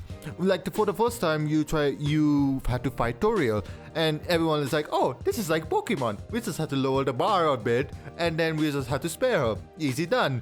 We immediately kill her. It's like, oh no, not like this, not like this. And we reset the save. We do the soul sparing and Flower is like, oh, by the way, I know you killed her. It's each and every bit of details about Undertale is so interesting because it's sorts of different varieties. In fact, there's so many. It's like if you do 2 genocide runs, Chara is like, I thought I was a monster, but here you are. It's like there's so many elements, and it's not surprising that Toby took 4 years just to make this, just to play test this. And I think you really hit it home with just how the dialogue changes every time. Like, the new dialogue is worth seeing. Even if you go to watch it on YouTube instead of playing it yourself, it is worth seeing pretty much every box of dialogue that appears in that game because Toby Fox has written it so incredibly well, right? What about the Silver Knight is that Silver Knight is fun. It's a platforming, you have to collect money, you get rich, you need to save your, I presume, wife, I believe. I forgot the story plot. Yeah, girlfriend-ish. She has a shield. That's pretty cool. Yeah. Yeah. But like, so Undertale, right? It's a smart game. I think we can all agree that, the coding to it, like just the way that game is made is a very smart game. At times, though, it feels so pretentious. Like, it's like, excuse me, you're not on my level of gaming. Like, you should be up here. Like, it's a game that really does feel like it's better than everything else. And I think that's one thing that always just turned me off about it. Shovel Knight, though, right? Shovel Knight, okay, great hold on. 2D. I think you accidentally said Shovel Knight at the start, and I was trying to understand what you were saying. Now, knowing that you meant Undertale. Oh, I'm sorry. I'm sorry. I'm sorry. Yeah, no, you're good. Okay. Anyway, yes. Sorry. My bad. Now I'm going to Shovel Knight. I was going to say, yes, the game with the walrus submarine boss is the pretentious one. Yes. But Shovel Knight, right? It's an easy to pick up action platformer that has so many different nooks and crannies and special things. And you can, like, every version of the game is different and every version of the game is unique to everybody, right? So the PlayStation version, you can play against Kratos, and that's actually canon in the God of War storyline. In the Xbox version, you play against the Battletoads, which is canon in the Battletoads. You play in the Nintendo version, you get co-op mode. Like, side-by-side co-op, 2-player co-op in the same screen. And you can still do that in the other games too, but there's so much. And then you got the 3 amazing DLCs that came out for it. And I don't know if we're going to include the treasure trove, but it is 3 full stories that give so much more background to 3 of the bosses in the game, and they're all different. I'm going to referee executive decision that none of the treasure trove can count because each of those games are character arcs for characters that are not Shovel Knight. So therefore we have to exclusively... So we're just going to do Shovel of Hope. Shovel Knight, Shovel of Hope is the only game that can be argued. Resume conversation. Well, and another thing to help Tom's decision is that Undertale never got DLC, nor did it ever... Yeah, like, Deltarune. That's not the point of it. No, Deltarune's Deltarune definitely not is DLC. a whole different game, though. You could say Oh, it's a here they rehash, come. Here but, comes like, the Undertale crowd. Actually, it's a different game. It is a different game. It is a different game. Just so we're clear, like mechanically, a very different game. In fact, I don't know Deltarune. what are you drinking? What are you smoking? And can I have some? Hang on, we're supposed to be on your side here, Josh. Don't I know. bomb your own crew. That's just how I roll, man. That's just. I think it's interesting to bring up Deltarune, though, because I do feel like if Deltarune was a finished game and it was on this, I think mechanically I would be much more keen towards Deltarune than I am with Undertale, because there are a lot of moments in Undertale that just genuinely feel slow. Like, even walking is slow. And it's not the prettiest game to look at, which we've kind of mentioned earlier, even though I get that that's the point. But when the point is ugly, it's still ugly. Hotline Miami's here. And it's, I think, like, Shovel Knight, though... Shovel Knight, the pacing of Shovel Knight feels so much at your own pace depending on your skill level, because again, similar to like Celeste, and I feel like Celeste definitely drew some inspiration from Shovel Knight, which drew a lot of inspiration from early 2D platformers, but like, it doesn't feel like it's your fault when you lose in Shovel Knight. I've never once felt like this game is, well, maybe once or twice with an enemy starting off screen and appearing on screen or something. But for the most part, when I traverse through Shovel Knight, the level design makes me appreciate me being bad. And that's always a good trait in the game, I think. But how that, I don't have any way to tie that back to Undertale. Panda, what is your thoughts on this? I would like to hear from Panda. I feel this has been a Panda-less round. I have a definite opinion, and I pretty much agree with what you guys have been saying. I think that Undertale is a very, very good game. I think it would be stronger with Deltarune as a finished game. Hotline Miami does not deserve a spot in this fight, and Shovel Knight is incredible. Shovel Knight has crossovers with God of War and free DLC, just like Hollow Knight. So, not to mention ukulele. Come on, guys, you can't forget. No, we don't need to bring them into this. We don't need to bring them into this. Shovel Knight has cameoed in over 40 plus games. It's in Smash Brothers. He's in Smash Brothers. Shovel Knight's in Brawlhalla. Yeah, well, we don't. Yeah. I think. So this is kind of strange because we're all leaning. I feel like we're all leaning towards Shovel Knight, right? Which this may be. I don't think we've had a unanimous decision in this bracket yet, but. What I will say, credit to Undertale, is that I always bring up like your first experiences with the game or that first initial spark you have. The first experience I had with Undertale was so much stronger than pretty much any other game I've played, which is why I value it so highly in my mind and memory and stuff like that. But how much I personally value my experience with it, I feel like I let that take a bit of a seat back on Bracket Breakdown, because I have to acknowledge that Shovel Knight just simply doesn't do things wrong. It simply nails every point it tries to do, and with a large amount of replayability, even with its very level-based, even if you take the DLC out of it, you could play the same levels of Shovel Knight over and over again and still kind of get that more fun experience. While with Undertale, even though you experience technically new things with the Genocide run, I think the Pacifist carries a lot of similarities to Neutral, and I think that's why I never felt inclined. But there's still a lot of moments in Undertale where you don't feel like why would you ever play the Neutral run again? It already served its purpose, right? Shovel Knight is extremely replayable, though. I find myself picking it up often on the Switch just to be like, oh, I'll pass some time and play some levels on Shovel Knight. And that's not even factoring in the DLC, which makes the game straight up amazing. The DLC is so, so good. I mean, if we're not factoring it in, we at least got to acknowledge how good the DLC is. And it's free. Thank you, Josh. I appreciate the representation as always. Mm-hmm. Yeah. So one thing I want to talk about, though, with Shovel Knight in general is like, so I'm not a parent, right? I don't have kids, but I feel like the first time I saw Shovel Knight is like when a dad sees his baby for the first time. He's like, that's my boy, right? That's exactly how, like, when I saw Shovel Knight for the first time, I'm like, he's coming home with me. Like, it was one of those things, like, I ate it all up, and I haven't let him go since. Well, like any parent, it is now time to pick a favorite. All of you are going. Cut that. We got to veto. We got to veto that one. I got a strong parent crowd in my demographics. You know, they're gonna be pissed. They're gonna be like, "That's not me. I don't pick favorites. I'm losing all of my subscribers." If they feel that way, all I'm gonna say is a hit dog will holler. So let me rephrase it. Well, Josh may have picked his favorite, but now it is time for everyone to deliver their final vote because there can be only one winner, and we are going to begin with Maxim. You have 1 minute. Oh boy, I'm first, huh? Well, obviously my vote is Hotline Miami. What? You gotta read the room. No. You gotta read the room. You're right. Or at least Hotline read the Miami. organizer. Comedic timing. But it's interesting because Undertale for me, I've had fun.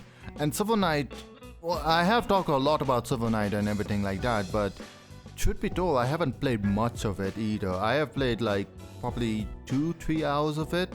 Mainly because, not because I found the game boring or because of everything like that, but mainly because I had so many other games I had to play. My channel is about talking about so many games, and sometimes you just don't have time for yourself. And it's interesting, but Undertale is fun as well. For me, I beat the game. I beat it in like 2 days or something like that. And for me, I just like, I'm just gonna do neutral run, and then I did the neutral run, and then I did the true pacifist because neutral run was it. And Undertale had so many cool concepts behind it as well, with the boss flower crashing your game to resetting your health, but it refused. There's so many memorable ways. While the community is special, let's say that, there's also a part of it where there's make amazing things like music, animations. There's a whole channel dedicated on their own story-based timeline and everything, which is incredible. So it's very hard for me to pick between Shovel Knight and Undertale because Shovel Knight, what I played, absolutely phenomenal. Undertale, what I played, absolutely phenomenal. Hang on, give me a coin. I need a coin. I literally need a coin for this. Fate will now decide. Happens at least once every bracket breakdown. Honestly, it's pretty much split point for me. Alright, heads is Undertale, tails is Shovel Knight. Why wasn't Undertale tails? You want me to go tails or for Undertale? Whatever you want. It's just a missed opportunity, that's all. Fine, heads for Shovel Knight, tails for Undertale. Thank you. It's heads. Shovel Knight. I knew I should have said As it that. should No. be. All right, well, Shovel Knight takes the first vote. Pat, I think by random rules, you are next. Thank you. I appreciate the random rules. Maxim's 1 minute made my decision a little bit harder, but I think I'm still firm with Shovel Knight. I do want to say that Undertale still lives very rent-free in my head, and I think of it way more often than I think of Shovel Knight because, like I said, that first experience, it was very impactful. I think it was the first narrative in a video game that I played that kind of affected me on an emotional level.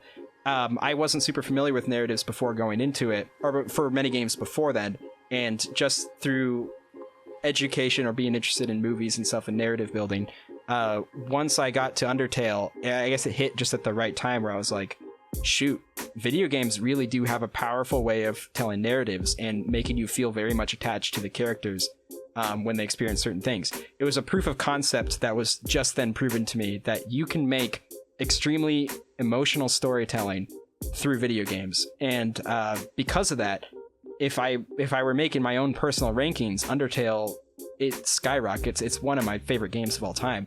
But in bracket breakdown, I have it in my head that there's some kind of difference between objective and subjective means. Who knows if there actually is, but I put it in my head that there is. And objectively, like, Shovel Knight hits every mark. I replay Shovel Knight a lot more often. There's nothing in Shovel Knight that really bores me when I play. There's simply boring things in Undertale. Straight up. And as funny as it is, and as much as I love Toby Fox and the music that he made, it's just Shovel Knight is fantastic. It's a well-ironed machine, or well-oiled machine, sorry, and a well-ironed coat. And it just can't be, it cannot be beat by anything less than perfection is what I feel like. It's incredible. I gotta go Shovel Knight. All right, Panda.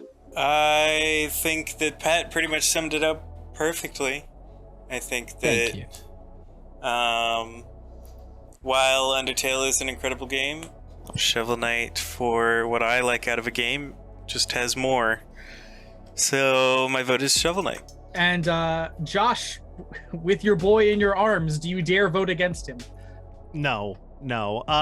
Listen, Undertale is a great game. And I think we've all admitted to it. We all said that Undertale is a great game, right?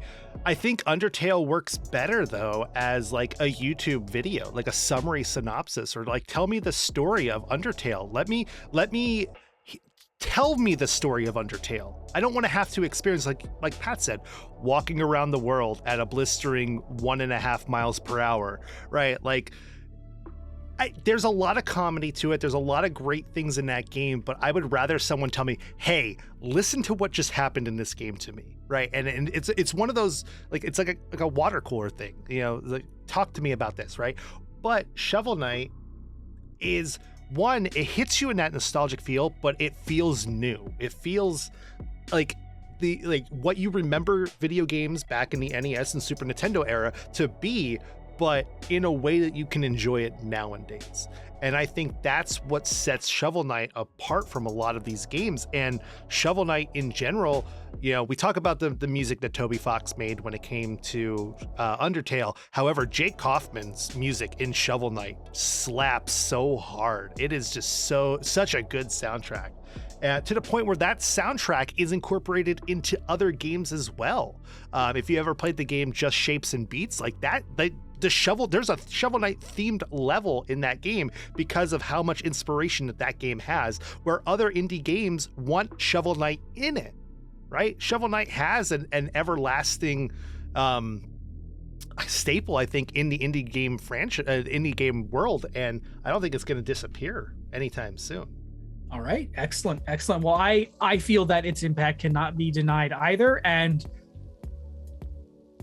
we got everybody, right? It's Panda Knight. Yeah, we got everybody. Yeah. Okay. Well, at this point, Shovel Knight has, landslide. This is the first how many landslides have we had this season? Not very many. But Tom, are you going to give a pity vote to Undertale? Or no, I'm not. Okay. Let me just say, of these three games, yes, Shovel Knight feels like it is a definitive, complete experience that I think is engaging and fun end to end. Undertale, I admire for what it does, for the amount of kind of emotional ground it breaks. But I kind of think Josh has a point where he says, like, this is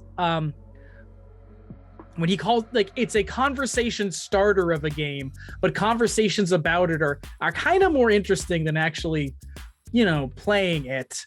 And like, even knowing that there's alternate endings and alternate modes, I kind of don't ever want to play it again. I just want to put my favorite soundtrack clips on, or just, it's good. It's good, but it was a one and done kind of good. Where Shovel Knight is something I can look forward to like replaying. And Hotline Miami, who are you? Why are you here? Please go home. So that is it for the second semifinal. And hot damn, this is where we are, everybody. Next episode, finale. The championship. It is going to be, Josh, say words so your video screen comes up. Okay. I'll say words. It is Celeste versus Shovel Knight. Who will come out on top as the champion of independent gaming? You'll find out next time on Bracket Breakdown. Well, now hang on. I want to get a couple closing words in real quick. Crap. First I'm sorry. I rode that train too hard. Josh knew that these are going to be the finalists. He in the back of his head at the start of the bracket, he's like, oh no, it's going to be these two. I believe Josh is the actual mastermind behind it. Even when he loses, he loses so good. No. Josh complains. Josh is in here like, oh, I don't get a W. I don't get a win. The finale are now his respective. Don't say it. Don't spoil it, Tom. His number one. You're spoiling it. You're doing the exact thing I told you not to do. I didn't know that's what I was spoiling, but like. Basically, okay, what I do want to say with Undertale is I do feel bad that it was a clean sweep, because Undertale's not the kind of game that deserves to be clean sweeped. It's just that Shovel Knight is fantastic. And honestly, one last parting word to Undertale. I think it's my favorite soundtrack from an individual game ever. I think the soundtrack's incredible, and the fact that it all came from one person with no music education is even more tremendous, because that's just insanity. But yeah, also Shovel Knight is near perfection, and like Josh said, almost quite literally the icon of indie games. That is who indie games is Shovel Knight. That's, if Mario is video game, Shovel Knight's indie game. That's what I feel. Reminded me a lot of old Mega Man. Yeah. If that's one thing I want to tell about Undertale, this pretty much describes it perfectly.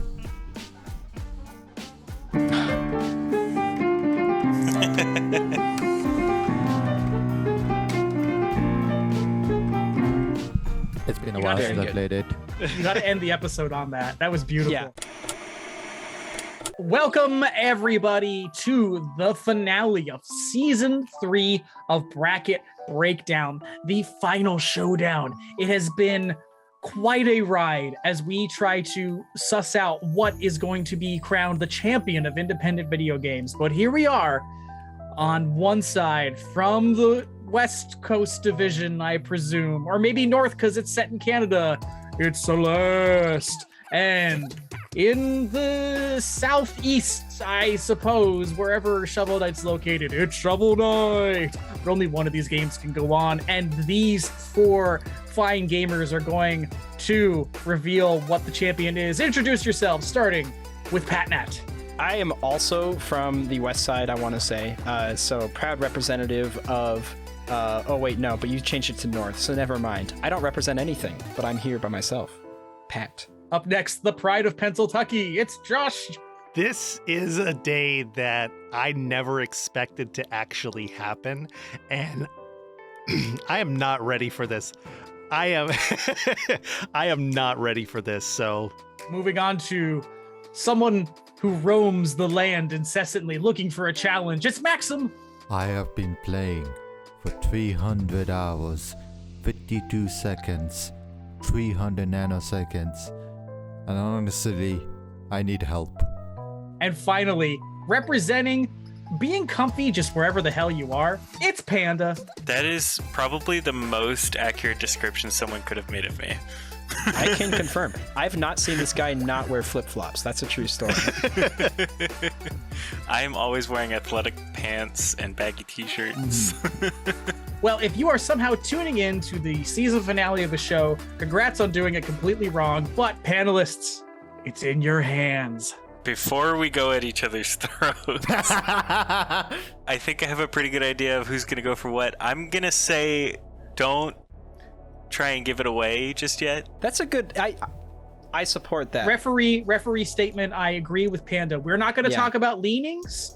We are going to talk about both games in a fairly measured stance, and then that is a great idea. Yeah, for the finals, I think right. this is perfect. So I'm leaning towards Hotline Miami. No, See, I knew you like it. Okay, let me just say, I think something we touched on for both of these games is that they both do what they're trying to do so incredibly well. It's actually insane and probably daunting to a lot of other indie games how well these two are able to accomplish what they want to do. That said, I will say I think that there is ultimately more to Shovel Knight than there is to Celeste, because Celeste wasn't trying to be necessarily a really long game, but I do think in terms of longevity there's simply more to Shovel Knight. Does someone dispute that, or... I mean, I can. I can, yeah. Okay. I would say that's accurate. Maxim, you want to take it away? All right, I'll be the first one then. First one to take the knife, I guess. The thing is, the Celeste is not supposed to be a long game, right? I mean, Shovel Knight is also, from what I can tell, is not supposed to be a very long game. If anything, I think both of them are equal lengths, without counting the whole DLC, because counting the DLC, we're just going to be here forever. No DLC, as we stated before. Neither of these games DLCs will count. We must judge them on their own merits. Okay. Wait, we talked about Farewell. Yeah, chapter episode. 9. I think it's just more important to... Oh, no. for this final round, I'm going to make an executive decision. We have to acknowledge both because Shovel Knight's DLC cannot count. Yeah. I'm saying, in the sake of fairness, that Celeste's DLC cannot count. So Fine. But yeah, both of them are very equivalent. I mean, sure, there's like struggles and everything like that, but when it comes to average, both of them are pretty much the same. This is how we can always determine it. But what's fun about Shovel Knight is that you like, ooh, money, and you try to kill enemies for money, you try to platform for money, you just try to get more money. And from what I understand, the ending changes based on how much money you have, but I might be absolutely wrong here. Whereas in Celeste, it's about, okay, first I have to do this, then I have to do this, then I have to do this, then I have to do this. Okay, then I have to do this. Okay, that's failed. So I have to do this, I have to do that. And while a lot of people find that annoying, I love that.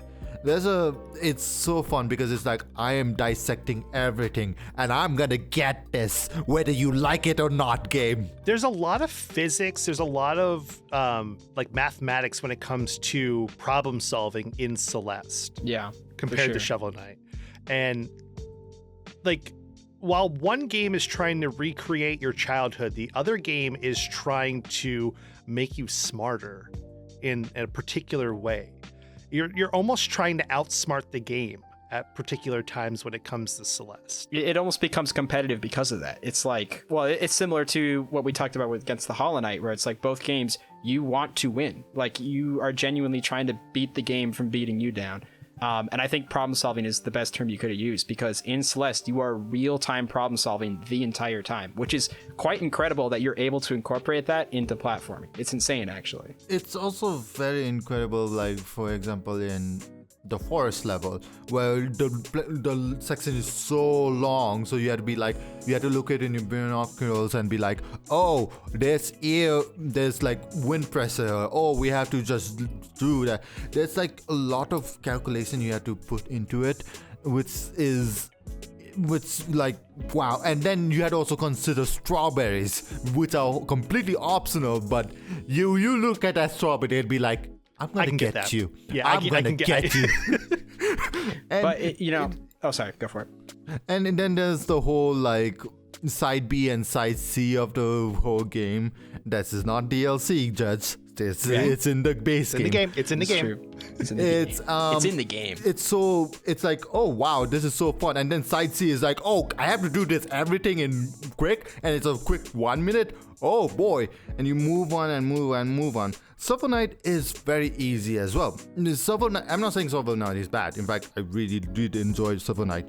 You fight, you sealed, and it's weird because Shovel Knight brings the more of a retro style but easy, whereas Celeste brings the more calculating style but more harder. But can I add one thing about Shovel Knight though? Right? While Shovel Knight might be easy, don't forget, when you beat the game, you unlock New Game Plus mode, which is a much more difficult version of Shovel Knight itself. And not DLC, it's in the game. EA, it's in the game. EA Sports, it's in the game. Yeah. I mean, take it this way. For Shovel Knight, I played like 2-3 hours and everything. Maybe this is not a good comparison, but for 2-3 hours, I played fun, but I didn't feel like pressure. When I played Celeste, I had another controller. This controller broke. Because I played so much Celeste that the right analog stick just snapped. So there was a lot of precision and calculation. The only problem with Celeste, in my opinion, is that there's a lot of fatigue when you're doing all these moves, to the point my hands were starting to hurt when I was doing each level. Yeah. It's because you're climbing a mountain. Yeah, if you still have fingers when you're done climbing an actual mountain. Yeah. You know what I mean. I don't know if I've awarded any comedy points this episode, but the season, but 5 comedy points to Josh for that one. No, I want them. Fudge. But okay. Yeah, it actually hurts my thumb to the point it's like, okay, I did one level, I have to put it down, otherwise I'm just gonna bleed to death. And I think that's an excellent point to make, is that Shovel Knight is a more relaxing game. But I think in terms of Shovel Knight being easier, it's like, I think, yeah, technically, but I think it's worth mentioning that the difficulty in Shovel Knight comes from building off of utilities that you have, while with Celeste, it's all building off of raw platforming mechanics and movement specifically. So they're just kind of two separate kinds of platformers, because the kind of problem solving you do in Shovel Knight is not that real-time problem solving. It's figuring out what utility to use before you go on your platforming adventure, and even just what kind of suit upgrades to get, because that's kind of where the money goes into. And I think that's what I meant when I said there's a little bit more to Shovel Knight, because I think in terms of things that you collect and just mini games that you have and a world to walk around and mini bosses to fight in between, like on the level layout, I think that's just it. Celeste really just has that raw platforming style, and it does that well, while Shovel Knight, it is more of a game about utility and collection and building up and stuff like that. Anyway, Panda, sorry. For me, like, Shovel Knight is basically, it feels like Sante, the half genie hero games, because for me it's like, oh, this is fun, this is relaxing, but for me, I can play Celeste for hours and be fun with it, but for like Shovel Knight and Sante, it's probably just me with the platformers to begin with, to be fair. But for me, it's like I have to play this one level at a time, one level per day, and it's like it's fun. But for me, Celeste is like, I need to get this done. Well, Shovel Knight is, I want to take it one day at a time, because it's this is gonna sound really sad, but it's so relaxing that sometimes it can get boring to me. That's fair. That's honestly fair. I put down Shovel Knight more frequently than I put down Celeste, but I think part of that's because I knew that top of the mountain's almost there. You know, I always had that in the back of my head, like, I'm gonna beat this soon, you know, and that kind of made me want to keep going. Well, Shovel Knight, it really is pick up and play anytime, but I don't think it's necessarily a bad thing for Shovel Knight. And we've already mentioned how much we go back to Shovel Knight and just play a couple levels and then put it down again, you know. Anyway, Panda, I would love to hear what you have to say. The difference between the two games for me is that Celeste is fun because you're overcoming something, you're getting better at the game, whereas for me, Shovel Knight is fun because you're going on this adventure. You are defeating these bosses and saving the princess and doing those things, which personally is my more preferred style of storytelling, kind of. Like, those kinds of adventures are more enticing to me. And but at the same time, as Josh has brought up multiple times, Celeste has an incredible story. It really definitely better than Shovel Knight's. Let's be real here. Yeah. Well, debatable, but no, not really. I guess I should say Celeste has a story. Shovel Knight has a girl with a shield. Yes, exactly. Not to like, the girl with the shield's really fun to save. Also, if we are talking about DLC, the story gets a little bit bigger. But if we're not factoring that in, then it's like Celeste has kind of got the upper hand there. But no, I agree with you. But Shovel Knight has aesthetic; it doesn't have story. What I want to add for Celeste is like, for Shovel Knight, there's, I forgot, did Shovel Knight have tutorial mode? No, I don't think. You just put it down and it will be like, oh, we're gonna go there. But when it comes to like Celeste, there was a whole intro. You talk to the grandma, the old lady in the, and the music will start, and then you run, and you were like, oh snap, we have to get out of it. You jump, and you're gonna die, and then time just stops, and you're like, what's happening? And then the crow is like, by the way, press this button, and you do that, and you understand what the game is gonna be about. But both Shovel Knight, both Shovel Knight and Celeste kind of do the same thing, though, in terms of teaching you without having an actual tutorial, because that Celeste thing isn't really actually a tutorial. I mean, you have a bird that tells you what to do, but it's the real gameplay that they're throwing you in, right? I think that's what both games do well, is that teaching you through playing, basically. But what Celeste did multiple things at once.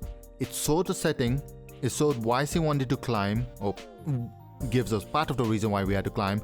It shows how dangerous it's actually going to be, and it's going to show that reality doesn't really exist in this mountain. Right, and it does all that well, but I think when it comes to comparing tutorials specifically, you look at what you didn't learn from them. And I think because you didn't not learn anything from either the way these games teach you things, like, I don't know, did anyone ever feel like they didn't know how to do something in Shovel Knight? Because for me it's like it's kind of a moot point because they both teach you what they need to at their own pace because they're two different paced games, you know. But you have to also look at it like this. If you're very new to games, would you play which tutorial is better, Celeste or Shovel Knight?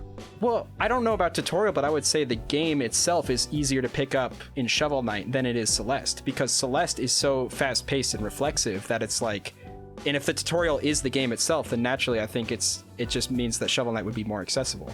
Because I would say that Celeste definitely has a barrier for entry in terms of skill. Yeah. Shovel Knight kind of does as well, to be fair, but Shovel Knight has easier difficulty early levels.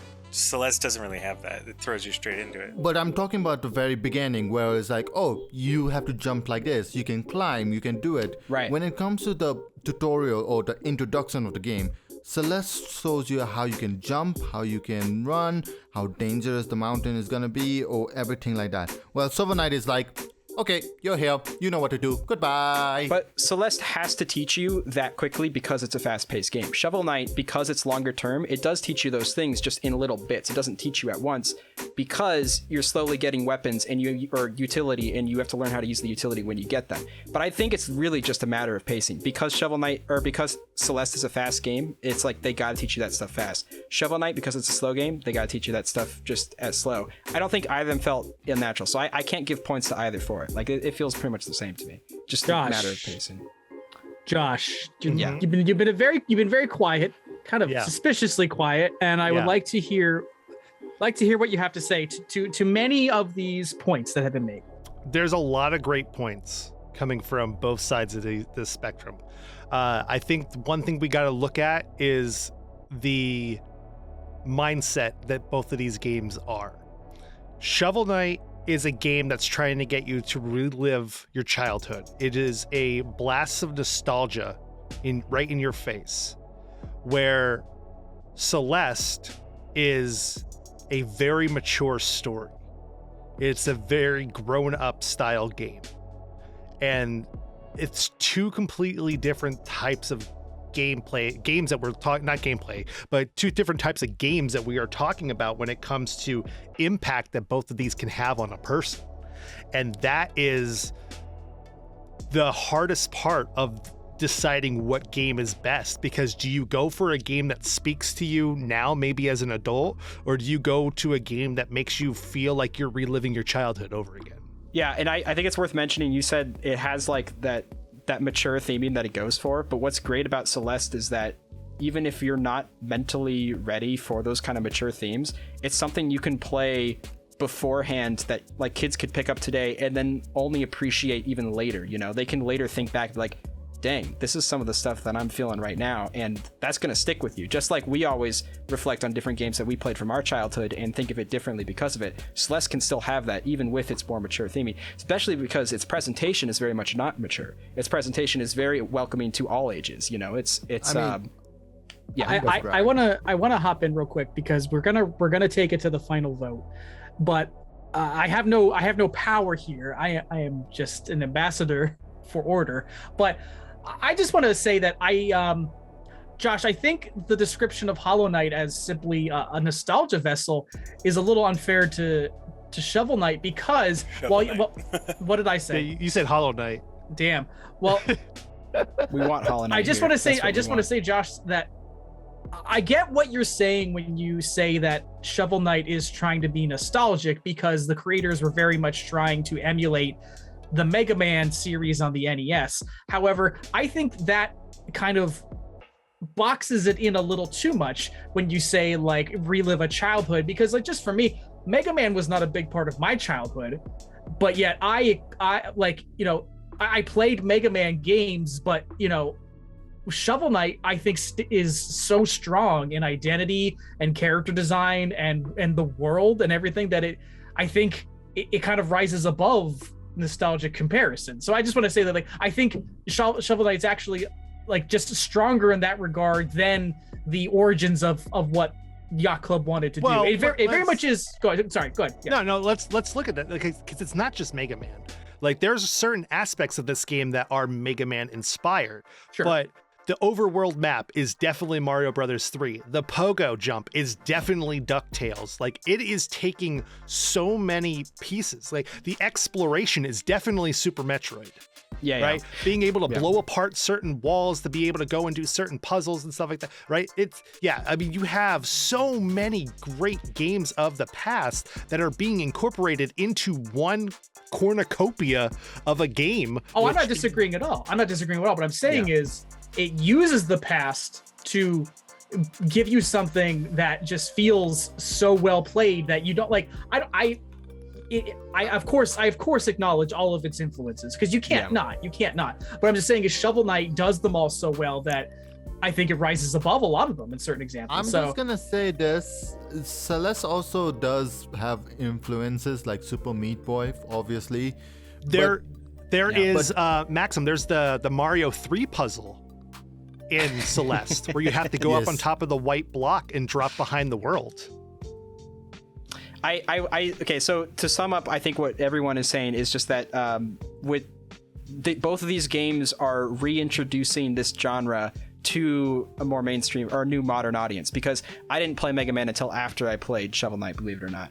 And it's like they introduced this style of gameplay to me that I might not have been as open to had I not played it already, because it does take that style and perfect it. And Celeste did the same thing. Like, bring up Super Meat Boy is a great example, because Super Meat Boy simply is not as solid as Celeste. Celeste does what Super Meat Boy did just a lot better, you know? And both these games do that. I disagree. I genuinely disagree, because I was gonna say is, yes, Celeste and Shovel Knight has influence from other games, but I never felt like I was playing for nostalgia. I had to play it because I know how to play other games, especially Celeste. Celeste is like, oh, this is a whole original idea. And never once I thought about Super Meat Boy or anything they took inspiration from. Yeah, whereas I think that's why we're trying to say that these are both more than just nostalgia. They're legitimizing their own genres and influencing the future. That's really what both these games do. I don't think it's nostalgic, period. I mean, Shovel Knight's definitely nostalgic, I think. It's just using, because you have to keep in mind, back then people weren't necessarily going back to 16-bit games. That wasn't a mainstream thing for indie games. That was a new thing. But yeah, anyway. I mean, Shovel Knight launched on the Wii U, just to give you guys an idea. It's so crazy to think about. Talk about so the olden days, the Wii U. Who even remembers that? That's crazy. Well, for now, we're done with the past, and we have to look at the future in front of us. Which of these two games is going to come out on top? There can be only one. Pat, what are you voting for? You had to start with me this time.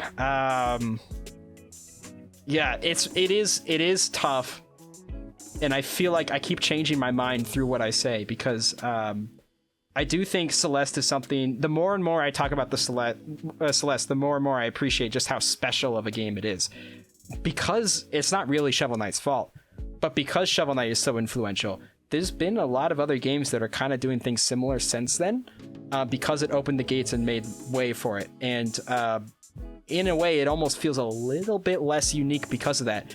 But that's not really fair given to the time at which it came out. When it came out, it opened the gates for games like Celeste to even exist. If Shovel Knight never existed, who could argue that Celeste would still be here with its level of popularity and getting close? Did it win Game of the Year at some point? Like it was nominated. It was nominated at the very least, which is still, you know, it had Shovel Knight not opened the gates for so many indie games, some other game might have done it, but still, it's like, I have to appreciate that. So, doesn't really get me anywhere. In terms of just replayability though, and how much is in the game, I think I got to go with Shovel Knight. I just think there's more to it. And if you happen to get the DLC, you happen to get the DLC, which is incredible. Yeah, I don't know. It's just more my style of game too. I like longer adventures better than more short-term stuff. And I think there's a couple of things of Celeste that I wish I saw more of, certain mechanics and even just inclusion of the characters.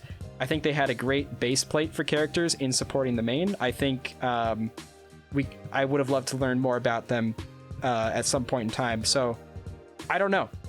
I guess Shovel Knight. I guess Shovel Knight? I'm doing Shovel Knight. I was first. Don't get mad at me. Okay, I had to pick one. I picked Shovel Knight. Shovel Knight's good. Shovel Knight's fantastic. Shovel Knight is near perfection. That's what I'll say. It really is. The next tough decision comes down to Maxim. Shovel Knight is not near perfection. I'm sorry. There's a lot of things I disagree with that statement. First of all, yeah, Shovel Knight came on the Wii U, but so did Mighty Switch Force, so did DuckTales, so did a lot of games.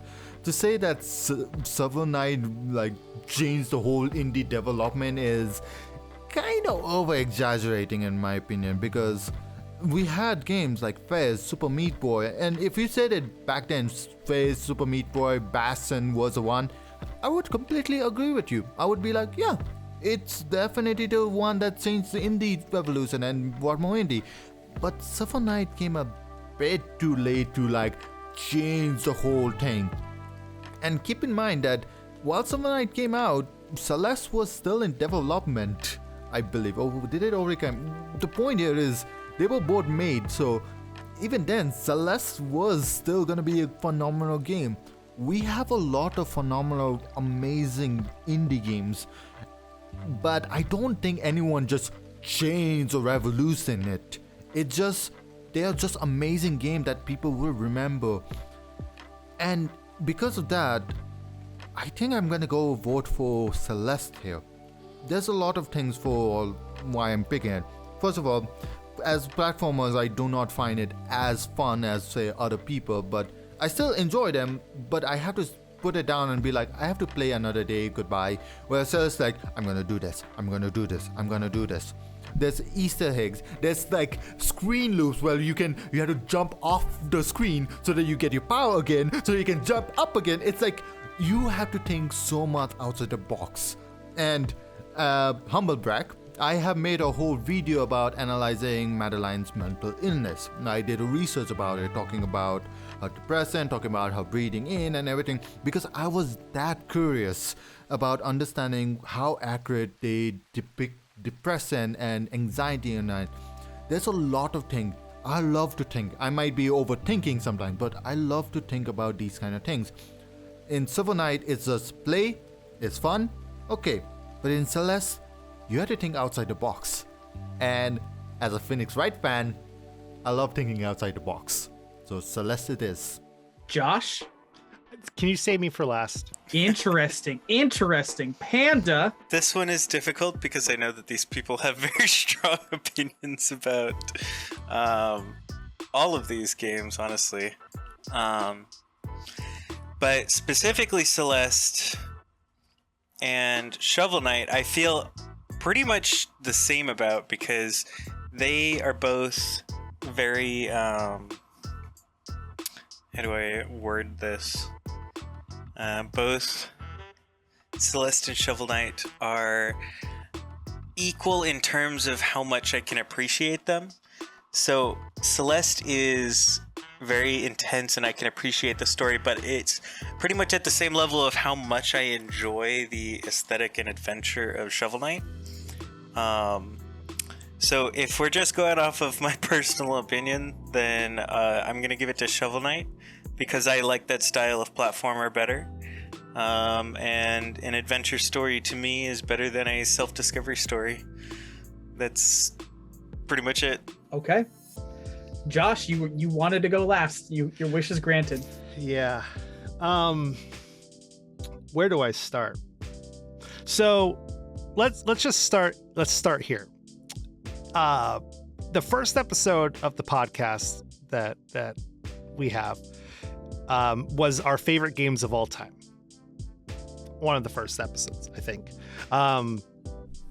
And these two games are my number 1 and number 2 favorite games of all time. And that's why this is probably one of the hardest decisions I've ever had to make when it came to something like, like this big, this, who's going to get the trophy? Who's going to get the trophy, right? Like I said, you talk about the maturity behind Celeste. You talk about the lovable nostalgia trip and the great story of Shovel Knight. Both games have phenomenal soundtracks. But like both games stuck with me. Both games I could talk about tremendously. Yes, we want to dive in. If we ever could dive into the DLC, both games' DLCs are fantastic. Farewell, I would put up against Spectre of Torment in a heartbeat. You want to play a great card game of the King of Cards? Like it's hilarious and funny. But we're not talking about that, right? We're talking about the core game itself.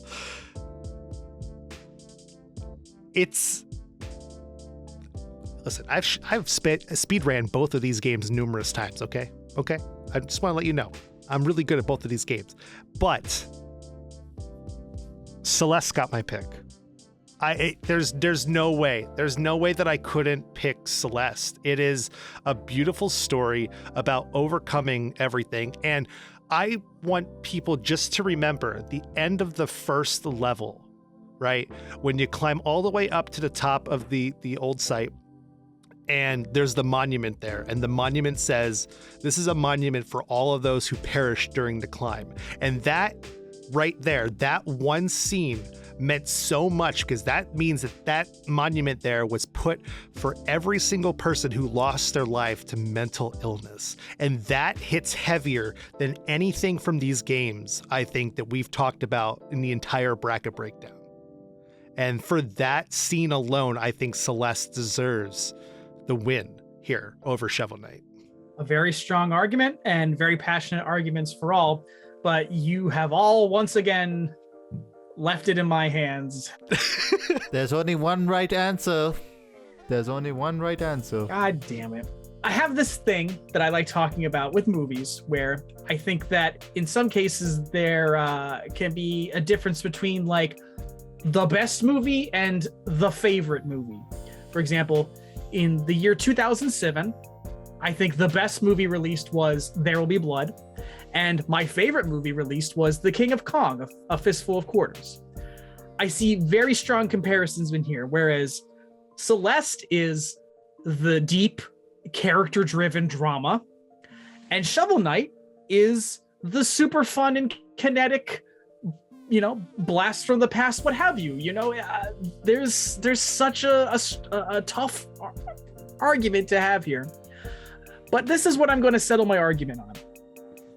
The goal of this was, what is the best independent video game of all time? And I think out of most of what we nominated, but specifically out of what got to the semifinals, Shovel Knight is a vanguard for the indie industry in terms of what it did, in terms of how Yacht Club built its fan community and its reputation around the monster success of its Kickstarter campaign, and launched this new wave of independent titles that Celeste rode in on throughout the rest of the 2010s. It was mentioned between several different panelists this episode that Celeste doesn't exist at the level it does without the indie game kind of impact that Shovel Knight kicked off. And now there were big indie games before Shovel Knight. I'm not doubting. There's Limbo, there's Meat Boy, there's Spelunky, there's World of Goo. Thank you very much. There's World of Goo. We all remember getting gooey when that game came out. But what it comes down to between these two titles is, it's like, I don't know. It's like when people argue between what's better or what's more important, Star Wars or The Empire Strikes Back, and the correct response is you don't have Empire Strikes Back if Star Wars didn't come out.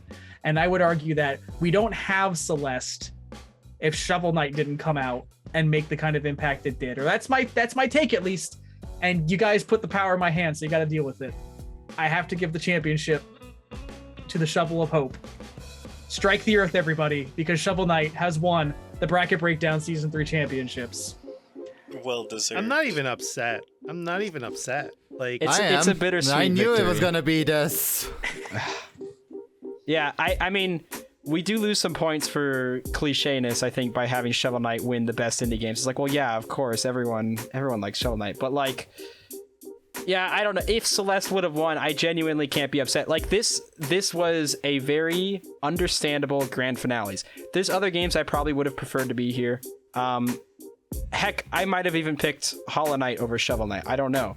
But ultimately, these are two big power players, and it makes sense for them to go up to a tie-breaking vote in the finales to me. Like, that makes sense to me.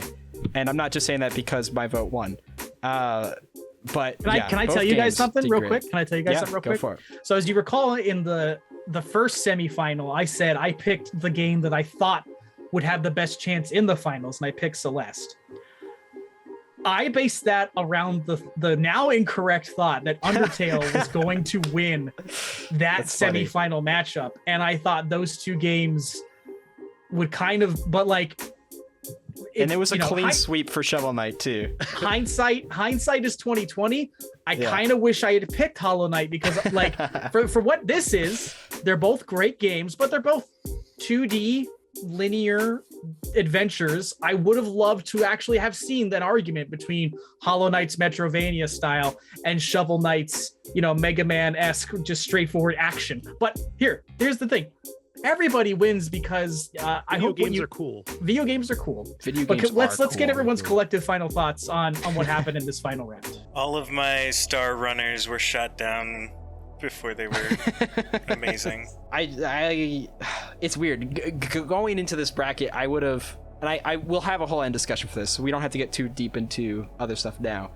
I'll just say that I don't think I was fully appreciating how perfect of a game Shovel Knight is until we did this series, because when you start exploring every single angle of the game because you have to, because you're comparing it to other masterpieces, I just began to realize I don't think there's a single thing in Shovel Knight I dislike.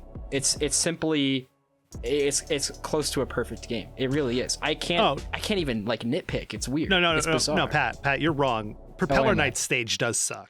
Like, it's the worst level of that whole game. That stage is so fun. What are you talking about? When you're bouncing in the air and everything? I just remember how groovy the music was. And that level had some good music. The soundtrack is so good. Yeah. All I'm gonna say is, I do not agree with you guys at all. Yeah, I don't know. Yeah. It's hard because I can't downplay how important Celeste is to other people, because I totally get why it is. Like, I totally get the passion behind Celeste. It makes sense. It's just mechanically, it's like, I don't know how I can vote against Shovel Knight. This is how much I love Celeste. Jeez. I have a Game Boy Advance copy of Celeste. Like, that's how much I love Celeste. Go ahead, Maxim. The thing about it, the only thing that frustrates me is about how, like, Shovel Knight is like, oh, it's turning point of the indie game, how it turned point to indie game and everything. Yeah, so did Undertale, but we didn't talk about that now, did we? And then also Celeste also did the turning point as an indie game in that case. Every one of these did, but the only reason why Shovel Knight was mentioned was because they were the first one after two anyways, or the three or whatever. I'm not mad or anything like that. I'm just, it's a bitter taste in my mouth, because at one point I see what you guys are talking about. At the other point, every other games have also done that, to be fair. But other than that, yeah, Shovel Knight is a beautiful game, and isn't there something good to be about first though? I feel like the first holds so much value though, being first to do that. Like, the first to do anything so correctly is like still. I mean, they do say if you ain't first, you're last. Then the first one should be Super Meat Boy, Fez, and Bastion. I guess then you'd put Super Meat Boy on the same level as Shovel Knight though, and I don't think I can mechanically. Like, to me, but I would put Bastion in the same level of Shovel Knight and Celeste. I haven't played Bastion, to be fair. To me personally, it's not just if something's first and therefore it has historical value. It's that, like, if something is first and it can still go toe to toe with everything that has like been birthed from it. Like, if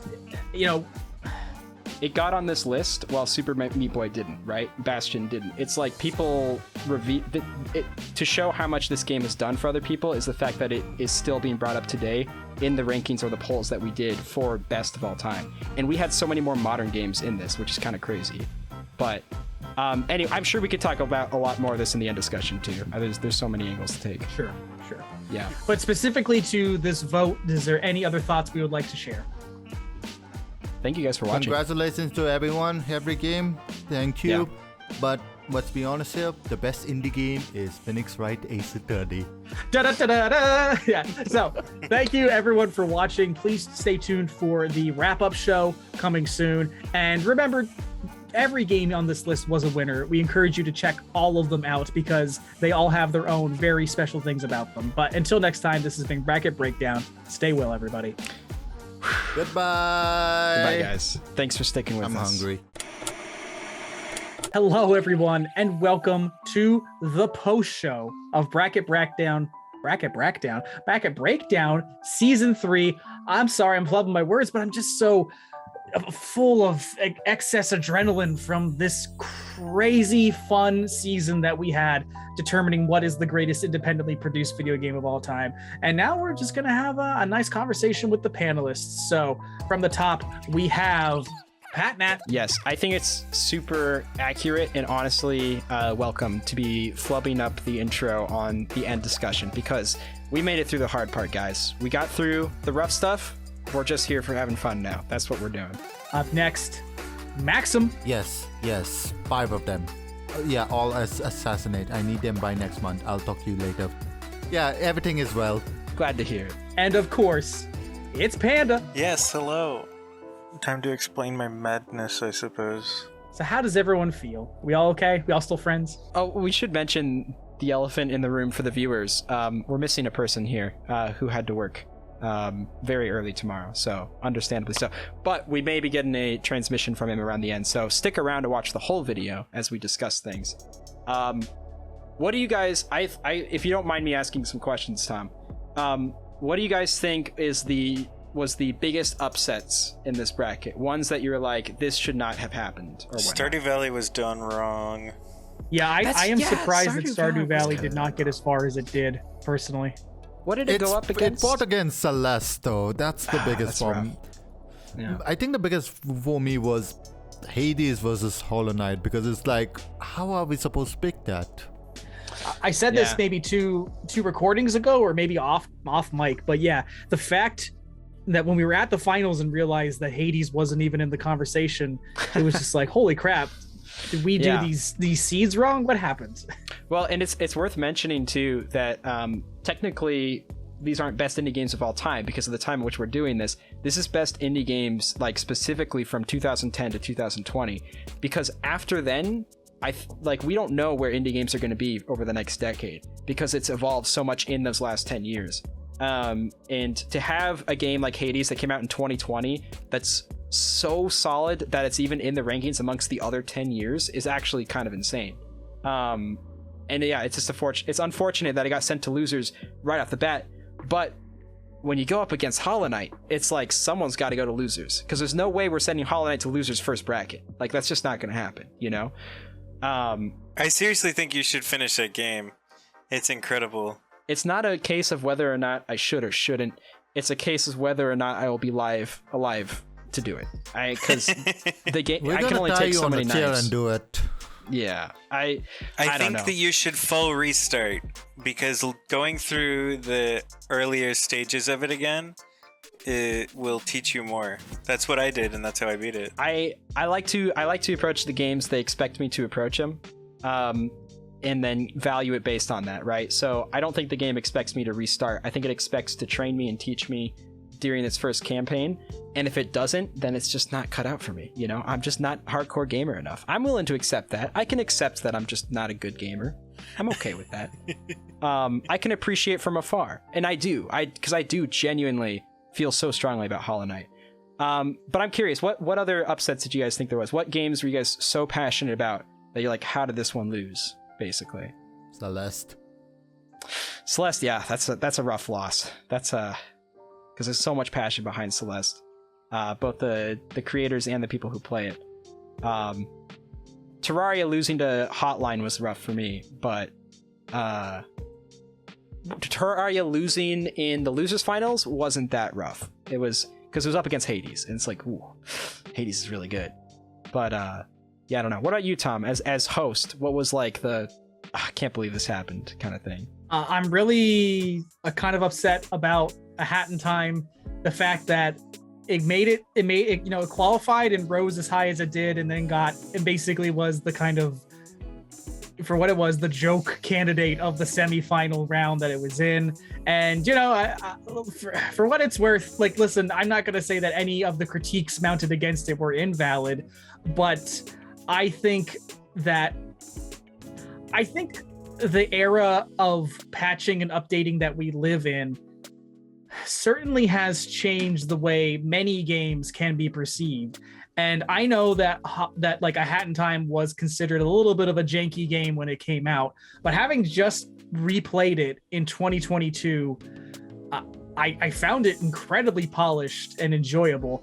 And you know, we set the standards we set for our arguments. That's fine. But I think A Hat in Time is something that maybe a hot take has arguably survived and maybe done a little bit better in terms of reputation than Hotline Miami. I mean, maybe I'm gonna get killed on the if internet. Hotline went up against A Hat in Time, Tom, I guarantee you I would have voted A Hat in Time. I actually very much enjoy A Hat in Time. I would have voted for Hat of Time. I mean, I voted A Hat in Time over Cave Story, I believe, which is fair to me. I think A Hat in Time. I already forget what Cave Story is. It's been so long since we even did that episode. What is Cave Story? It's kind of the predecessor to, well, honestly, Cave Story goes back even further than Shovel Knight, I believe. It just doesn't Cave hold. Story came around the time when Fez Super Meat Boy came around. Yeah. I believe. And Shovel Knight or Spelunky. Wait. Hang on, I got Spelunky mixed up with Cave Story. That's right, I remember Cave Story. Yeah, Cave Story still deserved to lose to A Hat in Time. Cave Story it's a side-scrolling adventure game. I think it's just it runs off a lot of steam on the fact that it was built by one person, which, to be fair, Undertale kind of is too. But Undertale still has some things that can stand up against all these others. I just don't think Cave Story really stood much of a chance in terms of a modern eye when we're comparing to other masterpieces. Like, it's just a tough sell. But I did like Cave Story. Cave Story was fun because, like I said in the previous video, it's the most fun I had when I was very young. I told you about how I played it at 10 o'clock. I was like, okay, I'll just play for 5-10 minutes. And then I realized I played it till 3 a.m. And it was free originally, you know? It's like when you're a kid, it's a real thing where it's like you don't have money for games. So you play some like Flash games or whatnot. In terms of a Flash game, that's one rock solid Flash game. You know what I mean? That's got to be one of the best out there. I actually bought it on Steam.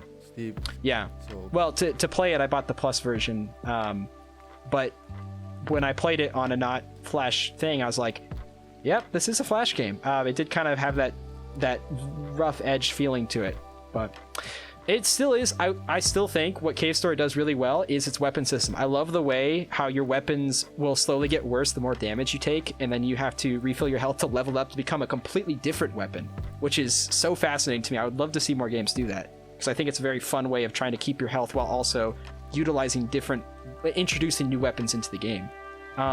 So I think that was always the strongest part with Cave Story.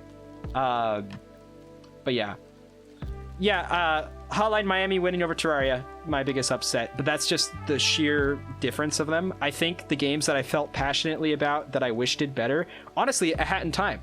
I feel very passionately about A Hat in Time and very much enjoyed my time. I had to be honest with myself when I was like, it's up against freaking giants right now. And all I'm saying is you should have convinced me to vote Terraria over Hotline Miami, but you didn't. Yes, we should have. We should have convinced that, because Terraria did not deserve to be knocked out by the not fun game in the bracket. The funny thing is, I don't think I would have ever put Terraria in finals. I don't think it holds that much to it. It's just the level of what's in Terraria and how deep of a game it is. It feels so unfortunate to have that not count for something, you know? Because a lot of people don't play that point because it's very tough to beginners, which is an understandable critique. Speaking of things that wasn't in the list, we have a list of games that wasn't in the bracket. Yes, I would love to go over some of the close calls for sure. One of them is, let's see, Bastion is actually one of the closer calls. Binding of Isaac, another close call. Ooh. Baba Is You, another close call. Baba Is You, really? Yeah, some people, there's some Baba Is You fans out there apparently. It's an incredible game, but I didn't expect that much. I wasn't expecting either, but it was one of the closer ups. So was Enter the Gungeon, which is understandable. That's a pretty phenomenal, Enter the absolutely Gungeon is amazing, so good. best game. Yeah. Factorio was also voted pretty highly. Not Mindustry, which is unfortunate because I haven't played Factorio, but I played Mindustry and I love Mindustry. And let's see, Super Hot. Ooh, Super Hot was close. I wanted Super Hot to be in so bad. I love Super Hot. I don't think it wouldn't even necessarily be my horse. It's just like I want to talk about that game endlessly. It's so much fun to talk about. Super Hot is such a fun game. It's such a fun game, especially VR. I got to try it VR just over Christmas, and I was like, this is a whole new way of looking at the game. It's incredible. Yeah, and then let's see what else was really close. Journey. Now, Journey was an interesting one because that one, it's tough to classify that one as an indie game. Am I wrong in saying that, Tom? You seem to. It's a pseudo game. Journey feels so big budget because of its attachment to the PlayStation and how much they've embraced that. It's very difficult. Like, yeah, I have some about that being possible. Well, and I should mention how we classified what makes an indie game is I simply pulled a lot of Discord chats and other places on the internet. What are your favorite indie games? I didn't even send out a Google Forms or anything because I wanted people to determine what is an indie game for them.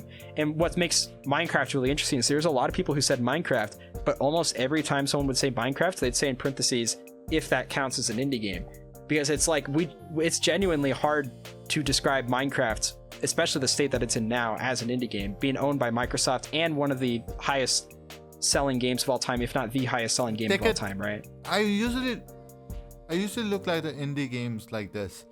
It doesn't matter how big the corporation, how many people are working in this game, and how much is their budget. If it's a limited budget and there's just like small amount of groups, that's what I consider indie. Because, for example, Phoenix Wright, the developers are from Capcom, but there's like small group of people with limited budget behind it. That is considered indie game for me. Sure, but I mean, with that kind of logic, you could kind of start to argue things like Melee was an indie game despite it having the backing of Nintendo, because Melee was only made by like 10 people or something like that. Yeah. So the thing is, another kind of issue you run into is the fact that like Rocket League was developed by Psyonix, who was a super small studio at the time, who was mostly taking contract work. And it was only when Rocket League blew up that they were able to become much bigger. And now Rocket League is owned by Epic. I would also point out, like, so Minecraft, when it launched, version 1.0, that was still standalone. Definitely an indie game. It's a very gray area. That's the thing is, most people's experience with Minecraft is after it already had a larger financial backing than most of the games on this list. Like, that's how most people's experience with the game is. 1.8, baby. Yeah, it's exactly. So it's like, it's the popularity usually comes from the stuff outside of beta, right? After it was officially released and then eventually bought by Microsoft. Even before it was bought by Microsoft, though, they were making mad buck. Like, it's financially, it's hard to compare. Also, I have an extreme Minecraft bias, and I felt bad including it because I was like, I'm just going to vote Minecraft every time. And that's because it's such a creative game, and I can't put a limit on creativity. It's like, sorry, it wins. It's not even an interesting discussion. Creativity wins. Anyway. But like that plays into when I was being defensive of A Hat in Time earlier. We're talking about games having longer lifespans than just releasing and being done, and the evolution of Rocket League and Minecraft from indie games to juggernauts. But technically, at their core, they were independently developed. So it's kind of like, again, as you said, it's very gray. And how would you compare the amount of content that's added to a game that continues to update like every few months or every year or whatnot, like Minecraft, to something like Celeste, which is very much one and done despite some like small DLC later, right? It's like, it's not even fair to compare. I think we didn't really talk about it in the thing much, the real brackets and everything like that. But when we talked about like how this game is so long, oh, this is so good, it's like, sometimes that's actually a bad thing, because sometimes you just want to be done with the game and it's like, I did it, I beat the game, I can now go to another game. Sometimes that's a positive thing. For example, One Shot, I can't believe One Shot wasn't in the list, but One Shot is such a beautiful game. It talks about whether you had to break the light bulb, whether you had to give it, it's incredible. It's incredible, and once it's done, it's like, oh, we did it. Yeah. We beat the game. Well, and it's worth mentioning that of all the bracket breakdown polling, this has gotten the most results because I simply started writing down just the ones that would get specifically 2 votes. If it only, because there'd be too many on a list to even matter if I wrote down everyone that had 1 vote because there were so many submissions. And even after I did the list of just things with 2 votes, that still left a list of 30 plus games, which just goes to show how much people's attention these games have to compete for. So a game like One Shot simply didn't compete for enough attention to even be recognized in like the listings, which is unfair because it's like that could be a super high quality game, but it didn't make the list of even 2 votes, and I actually have never heard of it until you brought it up just now. So it's like, that's what's so tough about indie games, that there's so many and people feel so passionately about them that it's hard to even make a list of this, you know? I don't want to, Pat, if you don't mind, there's a couple indie games from the 10s that you haven't mentioned yet from the list, and I want to kind of do a lightning round where I'm going to list them, and I would love to get everyone's opinion on just if you think it should have been on our list, and you can elaborate if you'd like, however much you'd like. So the first one I will throw out there is Papers, Please. That did get mentioned. That didn't make the list, but it was relatively close. That game is so complicated. It's very fun to watch. I've never played, but it's very fun to watch. Yeah, Papers, Please is something. Never played. Yeah, Papers, Please is something that took over a lot of my pandemic life because it is a job in a way, but just the emotions it taps into, I was like, oh damn. What's another one? Time to be done with paper and now play Paper, Please. Night in the Woods. Yes, I need to play that. I need to play that. I've not played it yet either, and it looks like something that's up my alley, especially because of how much I like Undertale. It did get voted quite a bit, but couldn't make the list. It got more votes than Among Us, though, so Among Us. Maybe that's a good thing. I don't know. I mean, from what I understand, Night of the Woods is basically very mature. Like, it looks cute, but it's very mature, but that's all I know about it. Yeah. Playdead's Inside. Never heard of it. The follow-up to Limbo. Not even on the list? Not on the list. I wasn't a massive fan of those games. Okay. I have Limbo seen made the it. list, it's but fun, but I think Limbo is better. Okay, but gotcha. Yeah. Firewatch. That did not make the list. No, wait, it did make the list. No, wait. Very slow game. Okay. I feel like it made the list, but I don't know. I don't see it here. I guess it didn't. Could be better. Could be a lot better. In the same vein, Gone Home. Not on the list. I have not played that game. No comment. Actually, Maxim, let me just put on my grandma glasses real quick. One Shot actually did make the list, and it tied with Among Us. So there are some people who know what One Shot is. It at least made the list. There you go. I got 2 more for you. Okay. Untitled Goose Game. No, I mean, it's a fun game. Just I never got behind the hype behind it. Yeah, I don't think anyone was putting that as best indie games, but yeah. It's a cute game. It's a funny game. Sure, it's fun to watch. It's very fun to watch. I never played, but gotcha. I lied when I said 1 more. There's 2 more. Golf Story. That one's pretty fun. Is it the one where you play as a golf ball and you have to move around, or is it the one that you have to? Everything is a golf ball. No, it's basically almost like in a gameplay style similar to Pokemon, where you have to go to like 8 golf courses and defeat masters. But it's got a very cheeky sense of humor and like didn't make fun the art list. style.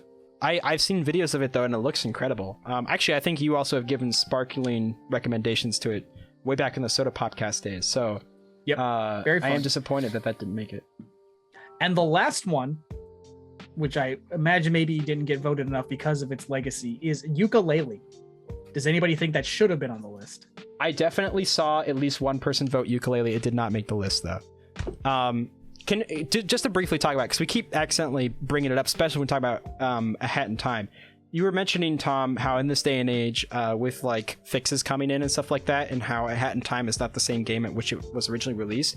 I do think it's worth mentioning that Yooka-Laylee isn't either. If you ever feel like, hey, maybe this would be fun to exercise my critical integrity for a second, it might be fun to revisit ukulele because I know that they've done a lot of like ironing out the kinks since that game's initial release. That said, I'm not even like a huge ukulele fan, so but we're coming up on the 5-year anniversary, so maybe. That's true. I also think ukulele did certain things better than a Hat in Time, believe it or not. I think the world of ukulele is more interesting to explore than the Hat in Time, and just their way of integrating platforms into environment is quite impressive. But mechanically speaking, does not nearly reach the level of a Hat in Time. A Hat in Time is just fun to jump around in. It feels very fun to jump around. And before Odyssey, I think it was the most solid 3D platforming, mechanically speaking, that I've felt in terms of movement and stuff. It's okay. Odyssey is just so good. Odyssey is really good. I need to play that. I think it's still important, though, to express that Mario decided to take a different direction. It's not quite the same itch that they're trying to scratch, but it does what it's trying to scratch well. Another one worth mentioning is Stanley Parable. That one we got pretty close to making it on. Pretty solid for the time in which it came out. Very fun. I don't know if we could argue much for it in its favor against these games, but it'd be fun to talk about. It's an interesting one. It's a pretty fun game. Yeah. It would definitely not reach the semifinals in my opinion. No, it could be Hotline Miami probably, but yeah. Let's see, any other noticeable ones? Yeah, Bastion was close, Isaac was close, Baba Is You was close, Gungeon was close, Factorio was close. Outer Wilds popped up a fair amount that I wasn't expecting. It's a horror game, right? I'm very interested to get in on that. I think not a horror game. Okay. Didn't Inscription come out after we did this bracket thing, though? Isn't that a newer game? Yes. Okay, gotcha. Yes, I've been recommended that quite a bit. I want to play it at some point. Release date October 19th, 2021. Right, and not to date ourselves too much, but we started this like at the end of 2020. So when we started gathering research and polling people, at least. Meanwhile, this comes out in 2025. Okay, so I do think it's worth mentioning, though. Out of all the games, Hollow Knight got the most votes, like by a pretty big margin too. Hollow Knight got a tremendous amount of votes from the people we polled. How many? I would now vote for Hollow Knight. Yeah, that's the funny thing, is that this show has gone on long enough to make Panda like be more keen on the game, you know, because he's gotten back to it. He's got 110% now. That's how long this recording process has been. But yeah, no, Hollow Knight was the top, and then Celeste was second with the next number of votes. And then, believe it or not, Stardew Valley was the next one in terms of popularity. But if we were just voting off of popularity, this would be a much less interesting show. Also, then I think it was Cuphead tied with Undertale, and then Terraria, and then Shovel Knight. Shovel Knight was higher than this. Shovel Knight was after Stardew Valley, which is so interesting to me. Shovel Knight had less recognition than Stardew Valley. To be fair, I think we might have done Stardew Valley a little dirty. I think Stardew Valley is a very solid game. It's just hard to compare against adventure platformers, you know, something so grand and eventful. And then you got farming. Yeah. It's like, how do you argue for it? Even though farming's got its place, it's the only game that makes chores fun. It's got something going for it. But how do you go against giants? You know, it's tough. It's a tough one. I think the problem, and it's not even an insult to Stardew Valley, but that it is a long payoff game, and it is the heaviest time investment out of a lot of other things that we mentioned on this list. There's some of these you can finish in one setting, and there's some where if they take long, they're more action-packed, you know, whatever. But there's quietly rewarding things in Stardew Valley that I think kind of hit higher highs than many things on this list. But I agree.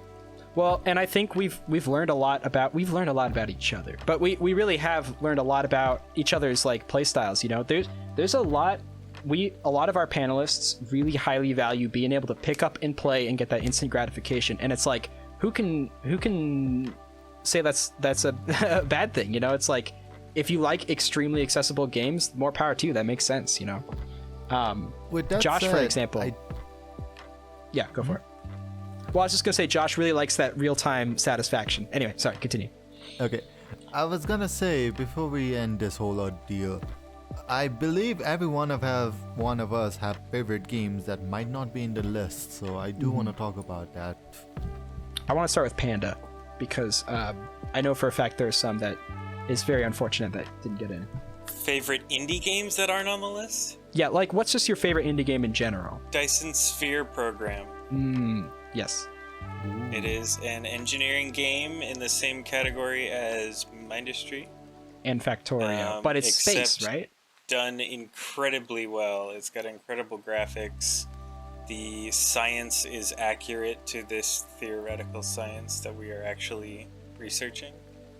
And it's just a good game. If you know anything about Dyson Spheres, you'll definitely enjoy that game. Maxim, what about you? There's a couple of things that I know wouldn't have made it. One of them is Worms Reloaded. I love Worms series. I would have liked to see some Worms representation. I do think it's a special franchise. I just don't know how to pick an individual game. I don't think other people know either. It's a very niche thing. A lot of mine is very niche. The other one is Dust and LC and Dale. Dust did make the list, barely. Oh, but really? It did make it, yes.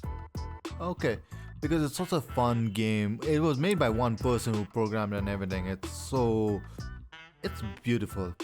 To the Moon is probably one of my favorites. To the Moon, oh my god. Favorite franchise of all time because it's executed so well. It's so good. I know why it's not in a list because not a lot of people would think it's their favorite, but God, To the Moon, Finding Paradise, Bird Story, Free Bird games did so good, and it sucks that I could not talk about it for miles. And there's also, I already talked about Enter the Gungeon. God, it's so fun. I 100% the game. That one was close. That was a close one to get on. That would definitely have been my game. If it was like, I would just be like, Enter the Gungeon, Enter the Gungeon, Enter the Gungeon throughout the entire thing. But you know what? It's I feel like if it didn't get it, I feel like its vote got split between that and Isaac. Like, I feel like if only one of those games existed, Gungeon or Isaac would have been on the list. But, you know, I feel like people often compare those two, you know. Tom, what about you? Gungeon. I mean, there's one more game. I actually want to talk about one more game. Go for it. Because there's no way in the way it's going to be in the list, mainly because this game came out in 2021. So that's already out. It's early access, so no one is going to talk about it. But Rhythm Doctor is such an amazing rhythm game. You just have one button to press, but the rhythm gets complicated every time and you have to press at everything. It sucks that we didn't have any rhythm game represented, but if there's anything you want to take it from my list, play Rhythm Doctor. Amazing rhythm game. Yeah, there's also that other rhythm game that's so oftenly brought up in terms of indie games. I forget what it's called, but it's the one Mustache? with the... Huh? Mustache? The one with figures. I don't know. It's the one with the silhouette guy who's like looks kind of like a string cheese, and he's... Hyperlight Dasher. That's what it is. I'm surprised that didn't make the list. But Beat Saber, I'm surprised no one voted Beat Saber, but I guess it's because it's VR as well. But God, Beat Saber is fun. Probably not a lot of people played that. Tom, what's your... Hyperlight Drifter. Oh, that's what it is. Yeah. Thank you. So for me personally, a game that I would really love to mention, but I'm looking at the indie classification list on Backlogged. And the game that's on here that I really want to recommend, Sayonara Wild Hearts, it came out in 2019, but like I'm at a little bit of an impasse about it because it was developed by Simogo, which is a European indie developer, but it was published by Annapurna Interactive, which is a pretty significant developer. They're a spin-off of a pretty powerful Hollywood studio. So it's kind of like to say, like, is that even still an indie game? It's always a tough one.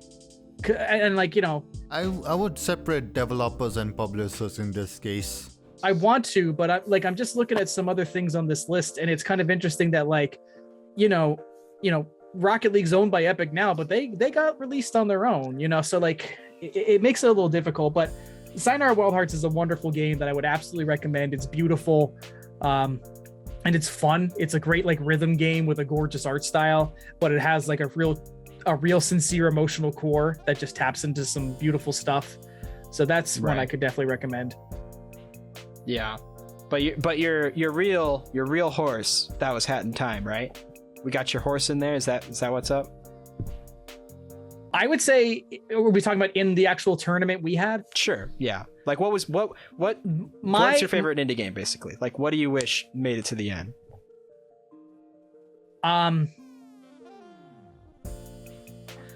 I'd say my top dogs in this were Hollow Knight, A Hat in Time, and Stardew Valley. Okay. And Shovel Knight's also very good. I'm happy that got there. Like, I feel like I'm gonna get really just obnoxious if I say it's a top 5 with honorable mentions, but like. Yeah. No. It'd be interesting to have finalist triple threats where you have 3 go up against each other. But because if you assume a world where one doesn't get stretchered, which usually happens, but if one doesn't just immediately stand out worse, I would love to see like Shovel Knight, Hollow Knight, and Celeste, like those 3 going up against each other. I feel like that'd be difficult. That would be epic. Difficult. Yeah, finale. And I also have to say, not to reveal too many behind the scenes things, but the length at which we recorded this season elevated A Hat in Time because I got to replay that in the span. Right. So like that was not as high when we started, but yeah, it became higher.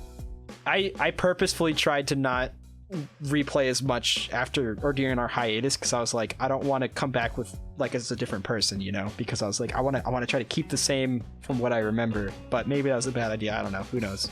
Take it this way, before I believe Celeste I didn't beat chapter 9. I beat chapter 9 before ending this whole season. It took that long. Gosh, I just didn't want to redo the levels and get the hearts. I was like, I don't want to do it. It's like I already beat the game. I don't want to go back. Same. But Celeste is definitely a fun enough game where I might come back in the future because it is very fun. I do want to quickly say, and we can start wrapping up because I know it's getting late and I appreciate everyone sticking around. The games that I'm sad that didn't get in. Biggest one is probably Super Hot. I think it's a super solid game, especially now that I tried in VR too. There's so much more to talk about. Super Hot VR is incredible. Super Hot VR is incredible. Also, Rock of Ages. It's kind of a niche one, but oh my gosh, this Rock of Ages is incredible. Wish I would have gotten to talk about that. You want to go play Rock of Ages? I would if I was not already out the door with some other stuff, because this has gone on quite long enough, not just this session, but this whole entire bracket and this whole entire series that you guys out there sat there and watched. Thank you so much for giving us light of day and listening. Obviously, we can't be the only ones talking. Tell us what your favorite indie games are. Please tell us where we made mistakes. What are you passionate about? Because ultimately, that's the best part about this bracket, is just how much passion there is with indie games. And that's been so awesome to hear from other people, but also just experience for myself when I replayed these games for this bracket. It's been an incredible experience, quite literally. And for that, I will remember this season of Bracket Breakdown very, very fondly, I'm sure, for years to come, because it's opened my eyes to so many games and so many passions, and it's awesome, and I appreciate that. So let us know what you're passionate about. Tom, would you care to carry us out in your classic hosting style for the Bracket Breakdown Season 3? Absolutely, yes. So the brackets are closed, the votes are in, and we are done. Everybody, thank you for participating. Thank you for watching. That's it. That's a wrap, guys. That's it. Goodbye, everybody. Goodbye, everybody. We can get up. I'm going to go talk to my wife. I appreciate you guys sticking around, obviously. Take care, and thank you for watching Season 3 of Bracket Breakdown. Stay well, everybody. Holy smokes, you made it through the whole thing? That's wild. And I know you definitely didn't skip to the end. That's not you. That's not you.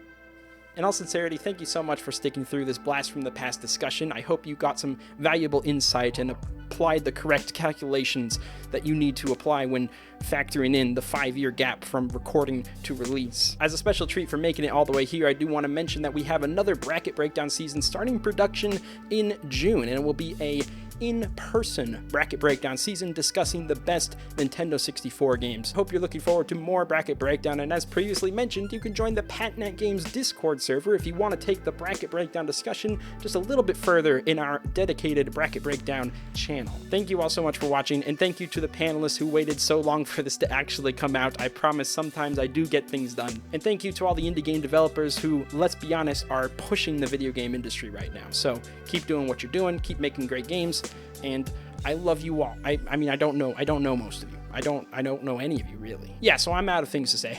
Take care. So long.